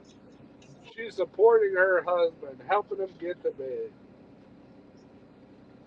I don't know if you can hear us, wifey of Froggy, but we appreciate how you care about your husband. We appreciate that. You're a good woman. Just make sure he gets to bed. Yeah. He's a little out of it. I think I'm gonna clip that. Froggy's wife cares about Froggy. We should do that. Oh. Froggy's wife is a good woman. Yeah, she does seem pretty nice. Like, sometimes he even ducks off from calls to do shit with her sometimes. I like the way she said it. She didn't like yell it. She was real soft about it. Come on, Frog. Come on, we need. Let's go to bed. Any girl I've been with, I can't believe you decided to stay up instead of come to bed with me. That's not a very good approach. But I like the way she approached it. She was gentle. She was loving. Froggy's got a good woman.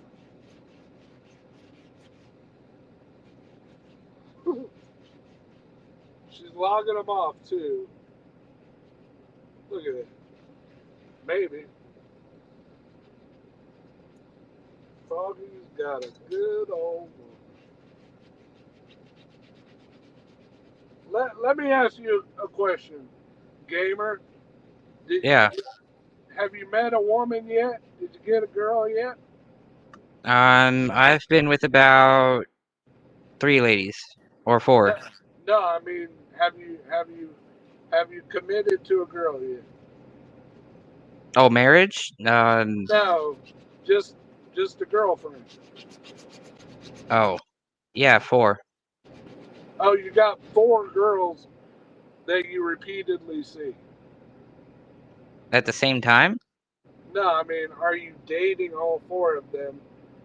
And are you going on dates with 4 women? Is that what you're No. doing? No, not now. Okay. I think someone just pulled into the backstage. They did, didn't they? Marlboro Man. What up, Marlboro Man? Welcome. Oh, what's going on, fellas? We Ow. tried to invite you earlier, but you were absent. Well, I seen that and I appreciate that. I didn't have enough beers to do a live stream, but then I went and got some more. Don't be like Froggy. He got so fucked up he passed out. That's my dude. Or 2 peas in a pod. To answer your question about the girls, yeah, I did. I've slept with a few, but the only one I've only been with one girl.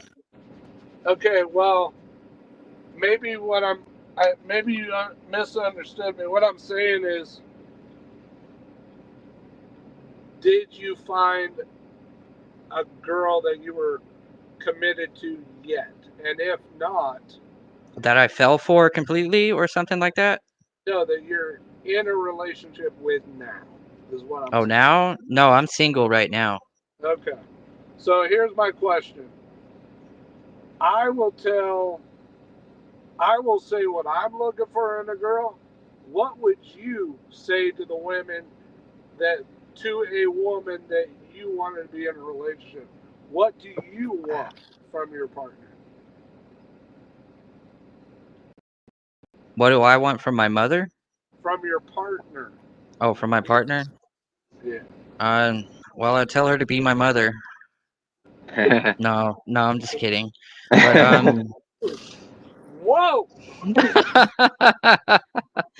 no, but I would probably just tell her, I would want her to be loyal. Like, don't sniff my feet loyal or something like that. You don't just Don't be my slave, but be my girl. yeah, There don't is be some my truth to what you slave. said, though. Don't be my slave or I'm gonna break out the whip. There is some truth to what you said. That joke you made, though, Green.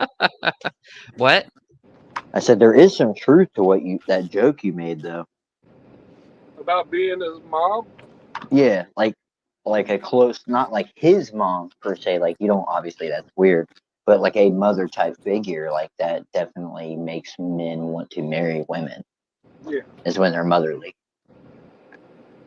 Oh, Well, definitely, definitely. If she obviously, wants to treat me like nurture me and shit like that, like what my mother used to do, like if she wants to do shit like that, then obviously, but she doesn't have to go like the full length of like be my mom again type of thing. Yeah.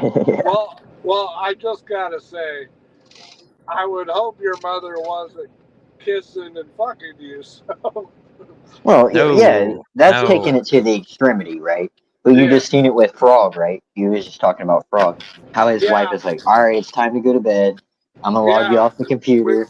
We were talking about how awesome his wife was. She was so Right. gentle. She was so gentle and sweet about it. She wasn't like nagging him because he decided to stay awake and be on the internet, because that's happened to me before. I thought it was real nice how she was like real calm about it. He was snoring and asleep, and she like, we need to go to bed. I was like, What did he do? Pass out on the stream? yeah, he was snoring. Yeah. Oh, Froggy. But I got that awe moment because I really liked how she approached it. She was real sweet about it, real nice. But yeah, I think that's what it takes to be a good wife, right? A marriageable woman. I mean, Well, I have a list I have 5 things that I want from a partner. I've been told by many girls that it's asking too much, but I don't care. They're yeah, don't my, compromise. they are my preference. So, these are the 5 things I expect from a woman. I want her to be feminine. The best thing about a woman not being the best thing about a woman not being masculine is that she's not a man. I don't want to date a man. I want to date a woman. So she needs to be a feminine woman. 2, she must be friendly. This includes how she treats me in the public eye, how she acts when I'm not around, and how she talks about me when I'm not around.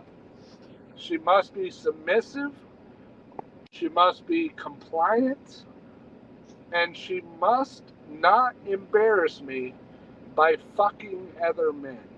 Oh, Those are my Jesus. only 5 things. Obviously, I want her to cook, to clean, to be nurturing and loving and loyal. But those 5 things are simple. You Yeah. take a dictionary or even the Bible, and the Bible has those 5 rules in there because it says in the Bible, It's better to live on the roof of a house or in the middle of the desert than to live with a quarrelsome wife. Yeah. So, while most women want to tell me that my preference is asking too much, I don't give a shit. That's what I want. Even if I'm alone forever, I would rather be happy with a woman that treats me the way I should be treated than to be with a woman who's going to nag me, yell at me, curse me, talk shit about me behind my back, cheat on me, lie, and use me for my resources that I barely have any. I'm so broke. I'm so sick of women asking me for money. Oh, whatever. I am. I barely got like $500 in my account. I'm poor. It's all them lot lizards you keep paying for. I've never seen a lot lizard. I'm just fucking with you. Yeah, and I wouldn't touch a lot lizard with your dick. Wait, you've never seen a lot lizard? In 2005, I did.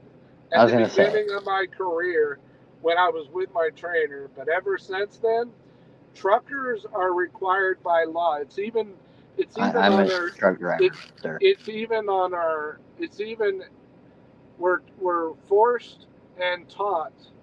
It's called Truckers Against Trafficking. It's called TAT. Yeah, I know what it is.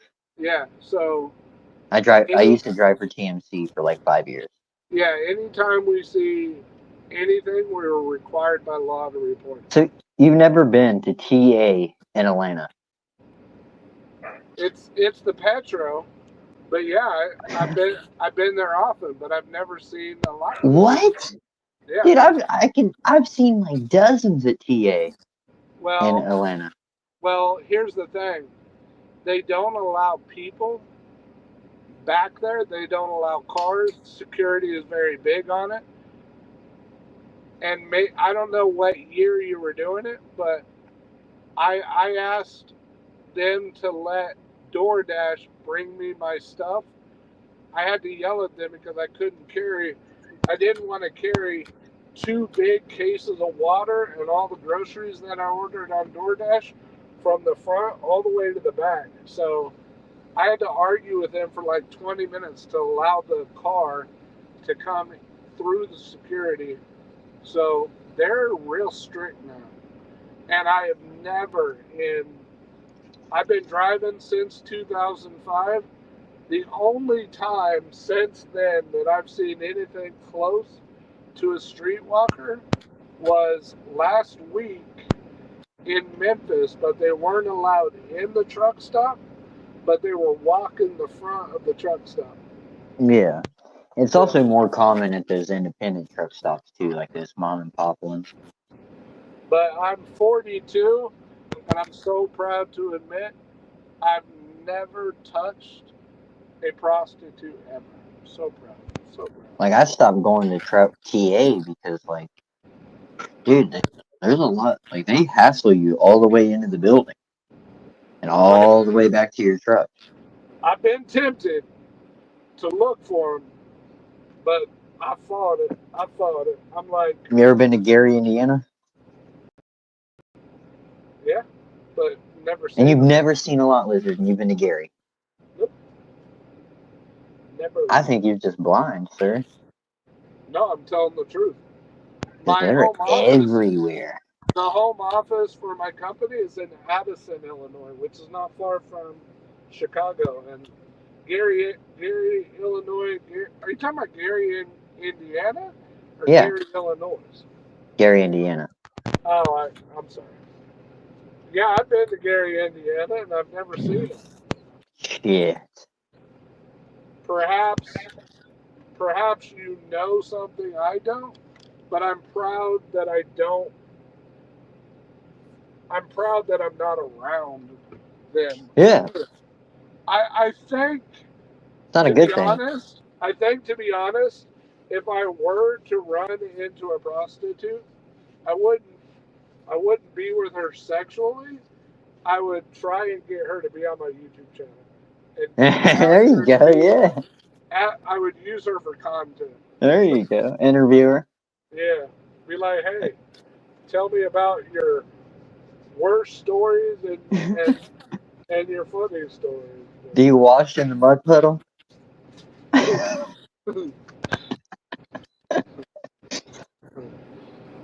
I've ran into more than I would like to share. Like I hate it. Like they hassle in Atlanta. It's bad. Man. Their pimps will be there and shit. Like No, I've been in Atlanta at least 7 to 8 times in the last month or two, and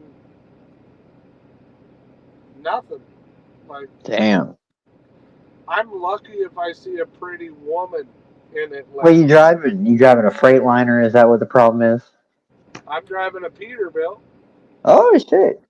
679. 579. 579. But to be honest with you, What are you hauling? Reefer, van, or flatbed? Drive in. Yeah, I was a skateboarder. Oh, flatbed? Yes, sir. KMC, black and chrome. But to be honest with you, being out here on the road as a single man, it gets a little lonely. Yeah. And I think the worst part that really fucks with my head is the only time I ever have human interaction is at the restaurants or at the truck stop counter. And Right. I don't think that these people understand that we're away from our family, we're away from our friends, Kitty. we're away from. Yeah, I have 3 cats and my dog in here. I don't think they understand that we're away from all the people in our lives, and just being nice to us at the counter would just bring a little joy to our day. So that part sucks. I wish people that worked in the truck stops and restaurants really would understand that just a little conversation here and there, being nice and appreciating what we're doing and what we're. That's just everywhere now, sir, man. You know that. Yeah. People are just fucking rude nowadays, dude. Like everywhere you go, the docks, the yards. But People I actually wrote about this. Are you willing to hear it? Yeah. Go for it. I'm a blogger. So one day I was at. Let me pull it up. One day I was at Texas Roadhouse, and I had my Bluetooth keyboard, my iPad, and my iPhone, and I was drinking a Coke, and I ordered some food, and I wasn't even vlogging at the time. I was literally just watching a movie and waiting for my food, because at that point I was getting to a point where I realized that talking to the girls at the restaurants and the counter bothered them. Like, I felt so defeated that I started bringing my electronics in so I didn't feel insulted when I wanted to talk to someone. So I was literally just sitting in my booth waiting for her to come order. And when she finally came over, she asked what my drink was, and I told her. Then she asked what I wanted to eat. Well, what was really weird to me was I didn't say much. She asked what I wanted to drink. I said Coca-Cola, and she goes, "Do you have an appetizer?" And I said, "Not today, but I appreciate it." And I went back to what I was doing, because limiting every word that come out of my mouth limited the amount of disrespect I would receive. That's my belief.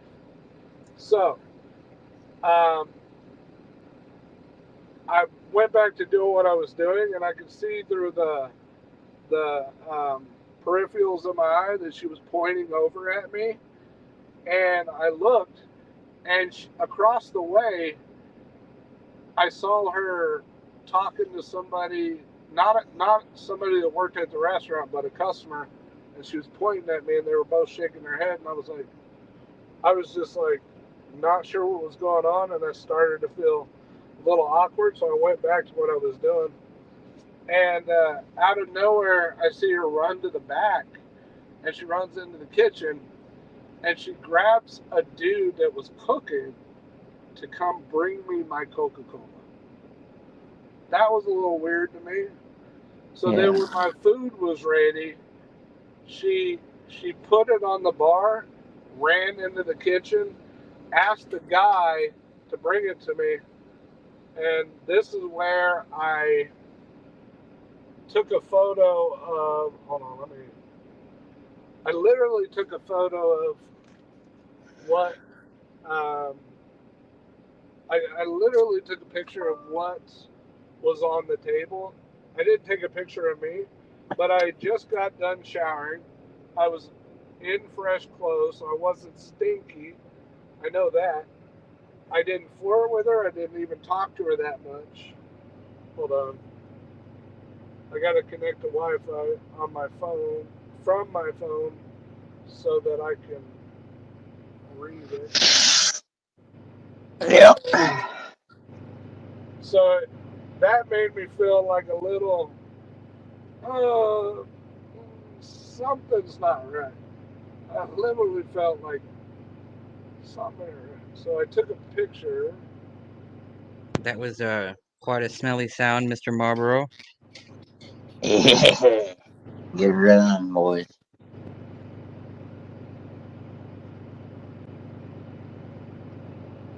So, Green Gamer, you got your PC in front of you? Can you pull something up? Yeah. What do you need? Type in your web browser, type in Dearden2007 blog.wordpress.com. And look, Makes sense. when you go there, look for the post.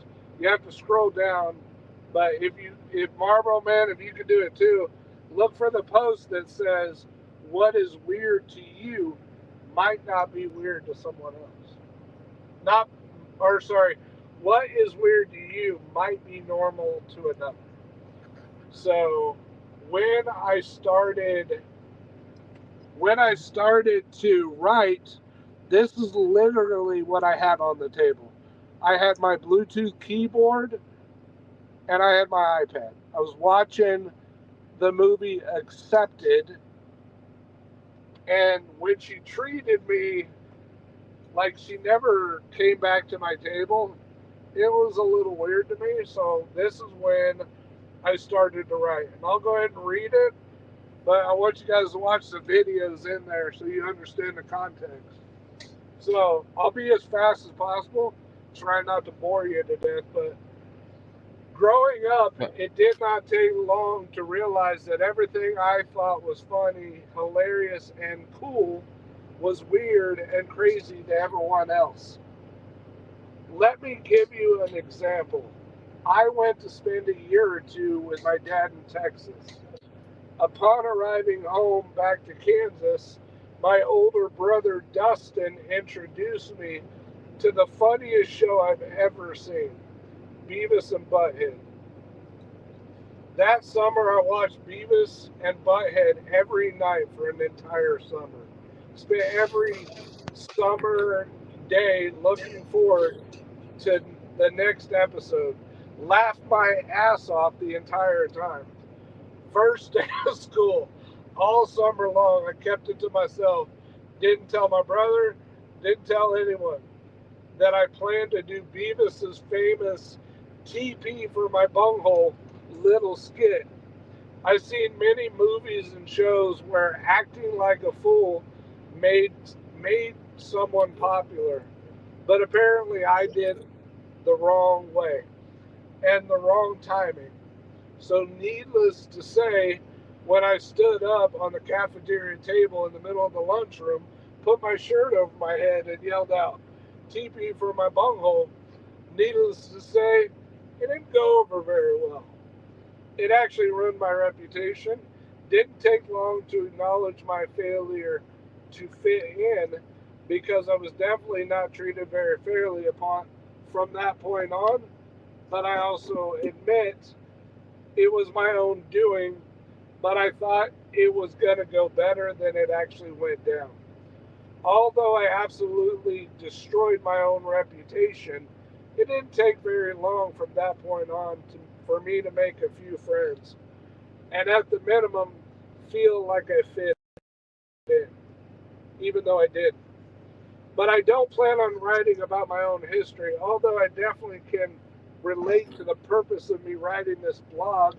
I seen a video on MTV Catfish, and although everyone wants to make this guy out to be a creep and a weirdo and whatever else they call him, I don't know if you guys saw this episode. This dude, he catfished over 100 girls, and 4 girls Oh, he yeah. called out to catfish, and he was catfishing all these women, and he used this Chad's picture. I thought it was hilarious. But anyways, here's my issue. This is a great lesson to be learned. For one thing, he would have never been taken seriously as himself. That is sad, but true. I mean, can you imagine being rejected by every person you ever shown any interest in? Imagine how psychologically draining that is to realize that no one wants to be with you because of you. Was he wrong for what he did? Absolutely yes. He was definitely wrong for everything he did. He should have never done it. He was definitely wrong. But props to the guy for putting all these women on check. For one thing, these women all fell in love with a guy from another state they never met, never seen on video, never FaceTimed with, yet spent an entire year getting to know someone over the internet you never met, and for some odd reason you are in love with someone you've never met, never talked to, never seen on FaceTime. What's funny to me is the blonde cracks me up when she cried, saying to him, "You took me away from my kids." Not only is that the dumbest shit, the dumbest thing I've ever heard, how can a man you have never met take you away from your children? That makes no sense to me. Yeah. How could he possibly take you away from your kids or anything else for that matter? Let me answer that very clearly. That man is not responsible for your kids or the attention you give them or don't give them. But let's talk logistics. He needed to feel important somehow, some way. And being himself wasn't good enough for any girl in his zip code or in his state. Can I say that for sure? Yes, I can. A man wouldn't be on the internet seeking relationships as someone else if he had options in person. I say I don't feel sorry for these women at all. They can be with any man they want and probably rejected every guy that ever flirted with them or asked them out. So hell no, I don't feel sorry for them at all. I feel sorry for that guy. I personally know how terrible it feels when all women pass me up to go on to be with someone else. It's a terrible feeling. So these women would learn to accept the, so if these women would learn to accept the good men who actually flirt with them in real life, they wouldn't need to hit on a guy from across the internet and look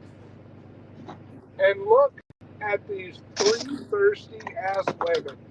They all 3 wanted the same guy. I don't feel sorry for them at all. I don't. Again, yes, he did. Sorry, yes, what he did might be creepy or weird to everyone else, but think of it this way: had just one woman shown him kindness in person for who he was, had one woman showed him his life, his own life existence doesn't make a woman cringe every time he walks into her eye line. And let's talk about the stank guy. We all know what the stank guy is. And I put Rihanna on there. That's the Ew. stank guy. The stank guy. Point that thing at me. I can show many examples of the stank guy, but unless you've actually been given the stank guy, you'll never understand how it feels. I can tell you it's a feeling you don't want to experience. As a guy who's been given the stank eye by just about every woman I've come across, it gives you a feeling deep inside. Dearden, What? Wing Penny's in the background, John Dragon. Oh, cool. We got more people. Didn't mean to interrupt, just wanted to add old John Mondragon. Oh, somebody share my blog. Cool. Scroll down, you can see it. And the one that says what's weird to you might be normal to someone else. So, moving on. It crushes your spirit. I can tell you this much. I've never once acted creepy, weird, disgusting, or vile, nor have I ever disrespected a woman in any way, shape, or form. But I have been disrespected, kicked, stabbed, ran over, punched, hit with a baseball bat, hit with a cast iron skillet. I have disrespected a woman before. And treated like I was good enough. I've treated like I wasn't good enough by just about every woman I've ever dated before. I've disrespected a woman. I've disrespected a woman. What do you have to say to that? All right. Let me get this out. Hold on. Okay. All right. My bad. I could go into many details of how women chooses to date the Chads and Tyrones of society, but I'm trying to keep this as short as possible, even though it's not going to be short. The point is simply this. A woman's standards are ridiculously way too high, that no man could possibly ever reach the standard she wants of him.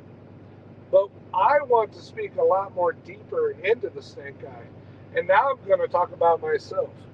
I don't know why I can't be treated with the same respect that is given all others at restaurants, bars, nightclubs, libraries, and other places I've ever been at. I can't figure out why every waitress I have ever ordered from at a restaurant was not long after, where am I? Not long after I ordered the food or spoke to them, I noticed a big shift from customer service to the woman waitress bartender pushing me off to another waitress or bartender. Like, wait, what?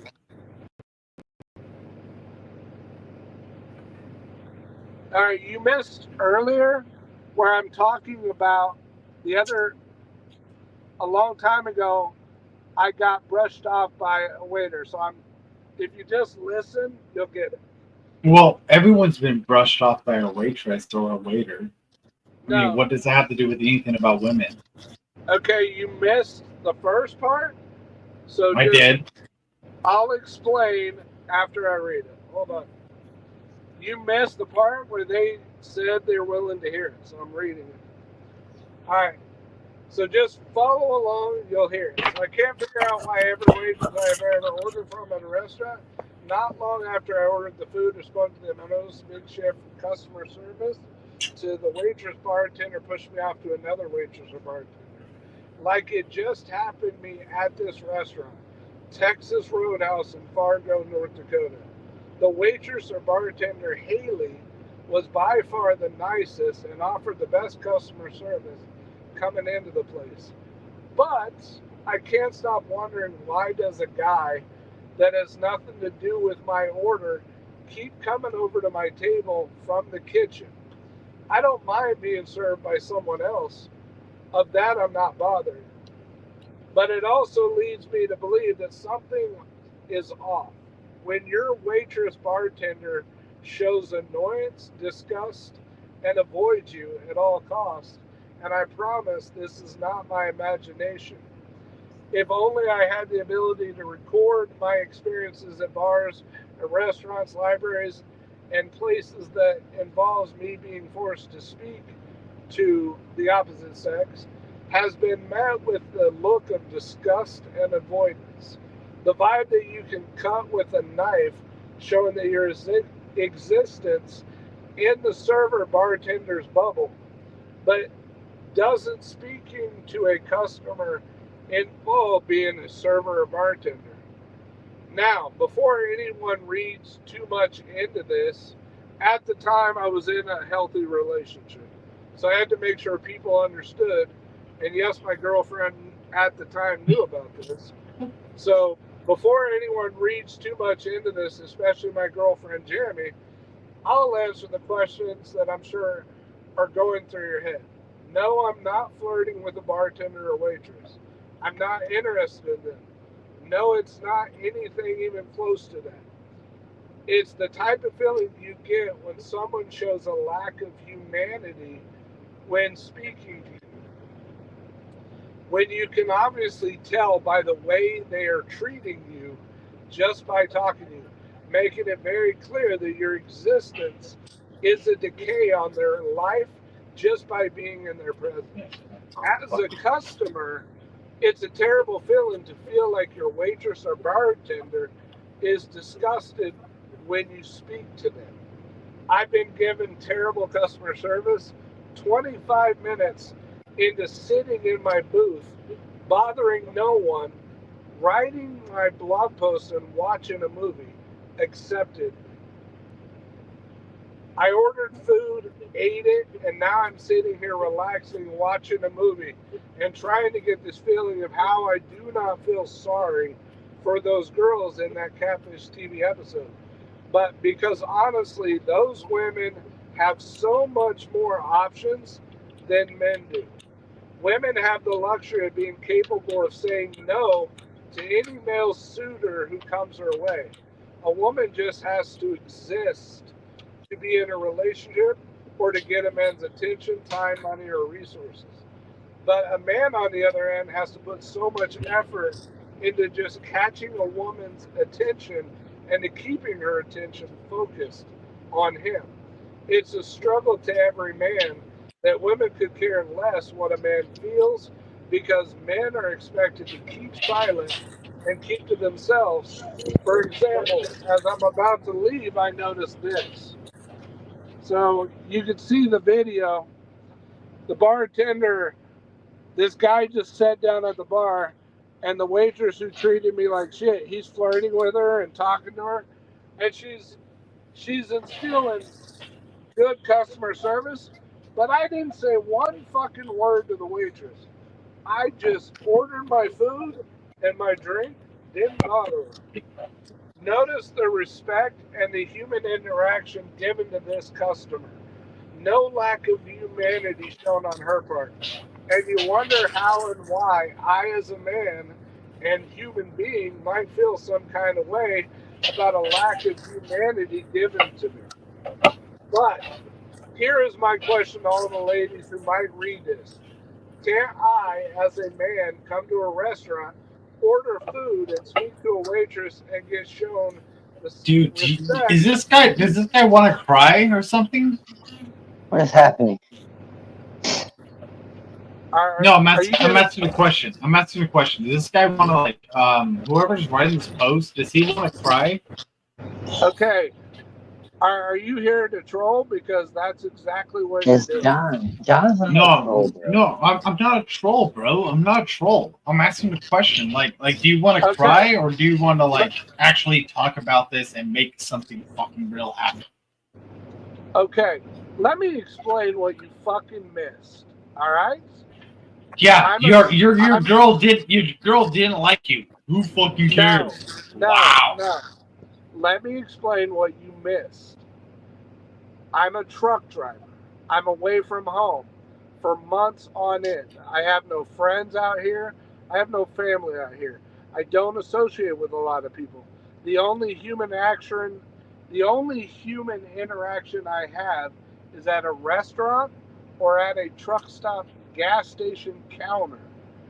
So I asked them before I read this if they're willing to hear it, because this is context of what I'm talking about. You about what? in. About what? About what? Context about what? I just explained it. Yeah, but there's no context. There's no nothing. There's nothing behind anything of that. It's just like a bunch of no. It's just a bunch of dude just being like, wah, wah, wah, wah, wah. I can't get a girl. Whatever. That's red pill, bro. That's red pill. Yeah, red pill's fucking gay. You have a right to your opinion, but that's true. The last thing you're ever gonna call me is gay and not get punched in the fucking face. Well, you can't try. Yeah. Punch me through the fucking screen. No. I am 6'1", 185. I can literally drive to you and punch you in the face. All right, then do it. I'm not afraid. I don't care. You don't need to be afraid. You're also not going to be in my live and disrespect me. I'm not trying to disrespect you or anything like that. It's just he's attacking the post, not you personally. Like he wants to attack the framework of what you're talking about, not you as a person. Okay. Correct me if I'm wrong. Gamer and Marlboro Man. Before I ever read the post, did you guys agree to hear it? Yeah, of course. Okay. Did he not come in at a point where he didn't understand that you agreed to hear it? Yeah, and so he's just asking a question, right? He's just asking a question, right? So, instead of cutting me off when you come into a live where we agreed on something and I told you as the host to let me fucking finish. You didn't kick him off, did you? No. Okay, good. When I tell you as the host to allow me to finish, then you could bring in your discrepancies and your issues with what I'm doing. If I came into your live and you're doing he didn't know that, dude. And I'm not respecting your live by just obliterating the whole purpose of what was going on before you showed up. I don't think that's, like, I'm not going to speak for John. He's a grown man, but I don't think that's what he meant to do. I don't think he heard that part, right? Yeah. Well, and for one, it just sounded like a lot of crying. It just sounded like a lot of no crying, dude. It's like why do men have to like write blogs? Why do men have to do all of this stuff? Why? I do agree about men with the blogs. I do agree with that. Yeah, like why do men have to write blogs? Why do my feelings are so hurt? But that's no diss to you, John. That's no diss to you. Do you want to know why I blog so much? It's because my fucking wife passed away in 2007. You piece of shit. Yeah, I get that. We ain't a piece of shit, right? We all get that. Yeah. It's like, as a veteran, right? Why don't you have an arm? Well, it's because I lost it in Vietnam. Right. And that's a perfect example, right? Is for me, like as a veteran, like I just feel the way I do, Dearden, because I look up to the people from World War II that literally got their legs blown off and just went on with their life. Well, look. They didn't cry to nobody. I was in a pretty bad place when my wife passed away. My dad. Okay, all right. Let's just say like my dad. You just got my dad actually saw people get their legs blown off, their heads blown off, and everything like that. Okay, I'm gonna tell you right now. And you're just like, oh, my wife died. Hold on, Oh. John. No, Don't. I don't want you to get kicked out. No. Oh, come on, dude. No. Nope. You're not gonna come in here and disrespect me, especially when Dearden. my wife passed away. Fuck that shit. I don't give a shit. I don't give two fucking shits what any dude, woman, human being says to me. I'm a human fucking being. I'm a grown ass man. You disrespect me, come do it to my fucking face. I triple dog dare you, pussy ass motherfucker. I think you should let him back in. I think not. And then you need to like set up the ground rules with him. Like he wasn't here for the beginning. Right, Green? No, he wasn't. Yeah, I know he wasn't. I made Like, that clear when I said that he came in halfway through. Even I even told that dumbass that he jumped in the middle of something we were doing. Right before you kicked him. If you don't like the blog post, I don't give a shit. That's fine. Yeah. If you don't like what's going on in my life, You gotta be respectful. Swipe. Yeah. Oh, you want me to be respectful to someone who's disrespectful? No, you just misunderstood me. I was agreeing with what you're saying. Even if you don't like the blog post, you still need to be respectful, right? Not you, like the person that doesn't like it. Yeah. But and I don't give right a shit before you kicked him, I was trying to. I don't give a shit what I'll moderate. anybody says. I was Like, so fucking close to being. You should let him back on.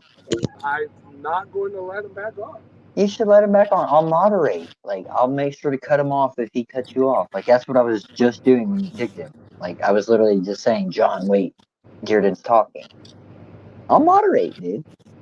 Like, you need to have some detractors on here, right? Well, make it interesting. I'm going to give him one fucking chance. One Thank more you. fucking chance. Thank you. Hey, hold on. Before everyone starts talking, thank you, Dearden. I appreciate it, man. One fucking chance. All right, John, don't make me look stupid. I fucking... Now, flip that flag upside the right way.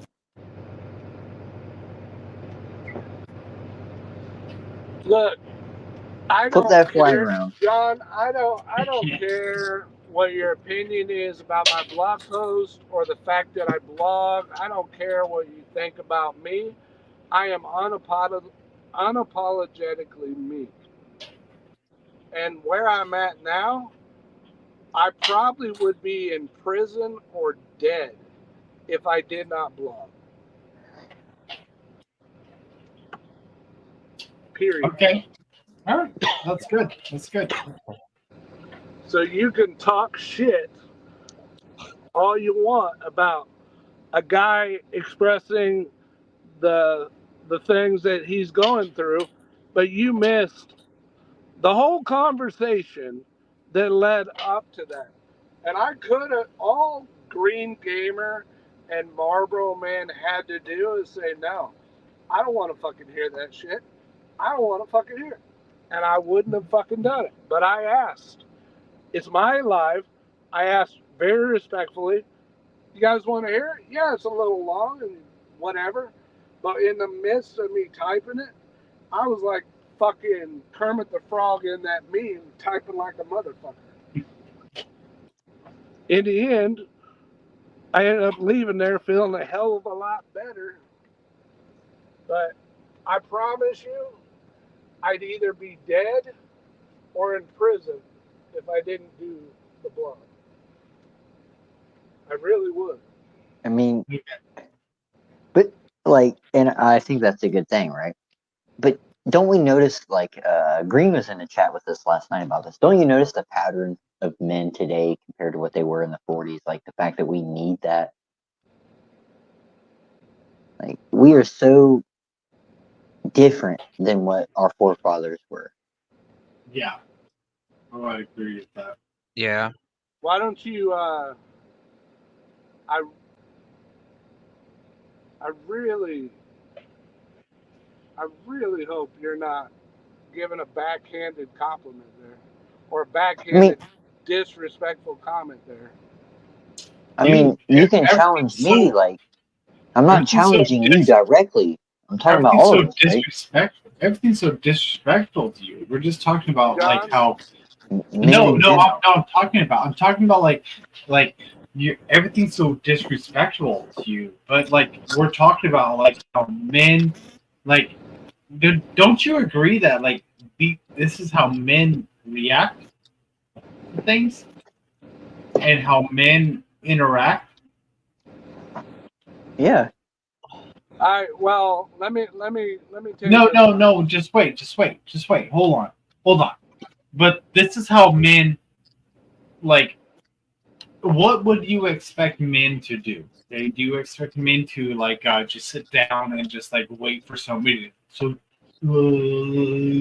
happen, or do you expect a man? Or no, wait, hold on. No, I don't want you to Or do you expect men to like actually like give confrontation? Because I mean, all the men that I know give confrontation. We're just trying to build each other up, right? What I meant, Dearden, I didn't mean like your blog specifically is bad. What I'm saying as a whole, like what led us to the point that we actually have to do this. There's nothing wrong with doing it because that's where we are today. I'm saying the fact that we are at this point, not you specifically, all men, is wild to me. Yeah, it's men. It's us men, bro. It's us fucking men. Like the way you get fucking mad at me, that's good. That's fucking good. Get mad. God damn it, dude. It's fucking good. But yeah, I'm not dissing your blog post because that's where we are in 2024. I'm just saying, like, I'm dissing what has led us to this point. Well, let's talk about what has led that. Well, back then, back then there was a bunch of fucking pussies. Hold on, right? Did you just cut me off? No, don't fucking kick him out. It happens. Like, hold on, I'll moderate. John, chill out. John, say 2 words. No. 2 words. Go ahead, Dearden. 2 words. Your turn. 2 words. You got it. Hello, pinche joto. Yeah, I'm not gonna say that. All right, Dearden, just go ahead. If I'm speaking, listen. One mic at a fucking time. It's one just how mic at a conversation time, goes. Barbara. It's not a debate. One mic at a time. One mic at a time. It goes for you too, Marlboro man. Dude, I'm trying to keep the peace. Yeah, but again, let's talk about what led up to that. Men were men. Women respected men as men. Women do not respect men as men. Women have abused the system. Men are being softer nowadays in some ways, but I'm telling you, I would be either dead or in prison if I did not do the things that have kept me from raging out. Right. Did you just say you would be gay? Let's go back. Hold on. Let's get away from the personal conversation. What? No. What the fuck? Motherfucker just called me gay again, that motherfucking asshole. Did he call him gay? I don't think he did that time. No, I don't think he did, bro. He said, he said, and I quote, you mean you would be gay? I did not hear that. He said, when you finished your statement, he said that would be gay. He didn't call you gay. Yeah, he was saying. Well, he's out. He's fucking Damn, gone. dude. He's gone. There's no respect at all. There's none. No respect. There doesn't have to be. That's what makes for good content, bro. Well, I don't see how insulting a host in their own live is content. Listen, when me and you was going at it a couple weeks ago on his channel, did he cut either one of us off? Yes. No, he did not. Yeah, he did. No, he didn't. He let me and you go at it. I don't even remember going at it with you. That's what? I work so much. Green. No, I'm just telling you, I forgot. Green is a neutral party. He isn't going to side with me. He's going to tell the truth. That's Green. That's his whole thing. Green, did that happen? I'm Marlboro Man. I didn't say it never happened. I'm telling you, Right. I don't remember the argument. I'm not saying you're. Yeah, I'm just saying like I'm asking a third party if that actually happened. That stream only lasted 10 minutes. Well, that's because he didn't actually know how to run it right. But like he did keep the panel like up. He didn't interrupt or say, you know what I'm saying? It's possible. He didn't know how StreamYards work. It's possible. I think you should bring him back up. I do. And if he calls you specifically, if he says like you're gay, bro, like I would totally understand removing him. But that's not what he said. Green Gamer is a very impartial person. Like he does not blind loyalty to anyone. I have not I mean, I'm telling you, you and Green Gamer, I've not even once felt the need to remove or end the debate because as a man talking to another man, there is a certain factor of respect that you need to have. For instance, if I was talking to Goldberg, being mouthing off to him in a way like he was disrespecting my life, I don't think Goldberg would stand there and take it. He'd probably spear him. Or that's like me walking up to Dwayne "The Rock" Johnson and bitch slapping him and getting mad that he fucking,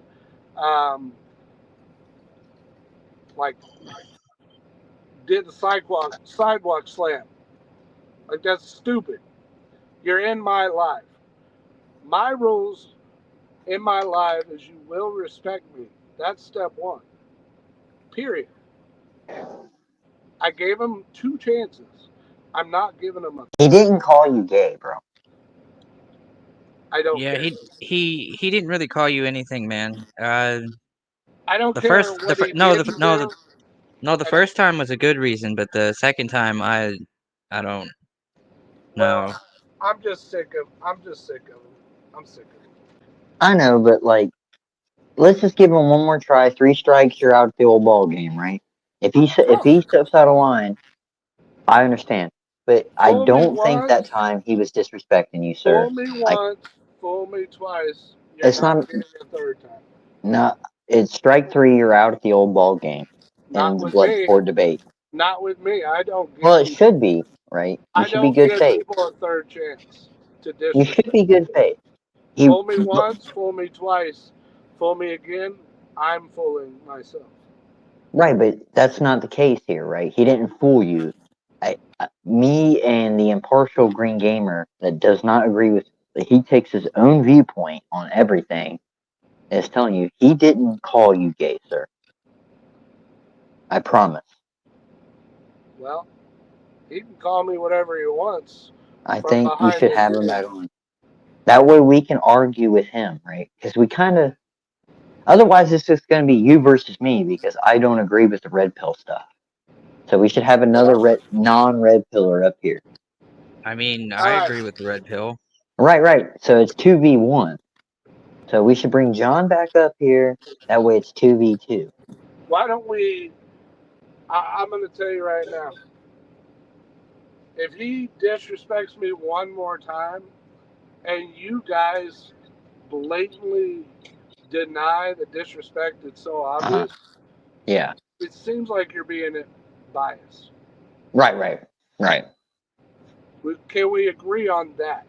If No, he I'm not being biased. disrespects me again, and you both deny that he did it, Then isn't we that a should be little kicked. biased? If he does it again, then we should be kicked. Yeah, I understand that. I'm not being biased. I didn't say I would kick you. I'm asking you if you deny that he did it, even though we know he did it, aren't you being biased? I would say that in your eyes, like I could see that. I don't think that I am. I'm just No, trying to I'm have saying, I'm not talking about in my eyes. I'm asking you, if someone disrespects you after you knowingly see the disrespect, and it's obvious, and Right. it's not something that's ghosted, it's not something that's invisible. We all see the disrespect that's there, and yet everybody on the panel denies that it ever happened. Aren't they being biased? Yes, but I understand where you're coming from. I do. I really do. Yes. In your viewpoint, yes. But if you knew Green Gamer as well as I do, Green Gamer is not biased at all. I'm not Like, ask him. Me and him beef all the time. I'm not claiming you guys are biased. Because he doesn't take my side. I have successfully offended Marlboro Man several times. Yes, like, and I don't even know how. Is I'm not non-biased. accusing you guys of being biased. Yeah, you know how, you liar. What I'm telling you is that if he blatantly disrespects me again, and you openly deny that he never did what was so blatantly obvious to be disrespectful, and you deny it ever happened, you two are being biased. Right, and then you'll never have us back on, right? That's not what I said. Well, I just want to try to, like, make it clear what you want, sir. What I'm saying is, if I bring him back up, yes, and blatantly does it again on purpose, right. I'm not saying I'm not going to allow you and Green Gamer. I'm just telling you, you can beg all you fucking want. I'm never letting that jackass. All right. Okay. Are we clear? Yes, that's fair. That's fair. All right, John, I'm telling you, this is your last opportunity. There will not be a third. There will Don't not let be us a down. fourth. So, this is your last chance. We can debate topics, but if you come on here to blatantly disrespect me, I'm done. I'm just done. Yeah, strike 3, you're out at the old ball game. Hey, I can respect that, Dearden. I won't even ask you again. Strike 3, you're out at the... That's how I play baseball, sir. You heard him right, John. 3 strikes and... You're out of here! I'm gone. I'm done. It's fine. It's okay. I mean, do they even play baseball where you're from? I respect it. No, I actually played college ball, so I know exactly baseball? what that means. Yeah. What position? I used to play for UNLV, and I was a catcher.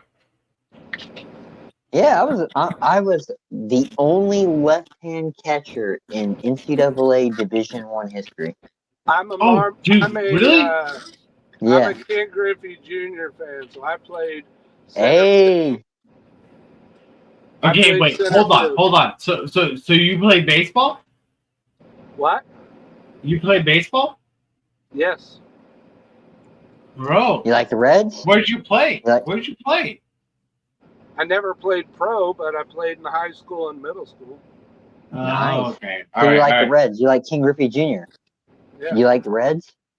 I got I had a scholarship. I had a scholarship to UNLV. And I had an injury there, so therefore I can't play anymore, or I didn't play anymore. But I played at Ohio University. Yeah, but it sucked. It sucked. Okay, bye bye. I'll shut up. Dearden, that means you like the Reds, right? You like the Reds. You like King Griffey Jr. No, I was a Mariners fan.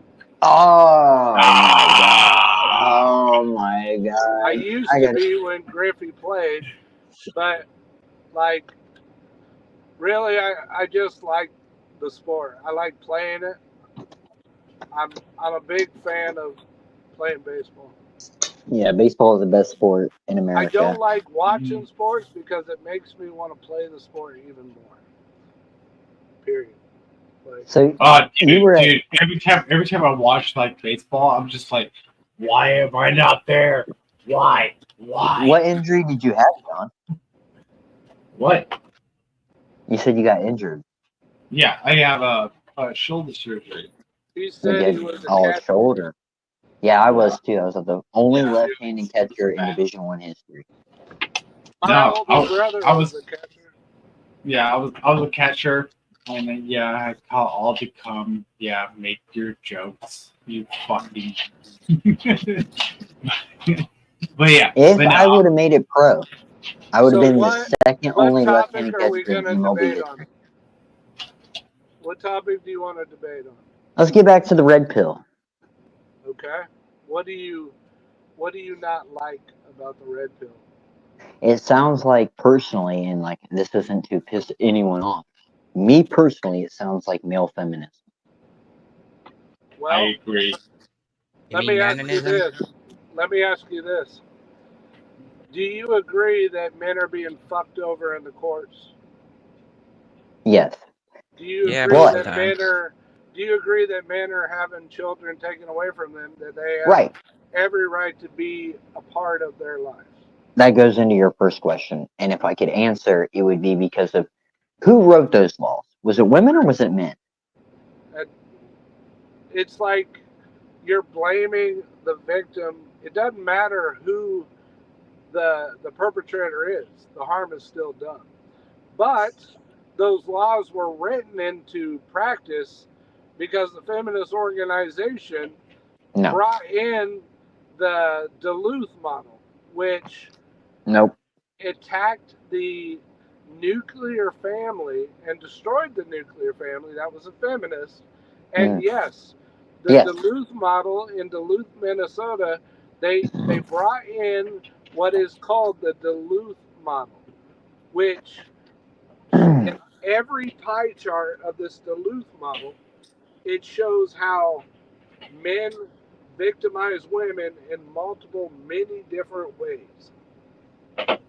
Yet it does not show in there the harm that women have done to men. Right. So if we go back to the court situation, the reason why I brought up the reason why men wrote those laws, correct, is because the men that wrote those laws, what it has to do with is young men that were procreating with women that they weren't married with. They were wanting to hurt them. And I don't feel like if men I'm going to finish my actual sentence. I'm going to finish my sentence. I don't understand what you mean by they're trying to hurt them. Well, you should have a repercussion for the fact that you had sex and procreated with a woman that you're not married with. Yeah, it's called raising the child. Right, and to do so, that you needed to pay child support, right? Do what? And so the repercussion of doing so was the fact that you were guaranteed automatic child support, right? That you were guaranteed to pay child support? Yes. Well, not so much if you're willing to participate. Not if you're willing to be there. And that's not true at all. The moment you sign the birth certificate and you're not married to that woman and you guys are no longer together, you are guaranteed you have to pay child support for 18 years. Well, you're guaranteed to have to raise that child and pay for all the things. No, listen.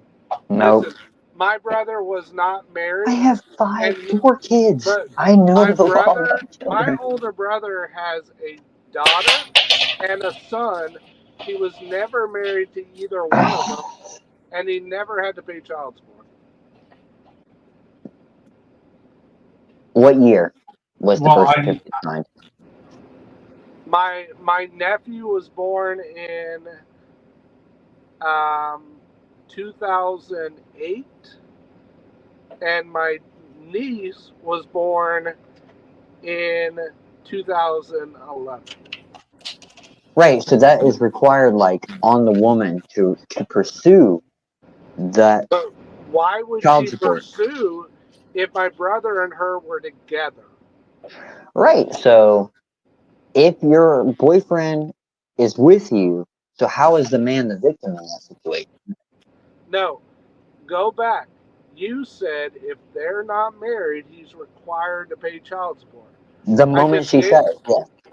The moment he signs the birth certificate and she declares, if you don't sign the birth certificate and she tries to declare for child support, there's a court battle. Okay. You're not automatically guaranteed to pay. You're adding. Yeah, I'm trying to add. Right. But everyone Now else you're in adding the caveat. If she, right. I responded. I wasn't to allowed what to you finish. said earlier. But if she's not going after him for child support, he's not required to pay child support. Right, and that's why you should allow people to finish. I was not allowed to finish, so I had to cut it short. Go ahead. No, like we've already clarified what I was saying.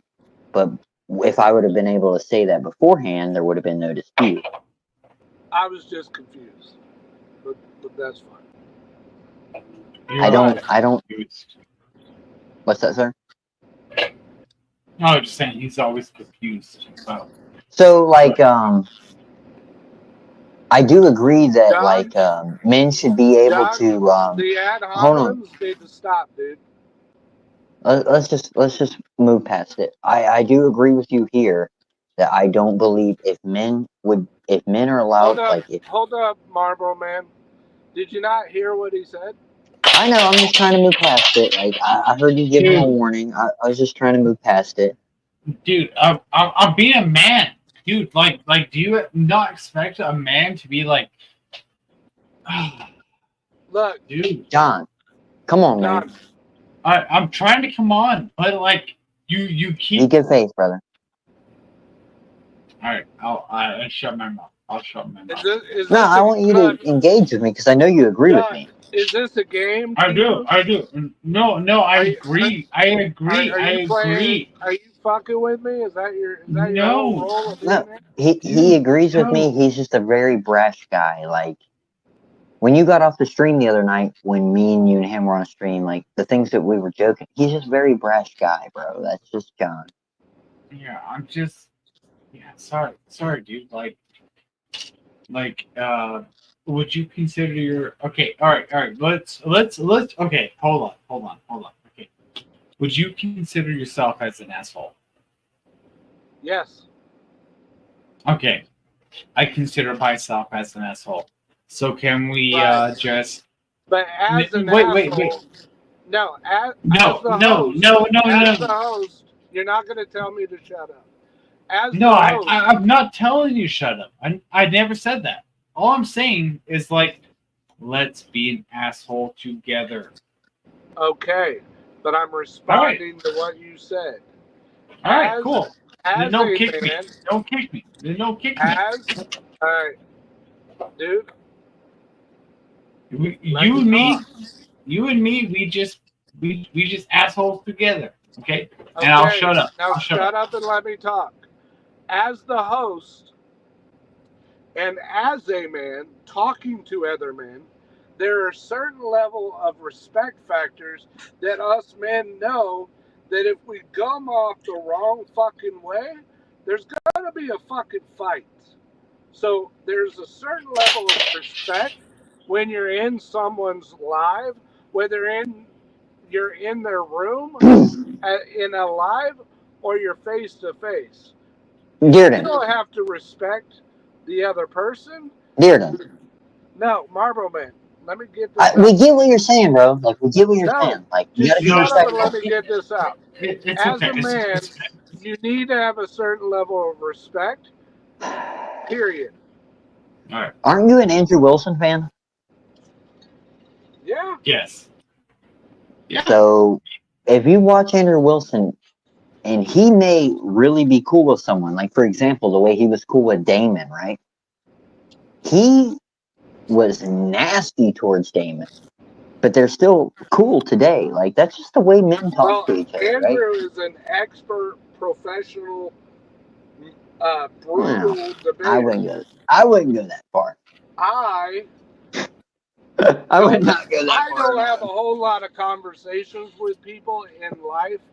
I'm learning. I'm improving every day. This is a learning curve. Andrew's a good I'm entertainer. getting there. He's definitely not a professional debater. All right, it's fine. It's cool. It's cool. It's your point. His experience extends to the level of arguing with OnlyFans and Destiny. I wouldn't say that he's an expert debater. Oh, don't get me started on fucking Destiny. That dude's a dumbass. Like, if he No, argued... hey, if you want to get He on says Destiny, the I'll dumbest fuck you. shit I'll fuck you. I have ever heard. I'll fuck you right now if you want to get on Destiny. I'll fuck you. No, but like, I Bring mean, I it know you on. guys Bring are it on. Andrew Bring it on, fans, man. right? Go I ahead. know you Beat guys your are ass. Andrew fans, right? Yes. But like, Destiny is a dumbass. He Like, Dave- deliberately says shit that people You guys- know you guys he knows fuck. is dumb. He knows it's dumb, but he says it anyway. Destiny reads you what he's reading off of Wikipedia. Word for word, verbatim. Destiny reads what he the last guy that somebody came all over his asshole. All right, bro, you need to stop talking like What? I didn't mean What? to say anything What'd he say? bad. What happened? he's talking about coming on dudes' assholes. Don't talk about that shit in my life. No, that was What? Destiny. That was Destiny, dude. I'm Yeah, not Destiny has talking about mentioned that me. before. You don't need to talk like that. It's TOS.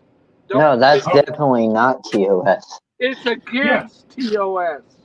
No, it's not. That's probably dude. promoted in TOS. Yeah, no, it's not, dude. Like, we talk about it all on He the didn't say street. the F word or like the G word. Well, Yeah, I it's don't just- want to get my live banned because you All want right. to talk about coming on dudes' asses. The longer we Yeah. talk about it, the worse it is for your TOS. So, All right, Well, my bad. moving My on. bad, you fucking That's baby. strike two. Hey, I'm sorry. chill, dude. Like, he didn't say, was it the F word? All right. All right, let's get back to what we were talking We need about. to have a certain level of decorum. I don't want you talking about sexual acts like that. I don't want you to disrespect me or the people on the panel. Period. I'm gonna have a hard time with that, but like, I understand.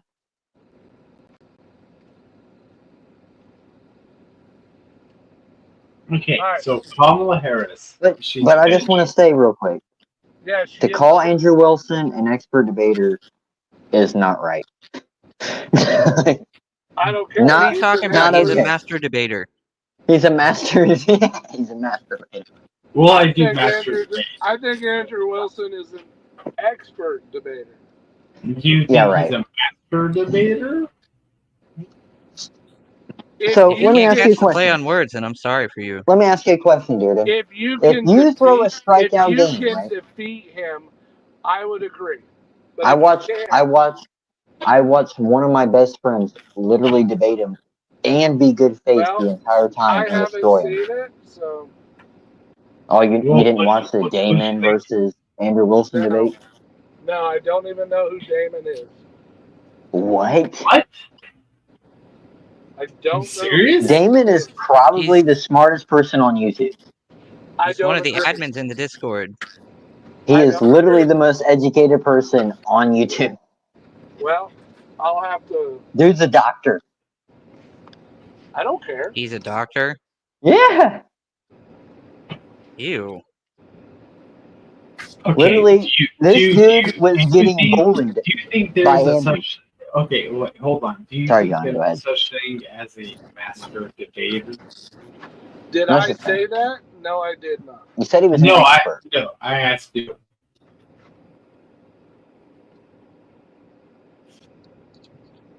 Me? No, Josh. I said master debater. Green, Yeah, no, I'm asking Josh. Green's Is there kinda- such he's thing on as our a side a master little bit. debater? You get- I don't care to discuss the bullshit you're trying to pull. Do you think, let me ask you a question, Dearden. Do you think that Andrew could beat Ben Shapiro in a debate? Maybe. Yes. Oh, Jesus Christ. Do you think he would master debate? I think Ben Shapiro is really smart, but I think Ben Shapiro is not really a very good debater as Andrew is. And so, like, I love Andrew Wilson, and if he's listening, I'm an Orthodox bro, so me and him have the same. I think he's hilarious. What you've seen of him is literally him as an MLB player playing against middle schoolers. He debates OnlyFans girls and Destiny. He got beat by David Smith. He got beat by Damon.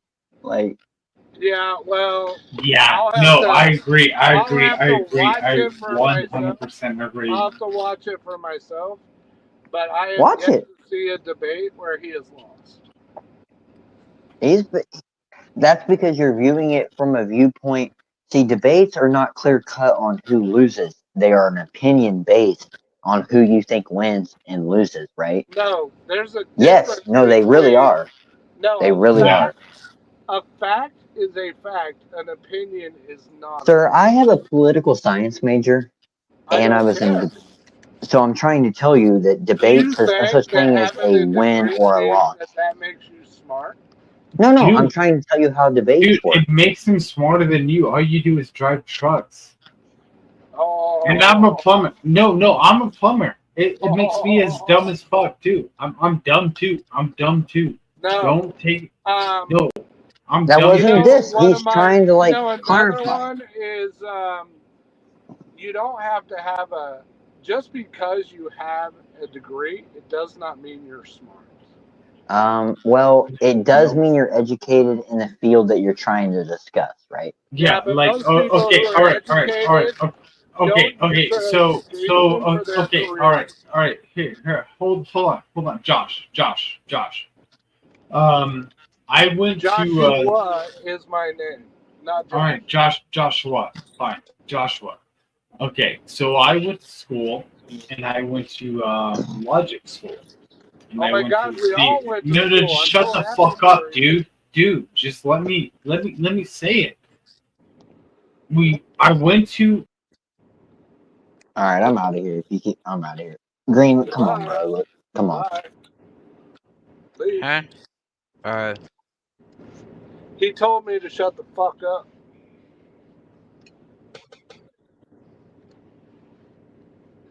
Hey, Green Gamer, let me ask you an honest question. Some dude comes into your house, disrespects your mother and you, or disrespects you in your own fucking house. What are you going to do? Well, I suppose it would really depend on what I'm doing. And what they would be disrespecting me with. Well, I'm going to tell you right now, whether people agree with it or don't agree with it, I don't care. But in my life, it doesn't matter if I'm talking to my brother, my cousin, a person on the street, but if they straight up disrespect me, I don't have to put up with it. And if I insult them and disrespect them, as a man, there will be a fight. And us men know that. We have certain levels that we have to respect people as an individual. In my life, my boundary is you will not disrespect me in my own life. If you want to do that in your own fucking history, in your own background, but don't be a fucking keyboard warrior. Come say it to my fucking face, you weak ass pussy. Period. Not you. Talk about that jackass. So, I don't care if Marlboro Man, even if it bothers you that I kicked him. I will tell you, my rules apply. You will respect my life. You will respect me. You will not disrespect me. And I'm telling you right now, I have seen Fresh and Fit. I've seen Brian on the Whatever podcast. They don't put up with bullshit either. They don't put up with disrespect. Why should I? Oh, a lot of women are doing the stuff that the women on their podcasts are doing. So it's, as I said, it's a lot of them, not all of them. If anybody wants to take that the wrong way. Yeah. All I know is if people want to be in my life, they will respect me. Period. They don't have to be here. They don't have to be a part of it. I welcome people to come in, but those who do be a part of my life, be respectful. That's it. Don't talk shit. Debate. If you want to have a back and forth, that's fine. But don't be talking shit. It's all about respect. But I appreciate you being a part of my life, even though it didn't really be a healthy debate. But just by being a part of it, I appreciate your participation. I will, if you don't mind sending me your YouTube and your Discord, if you'd like, I'd be willing to help promote your channel. Well, it appears you sent me a friend request on Discord to get me here. So Yeah. my No, I meant the link to my YouTube is in my Discord. Oh, is it? Yeah, what I mean is I'll put it in the description of the YouTube video. That way you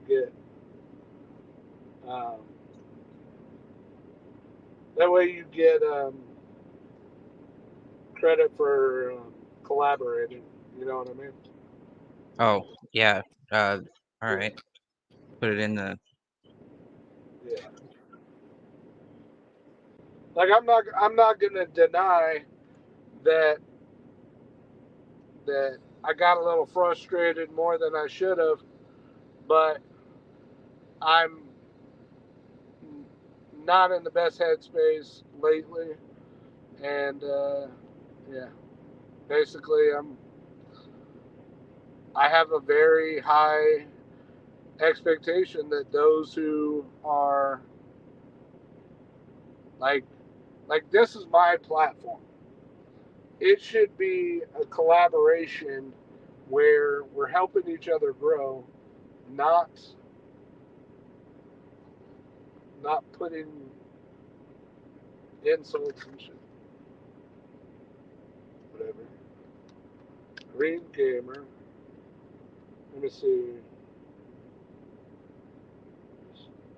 Oh, there it is. Let's see. Copy. I never understood sharing Discord.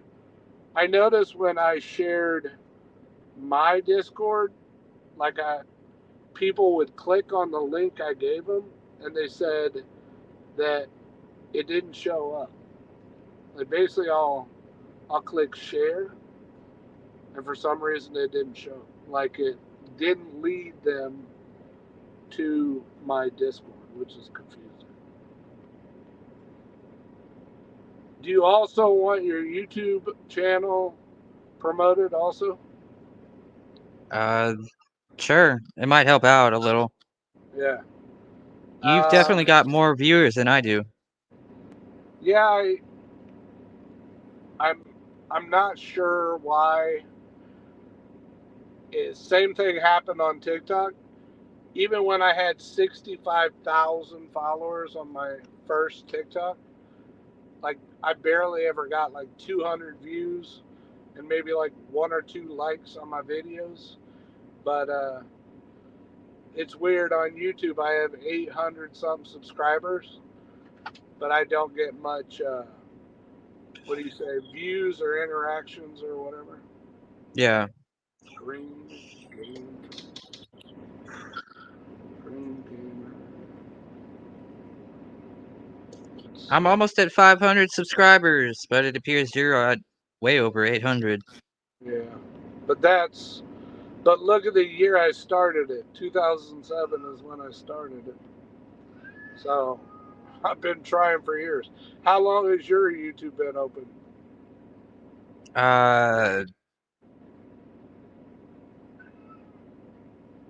It's been quite a while. Is I it didn't really start getting serious with YouTube until way later. so? In But other words, yeah, I created it. I created it when I was like I think it was about 17. But What I year made was it. that? I do believe that was about 2000.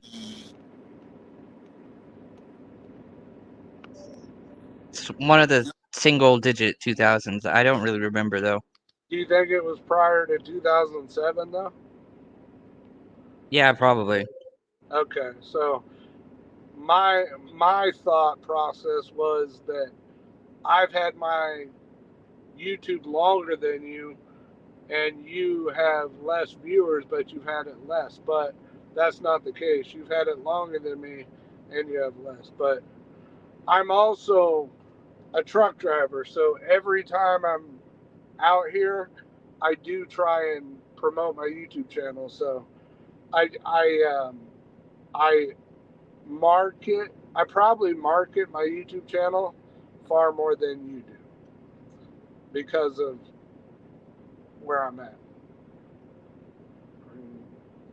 There you go. I found my first video. It's back in 2017. So it was still some quite time ago. Okay. I know I've seen your YouTube before, but I'm looking for it and I can't find it. What's your YouTube name? My YouTube name? Yeah, I typed It's in Green Gamer and nothing. I put the link in your chat. Oh. T Green G. For some reason, all of the brandings for the Green Gamer they weren't available for some reason. I don't know why. Huh.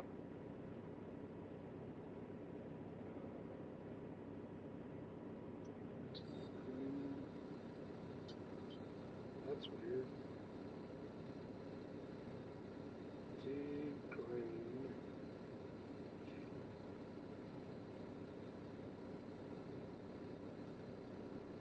Brought up some girl named Ninja. Wait, is this you? Gray Line Music Group. No. Oh, there you are. There you are. It's the Green Gamer. I typed in Green Gamer. That's why I did Yeah. it. So let's see. Share. Copy link. So, yeah, once the live ends, I'll be able to add it to the live.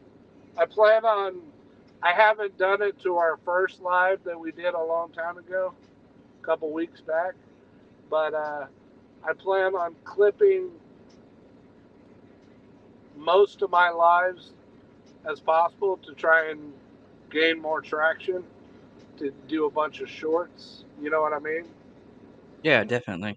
And grow from there. But I definitely want to collaborate. I understand I have a lot to learn when it comes to discussing, debating, and perhaps I lack in the department of debating as John and Marlboro Man does. But I also know that I don't put up with bullshit. I don't put up with disrespect.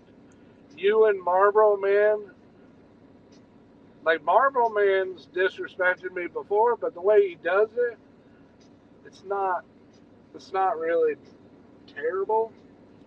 But like I haven't noticed any high disrespect at all from you. So I appreciate that.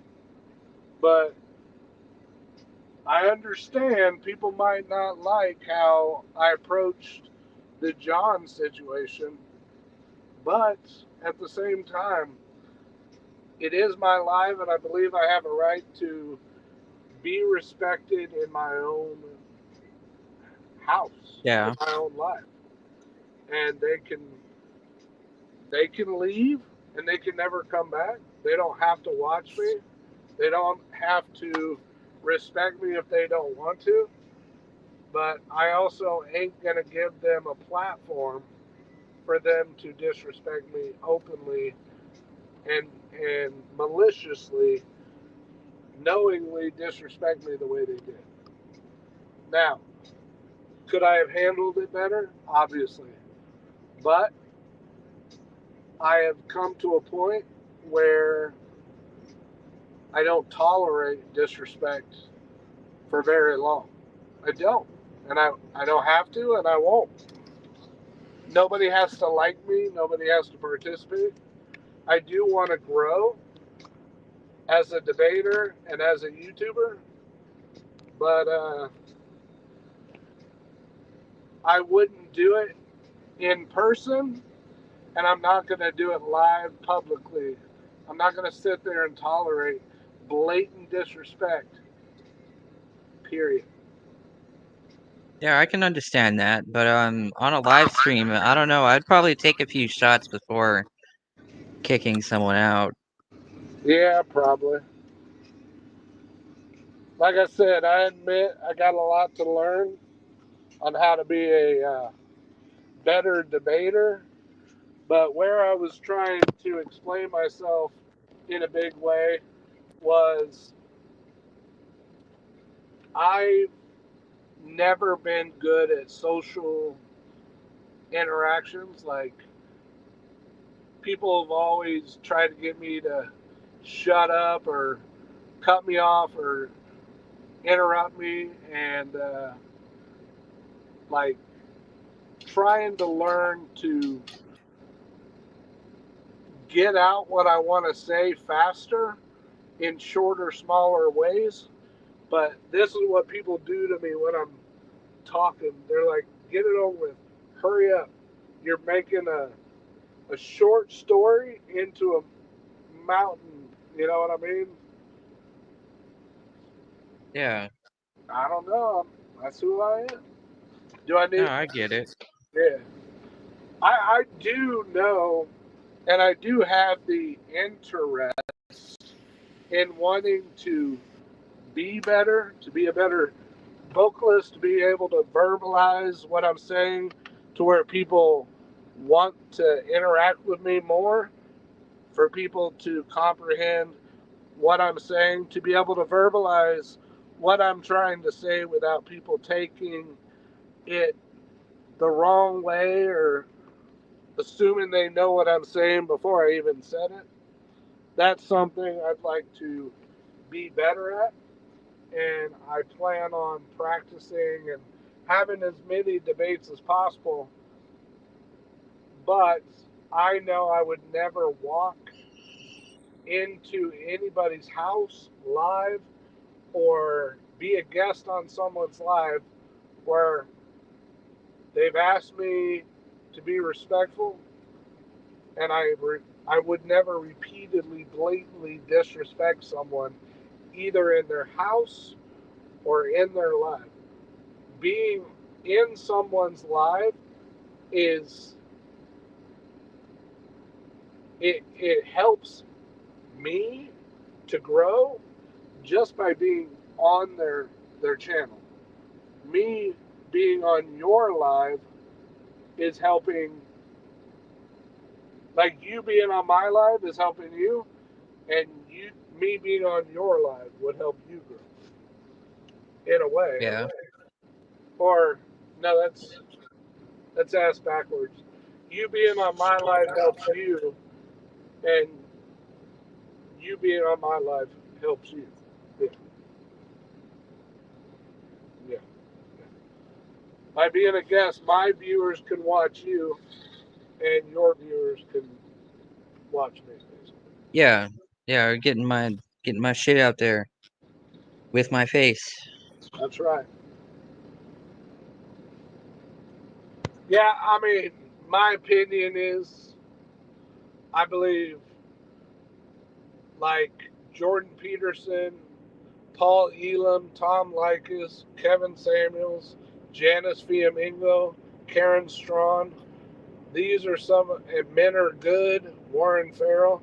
These are many of the people, Brian, Fresh and Fit. These are Difo. These are a list of many of the debaters that I look up to and want to be more like, not so much with what they're doing in their lives, not so much who they are as a person, but their ability to interact with people on a way that people respect them. So I want to be able to learn to be respected in what I'm saying, to be heard, to be understood, to be respected. Yeah. So I look up to them. Does that mean that people have to agree that what I believe is true? No. But no one will ever change my mind that Andrew Wilson, out of all the people, Andrew Wilson and Jordan Peterson and Karen Strawn, Paul Elam, Tom Likas, Fresh and Fit, these are people that are really awesome debaters. They are. Yeah, Byron definitely knows what he's doing. Yeah. So, and yeah, Fresh is preaching, or Fresh and Fit, they're preaching to secular, not so much Christian morals, but they're preaching to um, secular people who are not following Christian moral ethics. But like Andrew said, why is it wrong that men don't want to dive into marriage where they're going to get fucked over in family court?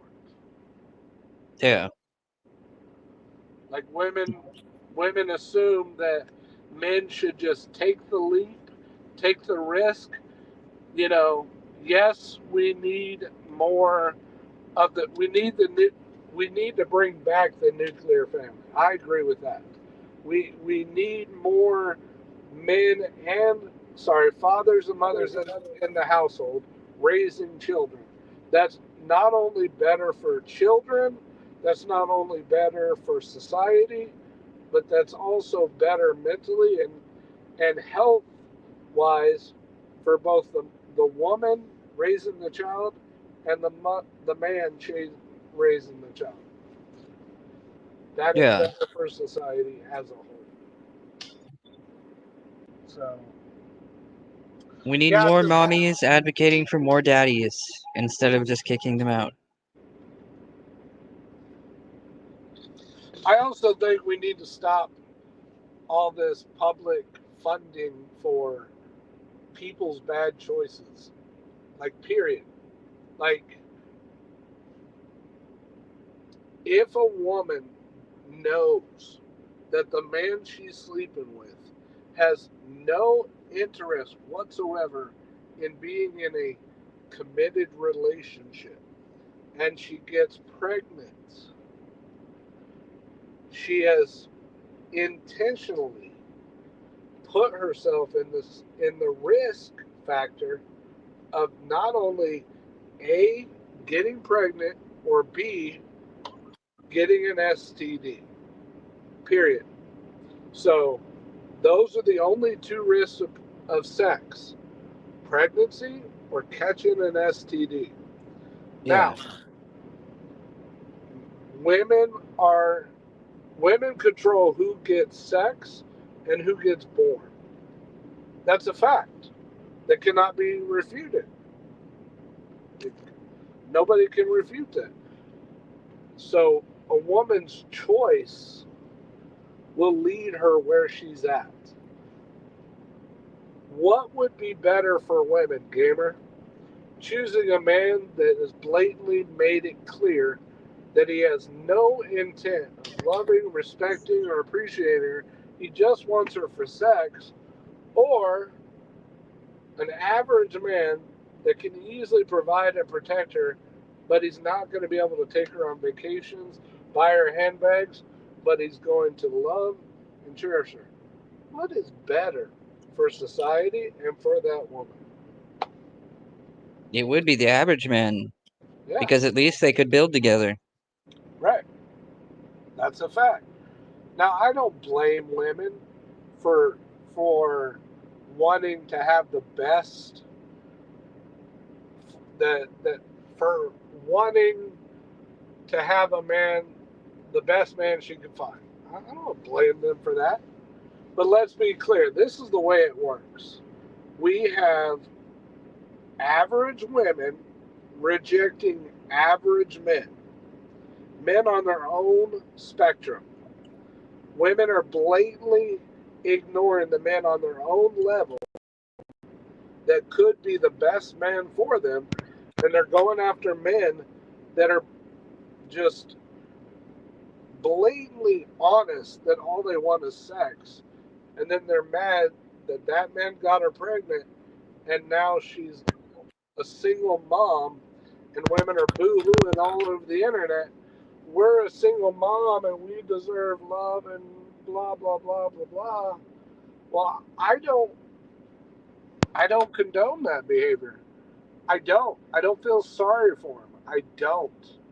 I have no I have no sympathy for a woman that will easily clown a man for showing interest in her, get pregnant by a guy who she knew was not going to support her or her child, and then cry all over the internet that she's now a single mom and she's all alone and she's sad, and how being a being a single mom or being a mother, and I don't agree with this at all.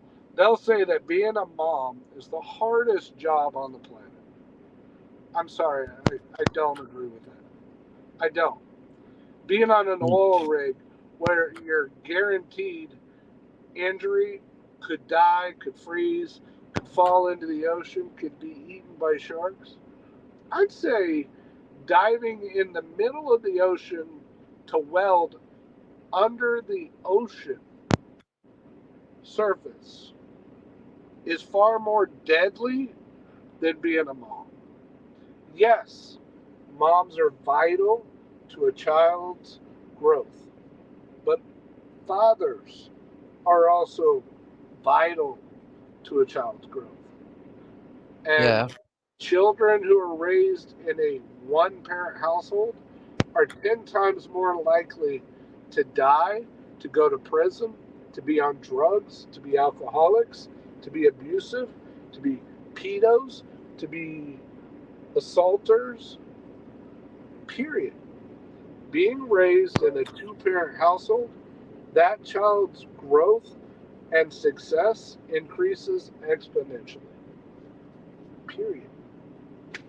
Yeah, single mommy household, things are probably going to go downhill. Yeah. If daddy's not around,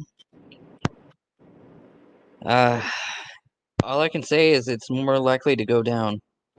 What we should do is I'm not saying we are ever going to have this happen, but I think that if women were not incentivized to be single mothers like they have been, and women were not incentivized to divorce and leave with 50% plus the house of everything the man makes, I think there would be far less women freely having all this wild sex with multiple men, and there'd be far less marriages and far less divorces.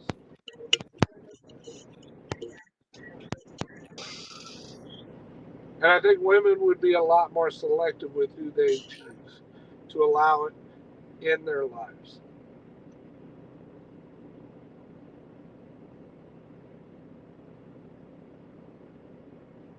It looks like John is in your private chat again.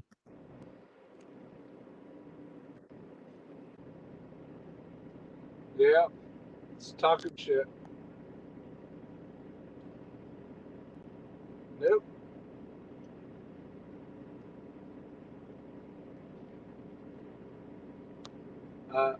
No.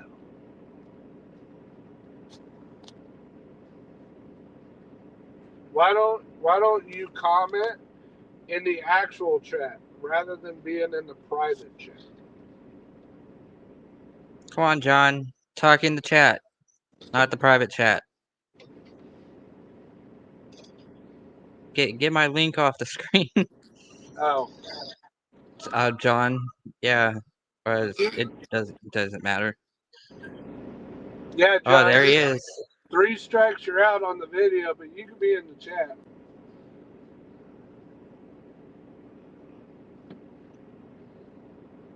What do you want to talk about? Why are you so interested in joining? So you can talk more shit? Is that your goal here?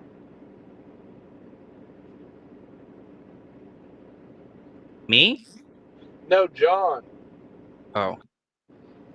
I asked him why is he so interested in being back in. Like he was like, bro, let me back in. Why?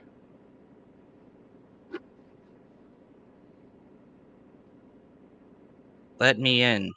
Yeah. That's his only. Yeah. I don't know. Yep. John, why don't you tell me why I should let you back in?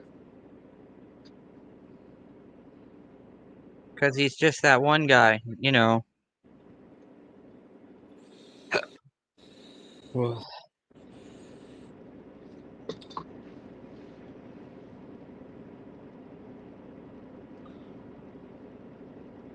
I mean, I'm not a person that has very many talking points, so I don't know.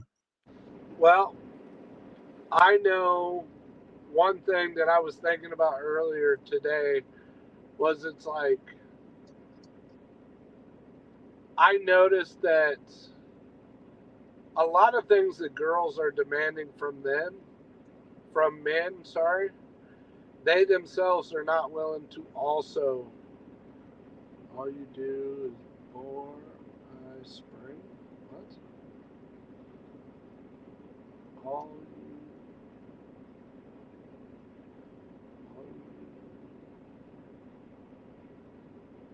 Spurg?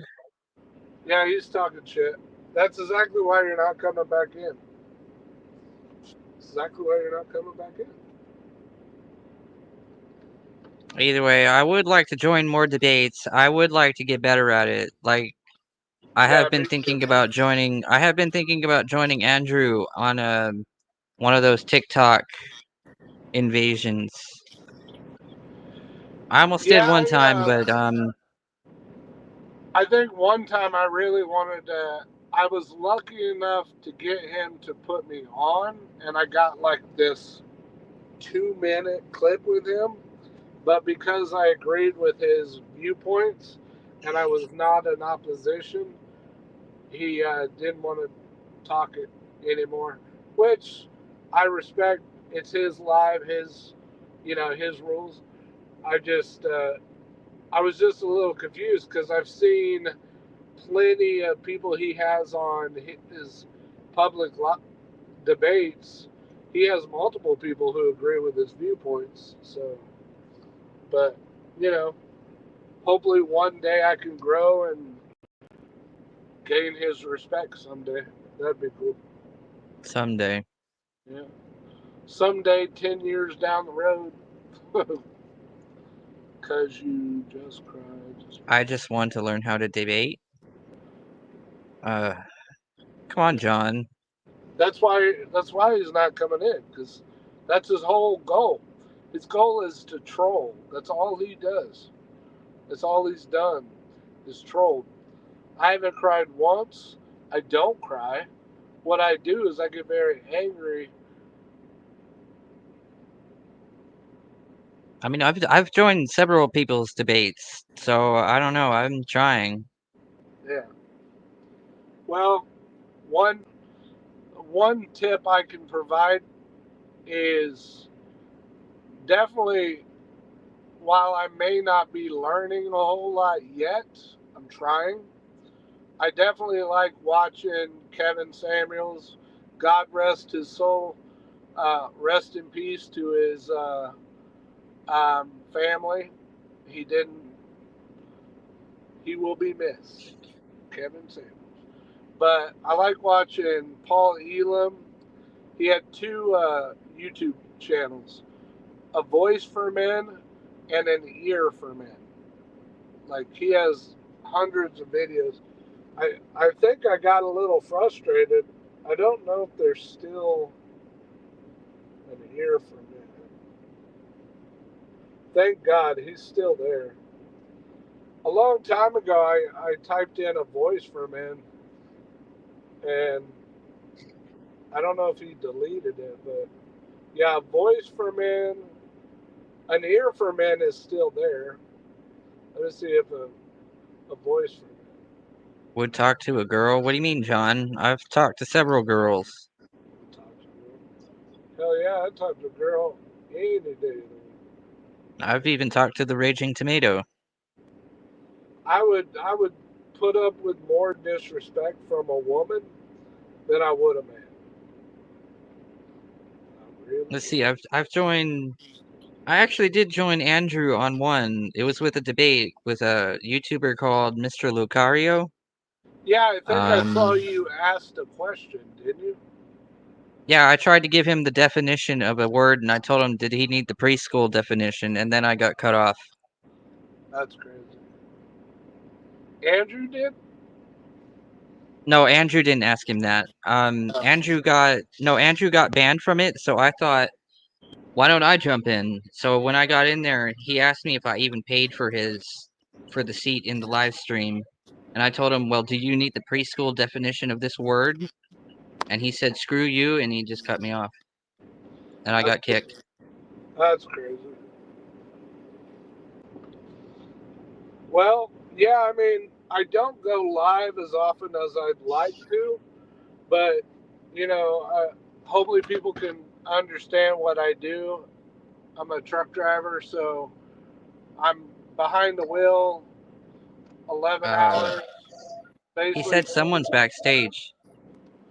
No, he's trying to say that there's someone on his live. Oh. Yeah, that wants to talk. But no, I'm not gonna let anybody on his. Maybe he's talking about his wife. I don't fucking know. But whatever.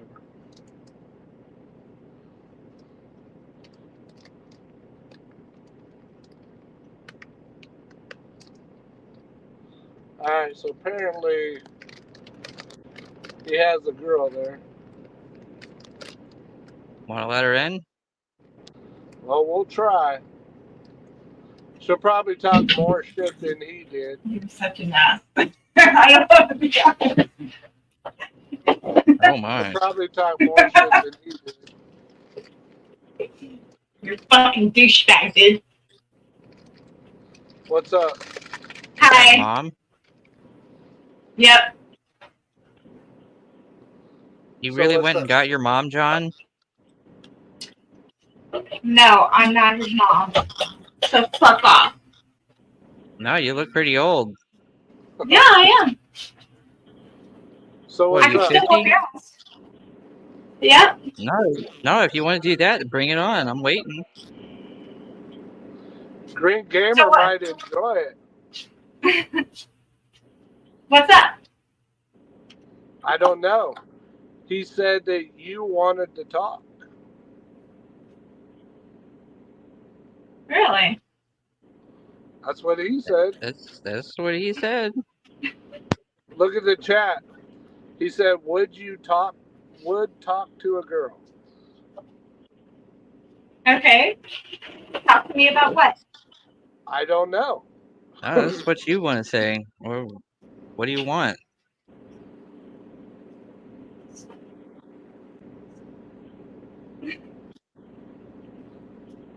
Give me a Now I'm starting second. to think it really is his mom. Dude, why would you? Actually, you know what? If it was his mom, she'd probably be bitching. Massively. They're gonna fight now. Why did you put me on there? You fucking dummies. You fucking disrespect my woman. That wasn't me. I didn't disrespect her once. Of course you wouldn't, because all you have is you. You don't have the one.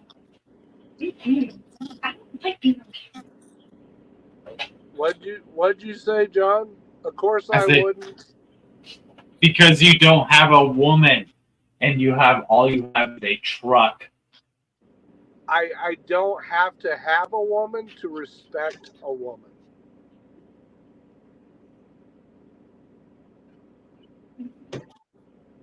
You made her shy. You made her fucking shy. She came on and said, "What do I want to talk to her about?" I've got this one. Hey, it's a woman. Yeah, that's it. Hey, gamer. What? Did she not come on and say, "What do I want to talk to her about?" What? Didn't John say, "Would I talk to a girl?" And I said, "Yes." She came on and he asked, "Would we talk to a girl?" She came on and said, "What do I want to talk to her about?" And all I said is, "I don't know." He said, "You wanted to talk to me." Women usually don't know what they want to talk about. No, they That's don't. all I can say. Yeah, John, why you pressuring your old lady to do something she don't want to do? Because I have capability of pressuring her. But is that respectful of your wife's need? Well, she's not my wife, so I can pressure her any way I want to. She's not your wife, so she must be your mom. No, she's just she's my love. So Ew. let's go back. I don't have to have a woman to know that I, as a man, should respect a woman. Okay, well then continue jerking off. Deal. What does me respecting a woman have anything to do with jerking off? It doesn't have anything to do with it. It's just you. That's just what you do. Hey, you asked for it. What's the logic? Hey, green, knock it off. What's the logic of me respecting a woman have anything to do with jerking off? It was a joke. It was a joke.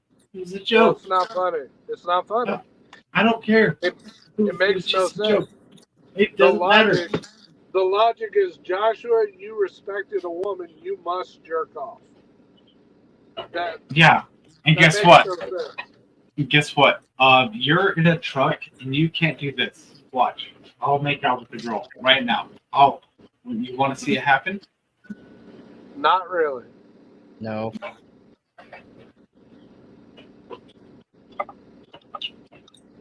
I'm so happy for you. Yes, I'm sure you fucking are. Because you can't, you're in a truck. No. Me being a truck driver has nothing to do with anything. Okay. Well then, you want to talk to her? You want to talk to her? Why I don't know. You seem to want us to talk to her. Yeah, you're pressuring her to talk, so yeah. What are we what's the topic?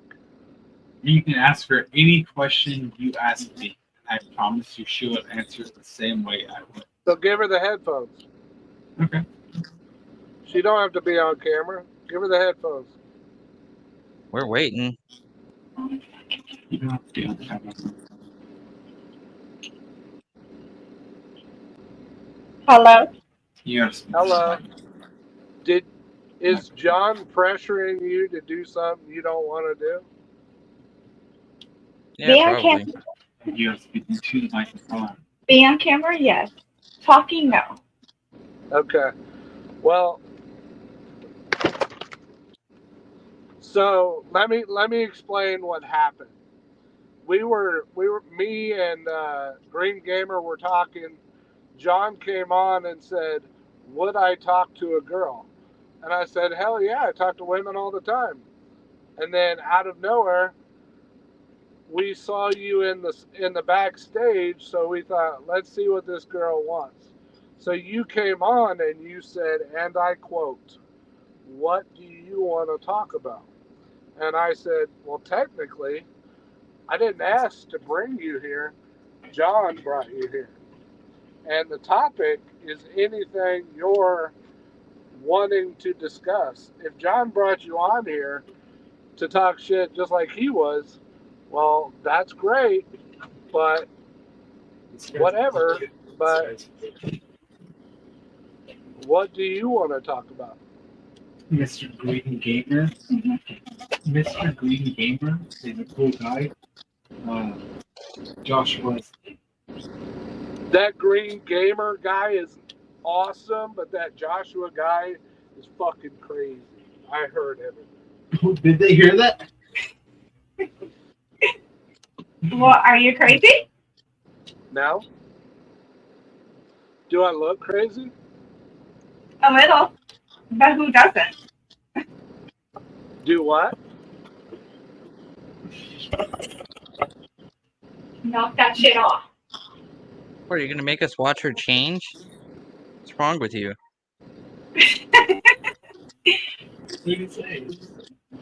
Do I sound crazy? No, Do I look crazy? a little. But like I said, who doesn't? I'm a little crazy. Well, I think we Ew. all have a little crazy in us somewhere. Dude.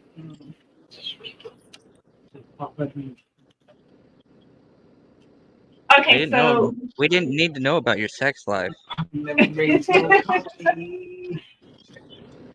well, Are you? that's usually the craziest part. That's the best part. It's the crazy in the sex. Women being crazy during sex is the best part. You talking about angry Ew. sex? Are you talking about angry sex? Yeah, that's what it probably is. Angry sex? No. Crazy sex? Yes. Define Yeah, it's crazy. angry. Define crazy sex.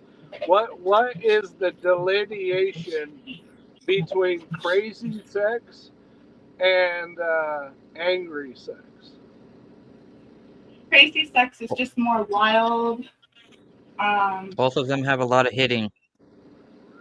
Oh no. Hitting? No, that's angry. That's just pure angry.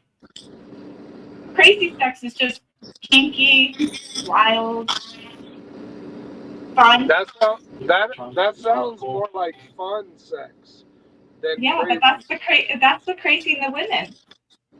Yeah. Well, If you don't have that in a woman during sex, you got a boring ass sex life. I can agree with that. I can agree with that.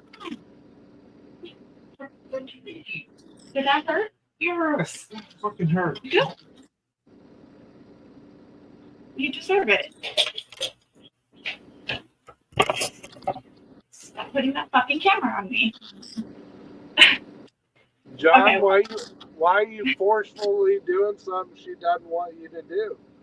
That's not very respectful of your lady, bro. Was respectful? I don't know.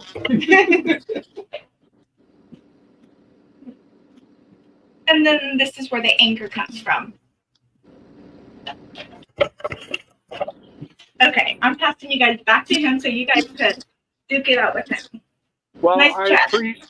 Before you go, I appreciate your interaction. Thank you.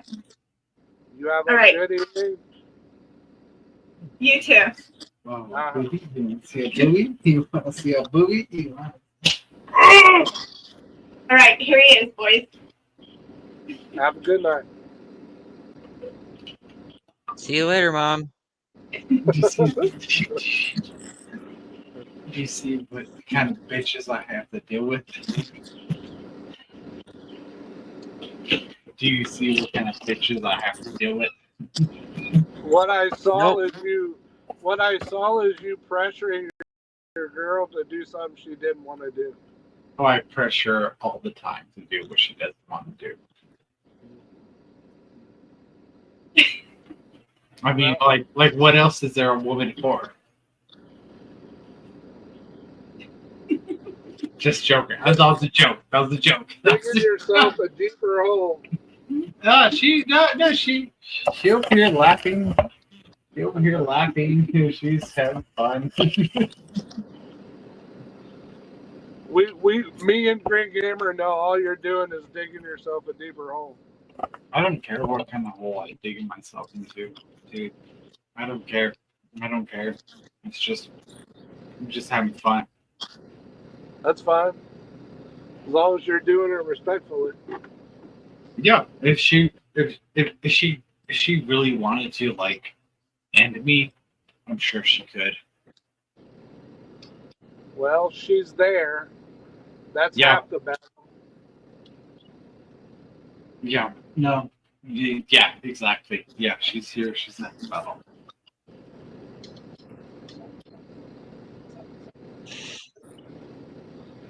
But I'm a little more than just a truck driver. I'm purchasing a $209,000 semi. I am $197,000 away from this truck being mine. I'm working my ass off. I'm barely home. I'm doing that by choice. I'm working my ass off. My goal is to make this truck, get this truck paid in full, put a driver into it, get me another truck, and make my money work for me.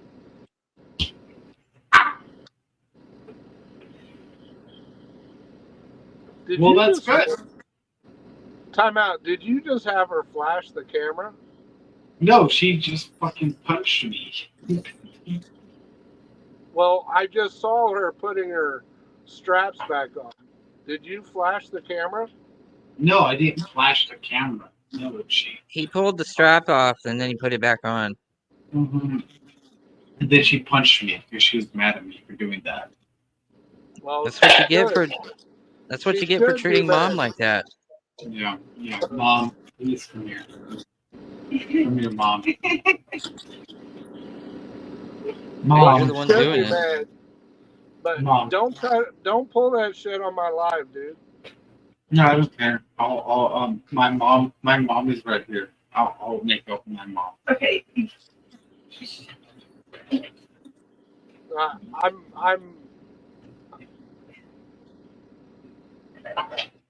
I'm vastly confused here. I can't tell if you're sexually attracted to your own mother and you're fulfilling a fantasy here. I'm confused. Be careful. You're gonna end up with bruises on her, dude. Stop it. No, she's used to bruises.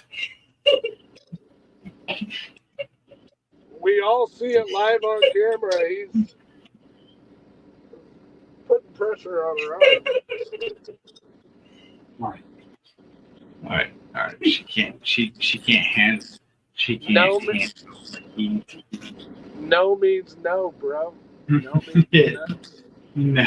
No, well, she hasn't said no yet. Technically, she's made it clear she don't want to be on camera. Well, just because you resist doesn't mean no. Just because what? I said just because you resist doesn't mean no. What?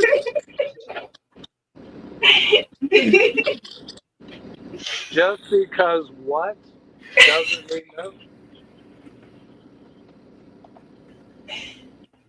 No, just because you resist doesn't mean no. Oh, just because you resist, it doesn't mean no? Yeah, you never said it.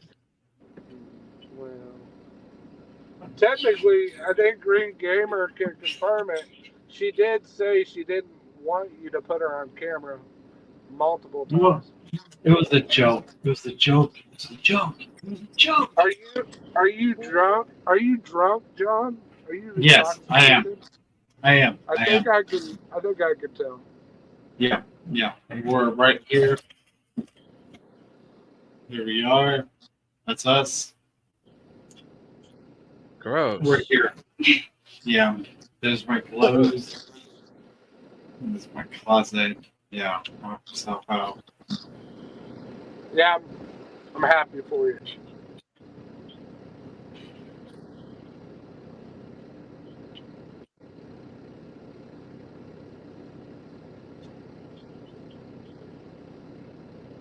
So, you wanted to be on. What do you want to talk about? Come on, John.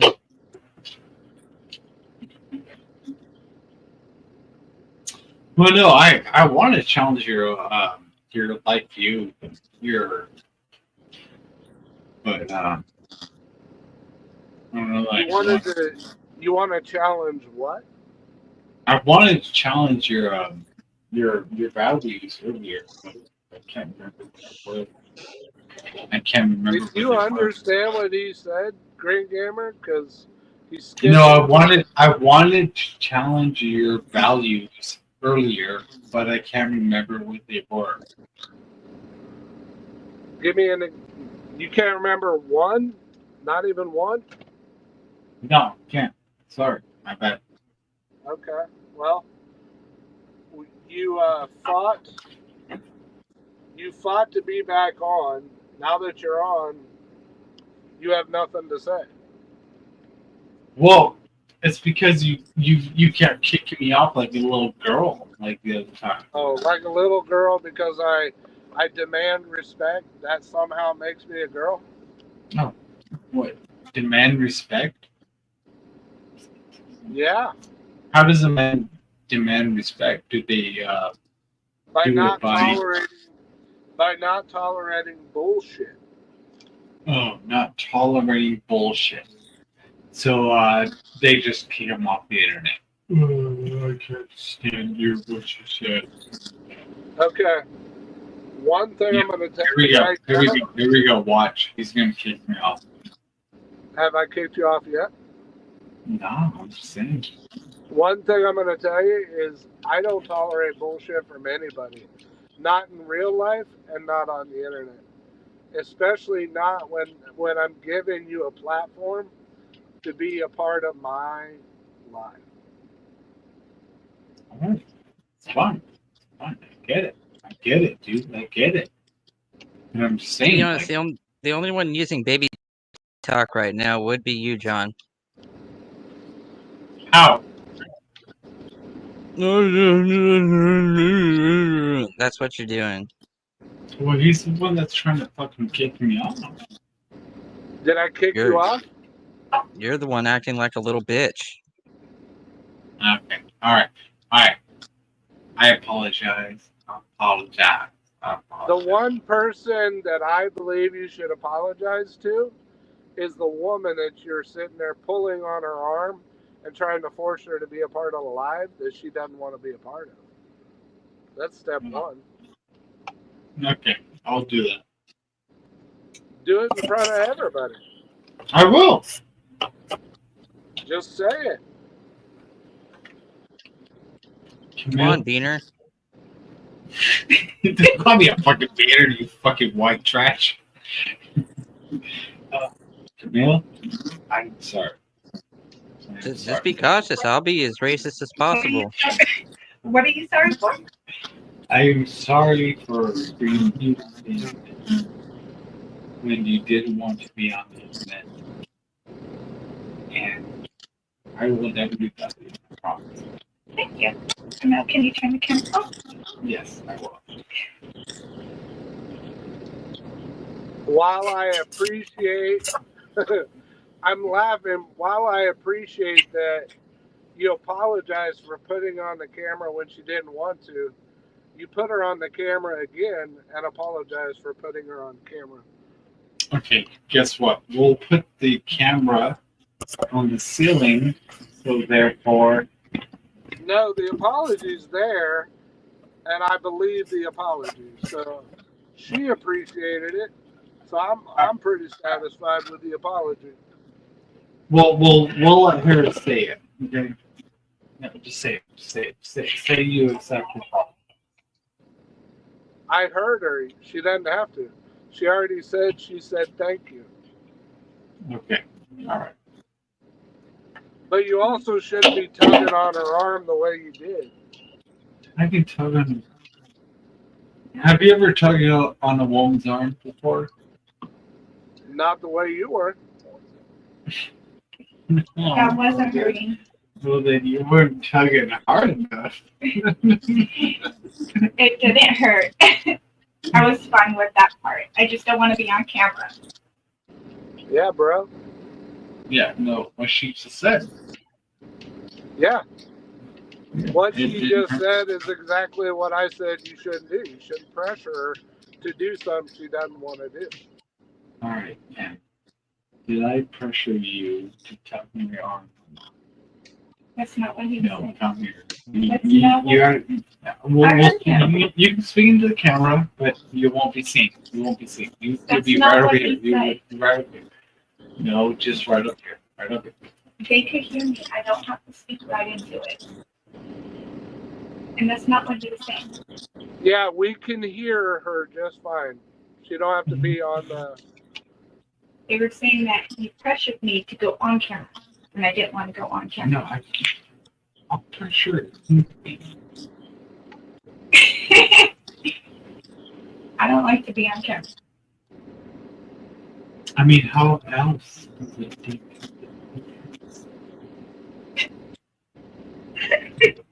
That's good pressure. Continue your conversation. Leave me out of it.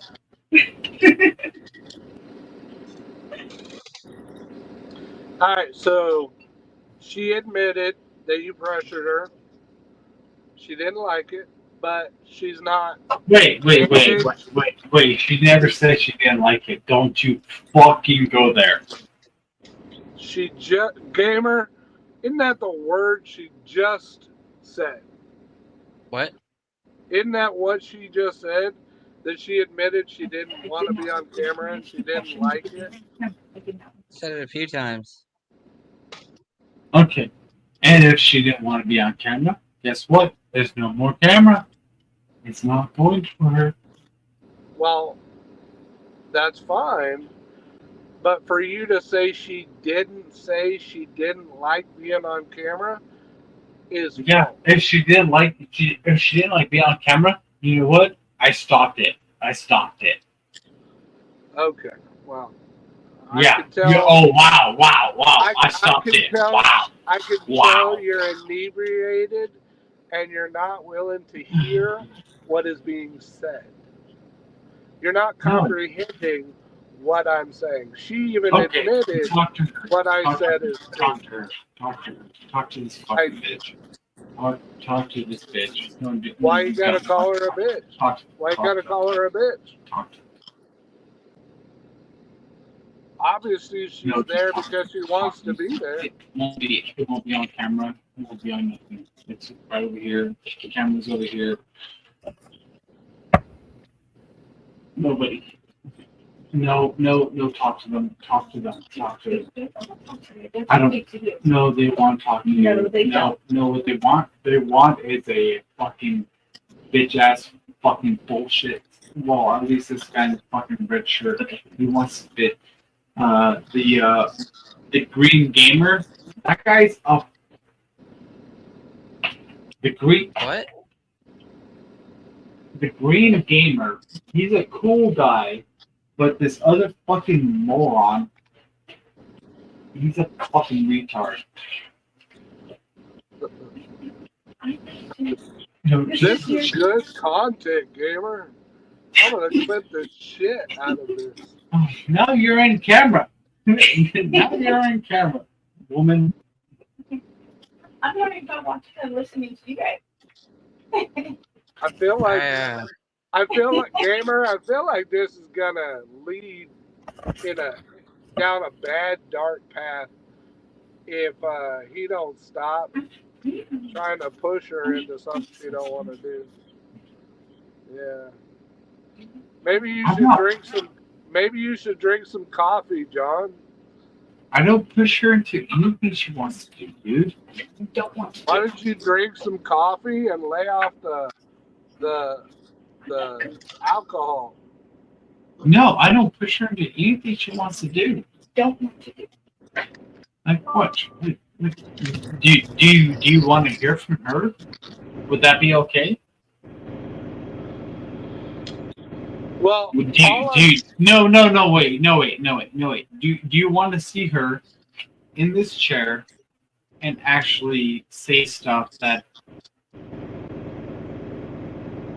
I want her to do whatever she wants to do. Okay, all right, Cammy. No, I need you to do this. I hear them. Come here. I don't want to be in the chair. Oh, now it's them, huh? Well, I heard her saying she didn't want to be a part. I'm in the chair. I don't want to. No. Just prove it.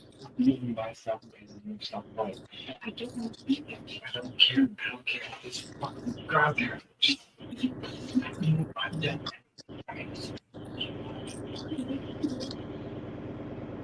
Hey, you should probably go home. Whoever you are, that dude is intoxicated, and I feel like this shit's gonna get rough. No, there's no more shit I can talk back to. All you have to do is get the fuck and fucking just say hello. Hey, John, no, John, knock it off. She don't want to be a part of it, dude. Just knock it off. That's not the mute button. This is not. Not the mute button. Kind of sounds like she's having fun, so. No, it sounds like she's feeling pressure. Just fuck you, do it. This is gonna get so much I've done. Well, I'm getting tired, so I don't know. I'm having a bad vibe, like he's gonna get a little abusive. Yeah, Alright, gamer, well, if you gotta go, that's fine. I'm gonna let this play out, but I'm trying to tell her to go home. She's not in the... I feel like this is gonna get abusive on their end. It's not good.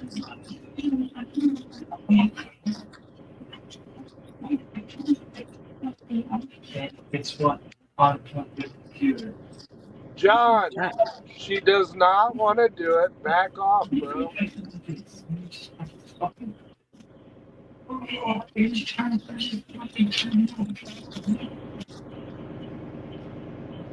Good Lord.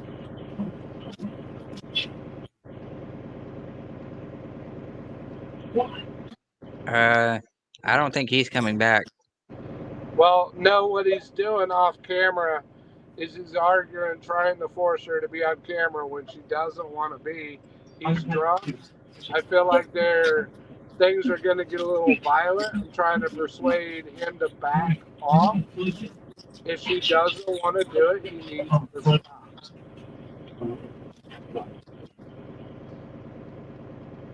This is showing his character. Not a good character.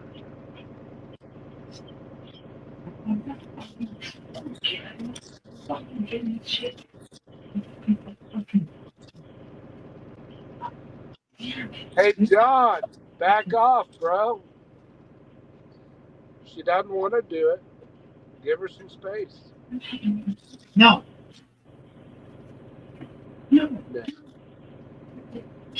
Why are you doing this with your mother, John?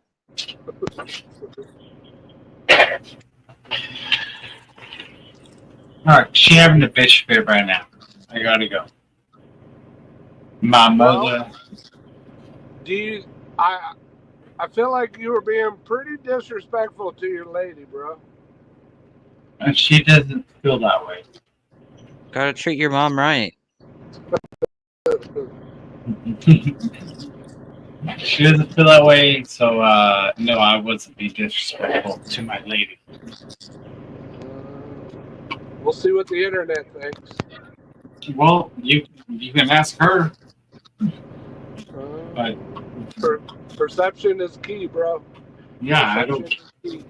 I don't care. Your perception is wonderful because you're just a fucking fag. Ooh. Sorry, Green. Yeah. Ad hominems that shows a lack of intelligence in a discussion. Really? Yeah. So ad hominems don't have to do with anything with an argument? I didn't hear that last part. Ad hominems don't have what? It don't have anything to do with an argument? Using personal attacks is a lack of intelligence in a debate, in a discussion. What is a discussion or debate? I gotta go. Yeah, go apologize for pressuring your old lady. No, I'm not pressuring her. She's right here. Well, I think a lot of people would disagree.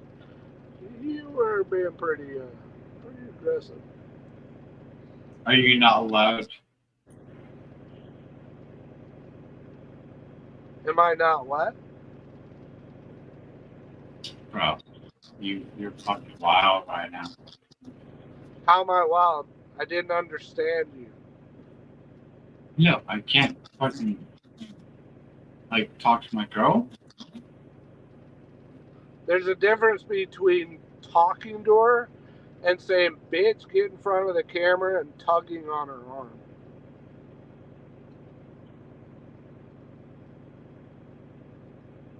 It's all a fucking show.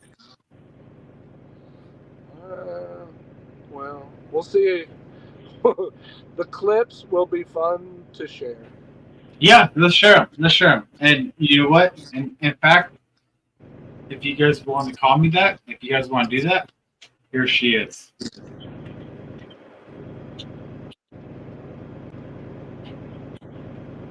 What are you talking about?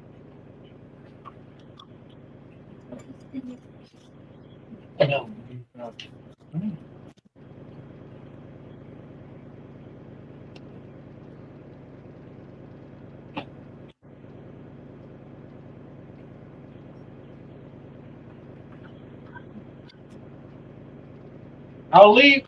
Goodbye. Maybe next time you have a debate, don't be drunk. That'd be a good idea.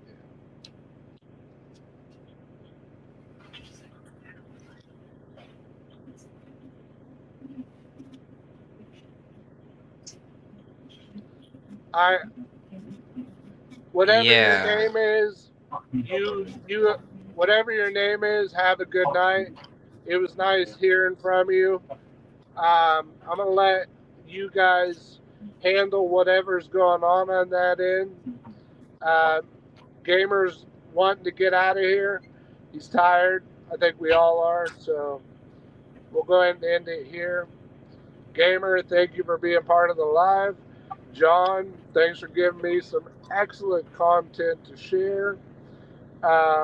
Sorry you had to bring your mom into it. Well, Mom's back.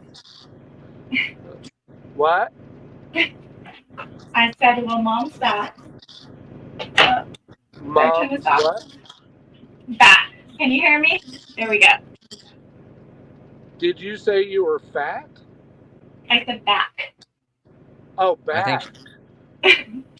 Well, I just want you to know that we all saw, so it got a little odd on our end. It was a little awkward. I agree. I do apologize for that. Well, no, I'm just saying we all were a little concerned for your, safe. Well-being? No, that's fine. nothing would ever happen to me. Ah, It's just that I've never been on chats before, and I don't like being in front of the camera. So I was thrown in on this. And yeah, we were. I think me and Gamer were trying to tell John that you said no, you weren't interested. Stop pushing her. So yeah, that's where we were. I even told him stop pressuring her to do something she doesn't want to do. Yeah. Yeah. He did pressure me, but They're beaners. I'm sure they do it a lot. He's not a beaner. He's actually not a beaner. Too bad. Well, whatever your name is, I like the conversation we had, even though it was short. You be safe. You have fun. Enjoy the evening. And thanks for participating in, no matter how short it was, we appreciate your short visit onto my live stream. Thank you for having me. You guys enjoy your night too. Yep.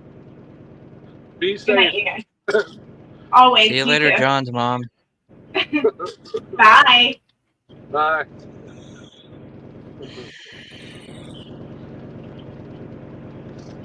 Boy, that was interesting. I was over here like,